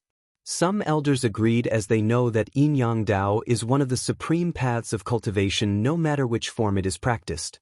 Meanwhile, others vehemently denied this request, believing such a method of practicing yin-yang Dao contradicts many of the core ideologies about the literary way. They've been arguing for more than 50 million years since Madame Shun made that request, and the only way to end this debate is for the dean to decide. Emperor Kong has no problem opening the yin-yang school. Since his path is to enlighten all sentient beings, he would not exclude anyone. His hesitation is because of the true owner of the Sunshine Pavilion. I don't want to deal with that crazy woman, Emperor Kong sighed, feeling a headache coming. Wang Wei was a problem, but he was still a reasonable person, but that woman was not. She could attack the academy without any reason. It would be a nightmare if she had an actual reason. If I don't make a choice soon, that will be reason enough for her to act against me or the academy. Emperor Kong once again felt frustrated. He could not beat her, and he might even suffer terribly if he angered her. All right, I'll deal with her. Master, what are you going to do? Lin Fan asked. He knew how complicated the issue of Madame Shun was. I'll tell her we can start the yin-yang school in the academy's branches as a test trial, Emperor Kong said. That should satisfy her for now while also preventing that crazy woman from having any direct connection to the main branch. Emperor Kong sighed as he flew away. He decided to spend a few days with Master Shang to isolate himself from the world. This should soothe his mind. Then, he'll go on a vacation with his wife. Wang Wei was walking around Origin Seal City with a candy stick in his hand, enjoying himself. He enjoyed the overall feel of this city as the atmosphere perfectly blended a mortal city with a cultivation city. That's how he was about to buy this candy from a stall on the street. Moreover, he didn't know if it was because of his future wife's terrific standards. The food in this place was beyond excellent. Every restaurant he visited in the past few days had its own unique cuisine, techniques, and recipes. Wang Wei stopped as he suddenly sensed something. He looked in the distance, and his vision penetrated endless distance as he saw a bright mirror above the academy's city. Have you figured it out? He shook his head. I'm starting to regret making friends with that little girl, Su Shi. Wang Wei did not mind despite his words since that's how most friendships in the cultivation world, especially relationships with people of different factions or lineages. The lineage's benefit must come above everything, including friendship. Not a bad move, old man, Wang Wei commented. However, this is not enough to stop me. He raised his hand to condense a few karmic threads, mainly Emperor Kong, Lin Fan, Su Shi, and the Lower Dimension Academy. Emperor Kong owed him much more karma than the latter admitted due to everything he did for the academy in the lower dimension. So, what Wang Wei plans to do is to force him to repay that karma, or he will suffer a potent and immediate backlash that not only damages his soul but also affects his luck. And what's the best way to repay that karmic debt? Of course, it's from that compensation from Heavenly Dao. Wang Wei manipulated the threads to do his bidding, ensuring Emperor Kong would not notice anything until he received the compensation. By then, Hell have no opportunity to delay and must pay immediately. Heavenly Dao is planning for transcendent factions, but there must be a difference between them, Wang Wei sneered. He had no personal grudge against Emperor Kong or the Academy but must ensure his faction's supremacy in the upcoming era. After all, in this world, more power means more resources, so Wang Wei, who always knew this, never stopped striving for more power and resources for the sect. Wang Wei bit his candy, enjoying the unique sweetness with the ability to improve his mood. If not for his cultivation level, this thing might affect his state of mind, which is truly impressive. This city was truly remarkable. Even the candy maker had some achievements in the Tao of cooking. I'm starting to wonder whether I bragged too much that day, Wang Wei thought. With such an impressive palate, could he create a dish that makes her swallow those words back? He sighed, feeling his future was bleak. Wang Wei headed toward the next restaurant. However, he did not take a few steps when something landed from the sky before him. He saw a beautiful woman in golden metallic armor from shoulder to toe, looking like a Valkyrie from Earthsmith. "What can I do for you, young lady?"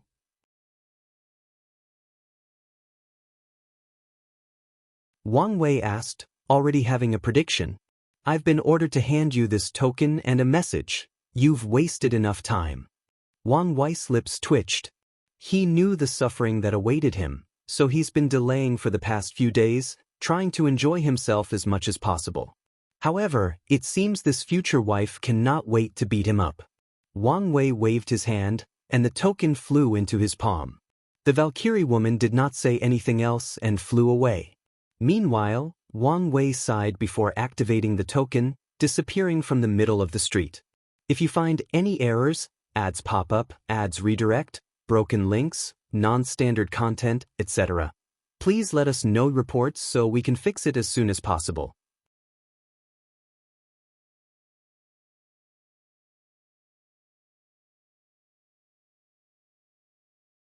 Chapter 1319 Arranged Marriage. Wang Wei floated above the air, looking at this new environment. Is this the Origin Seal continent? This place is odd. As soon as he stepped into this world, he found his mind clear, and inspiration about different Daoists flashed in his mind. He scanned this place with his divine sense. In terms of size, this continent was approximately 100 times larger than the lower dimension, which is considered small by the upper dimension standard. It's extremely beneficial to cultivate in this place, but the reason for that is not an abundance of Dao Qi, Wang Wei muttered. The concentration of Dao Qi in this place was extraordinary, but it was not the main reason why it was so special. Wang Wei teleported to a forest nearby and started to play with the grass. "No way," he muttered as he examined the trees, rivers, mountains, and animals. He then scanned the continent a second time, observing everything on a more profound level. "What a brilliant method," he praised. Everything on this continent was made of runes. From the grass to the trees, the clouds, the rain, the air, volcanoes, the ocean, everything was made from different runes, making this place the holy place for professionals. Just by observing a single tree in the Origin Seal continent, these people can gain a deep understanding of wood runes, vitality runes, life runes, and many more. Even the animals are composed of runes. Wang Wei studied. She used essence rune to create the body, Qi rune to give the body the life energy and other energies for the body to function, and finally, the spirit rune created things like the mind, spirit, and soul. Such a method can be described as true creation, especially compared to the cheap Grand Mist Wheel method. Wu Hong used her Dao to control other Daoists, which in this case is creation Dao. With such a method, it's no wonder she could compete for status with the Skill Dao Association. Is this a microcosm of the eternal ascension world? No, maybe the chaos universe? Wang Wei immediately checked after having this idea. His eyes saw a gray river that ran through every fabric of this continent. This river was something he was familiar with, yet it was also different. A river of fate created with runes, Wang Wei thought. It is common knowledge that runes is the language of Grand Dao. But it was after today that he realized what these words truly meant. Wang Wei checked, and as expected, he saw the river of time, a source Qi space, heavenly Dao, and even primordial chaos. which surrounded this continent and served as a barrier or protection, and they were all created with runes. Wait, where is Samsara? Wang Wei muttered. He searched and he found it. Did she steal power from the Yama kings? He could tell the Samsara of this continent was operating like any others.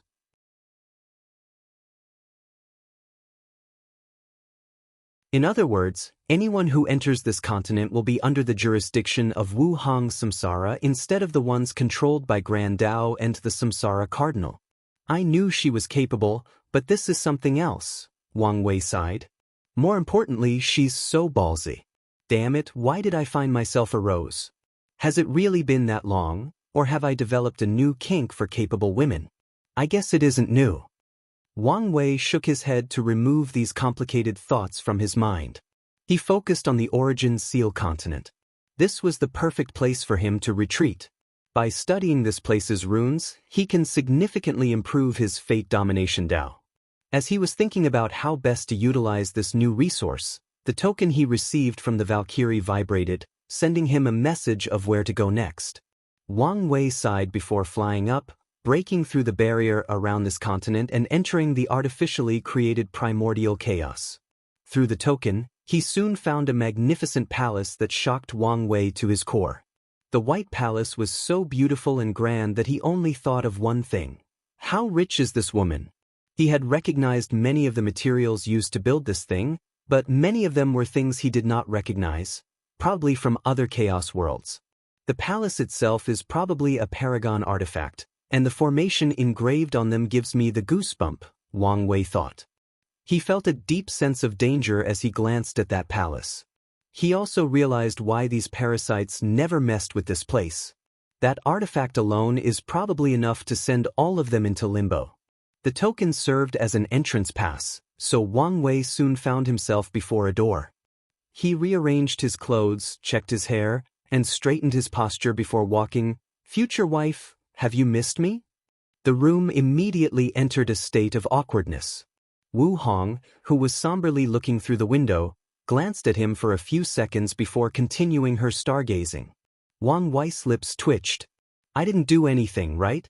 I even boldly but subtly showed her the state of my karmic line to prove my loyalty." He secretly sighed. Even dating back on Earth was not this hard. He walked next to her and also stargaze. The sight before him was indeed beautiful as it showed the birth of a universe with all its stars, planets, galaxies, and many cosmic wonders. Then, the universe dies before restarting. The entire process takes place in just a few minutes. In other words, these two used the creation and destruction of a universe as something to stargaze, something to appreciate. After watching this scene for the third time, Wang Wei said, "Come on, use your words. We are all adults, so if you have an issue, let's discuss it." A common dating advice on the internet from Wang Wei's previous life was, "Communication is vital in any relationship." That is indeed sound advice, but how many people can effectively use it? Not to mention that this advice rarely mentions that knowing how to communicate is as important, if not more important, than communicating itself. "Something has been on my mind," Wu Hong said calmly. "Why did you accept the relationship so easily? It's apparent to anyone that you, of all people, would reject any form of fated love. Yet, from her memories, besides some insignificant reservations, you quickly accepted that marriage." Wu Hong looked at him. "It can't be because of love at first sight. Rational people like us don't buy into such a thing. So, why did you do it? Since you've accepted it once, why not accept it a second time?" "That's an interesting question and one I've thought about a lot before," Wang Wei replied. "And the answer is much simpler than you think. Before the Supreme Outlaw trial, my relationship was pretty good. She was like a doting mother, and I was like a rebellious child who did not want to follow in their parents' footsteps or arrangement for the future." "What a strange analogy," Wu Hong said with a frown. "I know, but it's the best way to explain it," Wang Wei continued. "Continue." "After the trial, well, my mind was more open, and I was even more rebellious. Then, things went sour after learning about my status as a fate seed. Before those events, I saw our situation as an arranged marriage. My loving and doting mother, fate, chose a wonderful woman for me, and after meeting her and seeing how beautiful, compassionate, capable, and compatible we were, I accepted it. Of course, I'm still the rebellious son. Just because I accepted it once doesn't mean I'll accept it a second time. Then, our relationship worsened, and there was no longer room for reconciliation. Wu Hong took a moment to process these words. Such a strange way to explain the situation, yet it still makes sense, she nodded. So, did you feel any instant connection after meeting her? Not all, Wang Wei shook his head. On the contrary, I feel our relationship is an ill-fated one. That girl will suffer immensely in her life if she gets with me. Oh! Wu Hong felt he was not saying these words without any basis. Tell me more. She motioned for him to sit down before serving tea. Wang Wei felt relaxed, and it was not only because the tea was refreshing but also because the tension in the room had dissipated. So, he told his future wife everything that happened during his meeting with Sun Junyao, including his conjectures about his transcendent ability to influence the chessboard. He also told her about his conversation with Emperor Kong, mainly his conjecture about transcendent factions, and that the academy was chosen for one of the spots. What do you think? About what specifically? Wang asked. He had said many things, and some she needed time to digest. Let's start with recruiting Sun Junyao, Wang Wei answered. If you find any errors, ads pop up, ads redirect, broken links, non-standard content, etc. Please let us know report so we can fix it as soon as possible.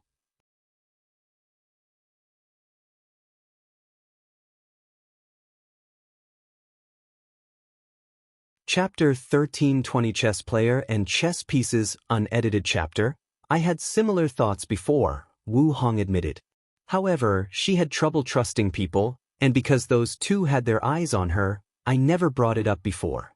But, as you said, I'm considered half her master, so it should not be an issue for her to join me, if she wants to. Although Sun Junyao had the potential to enter the next realm, Wu Hong would not force her or use emotional manipulation to trick her into her faction. She disdains doing such a thing. However, she will indeed extend an invitation. A promise of the perfect foundation method should increase your chances, Wang Wei nodded. However, do you think the path of perfection is truly the best for her? What's with the sudden change? The last time they talked, they agreed that the path of perfection was, well, perfect for Sun Junyao. I've been thinking about this since our conversation, Wang Wei said. People often believe that perfection is a taboo because it is the quickest and easiest way to transcend, and it's also a way to tap into grand Daoist power. But what if things were not so simple? It's one thing to achieve a perfect body, or perfect Dao, but you should understand what it means to have a perfect mind. Cold, indifferent, calculating, and more importantly, no emotions, Wu Hong replied. Yes, in the path of perfection, human emotions are a liability, so people on this path will either eliminate it or suppress it to the lowest level possible, Wang Wei nodded. However, these people are also the most ruthless. They will do anything to achieve their goals and have no bottom line. Wang Wei considered himself a ruthless person, and his path of absolute freedom required him to have no moral restrictions. However, there are certain things he would never do, for example, forcing himself on someone else. He just needs to know he has the power to do it without any mortal guilt without doing it. These people don't care about friends, families, and loved ones. Everything can be abandoned for their pursuit of the Tao. It's fine if something like Grand Tao or Heavenly Tao, who is the consciousness that controls the rules of reality, but if cultivators had a similar mindset, they will turn heaven and earth upside down, maybe even destroy it to achieve their goals, Wu Hong finished, and her eyes lit up. That's why it's a taboo.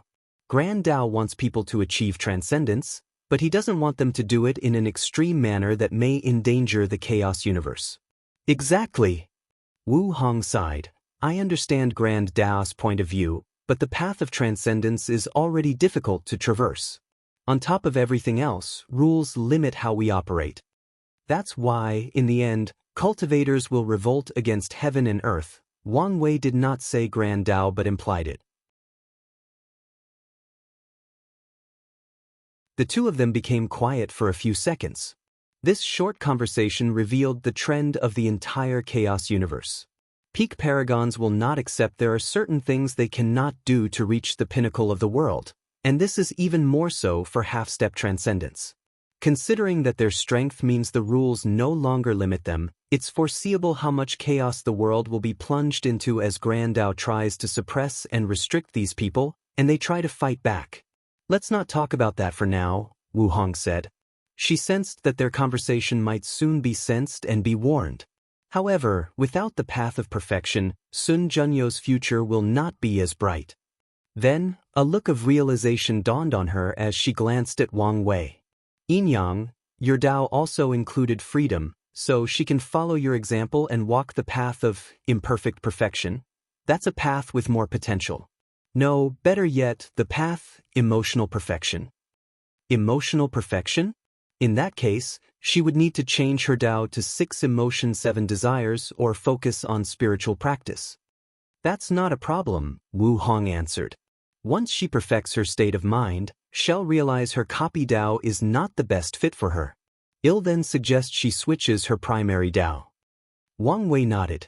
Switching primary Dao is a dangerous thing since the cultivator will need to reforge their Dao imprints, change their Dao body and awakening, transform their soul, and lastly, their cultivation realm might drop, unless they cultivate a sub-Dao to the same level of their primary Dao before switching. Well, we've laid a path for her, but it's up to her whether she chooses to walk on it, Wang Wei said. No matter how much they plan or how extraordinary their ideas are, it's up to Sun Junyao to decide. That's true. Let's not talk about her anymore. What do you think about Emperor Kong? Wang Wei asked. He's indeed a lucky individual, Wu Hong admitted, not hiding her jealousy like Wang Wei. Oh, you never found a wonder of heaven and earth?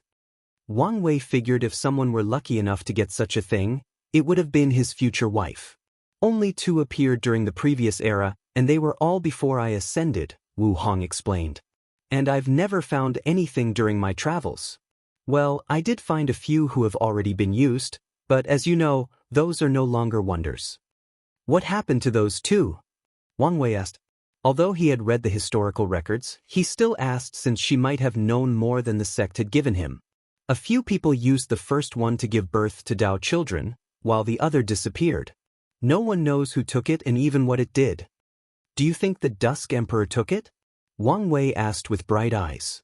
You think that's how they became a boundless without following the eternal path? That's one of the most feasible explanations.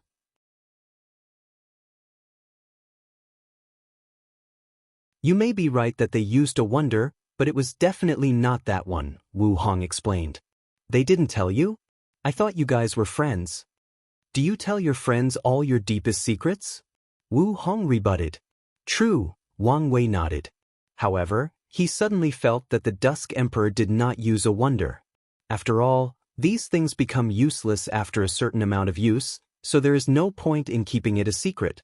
And if, by chance, there were still a few uses of that wonder, the Dusk Emperor should have used them for her family or close friend or sold them for a high price. Do you have any theory on who took that wonder?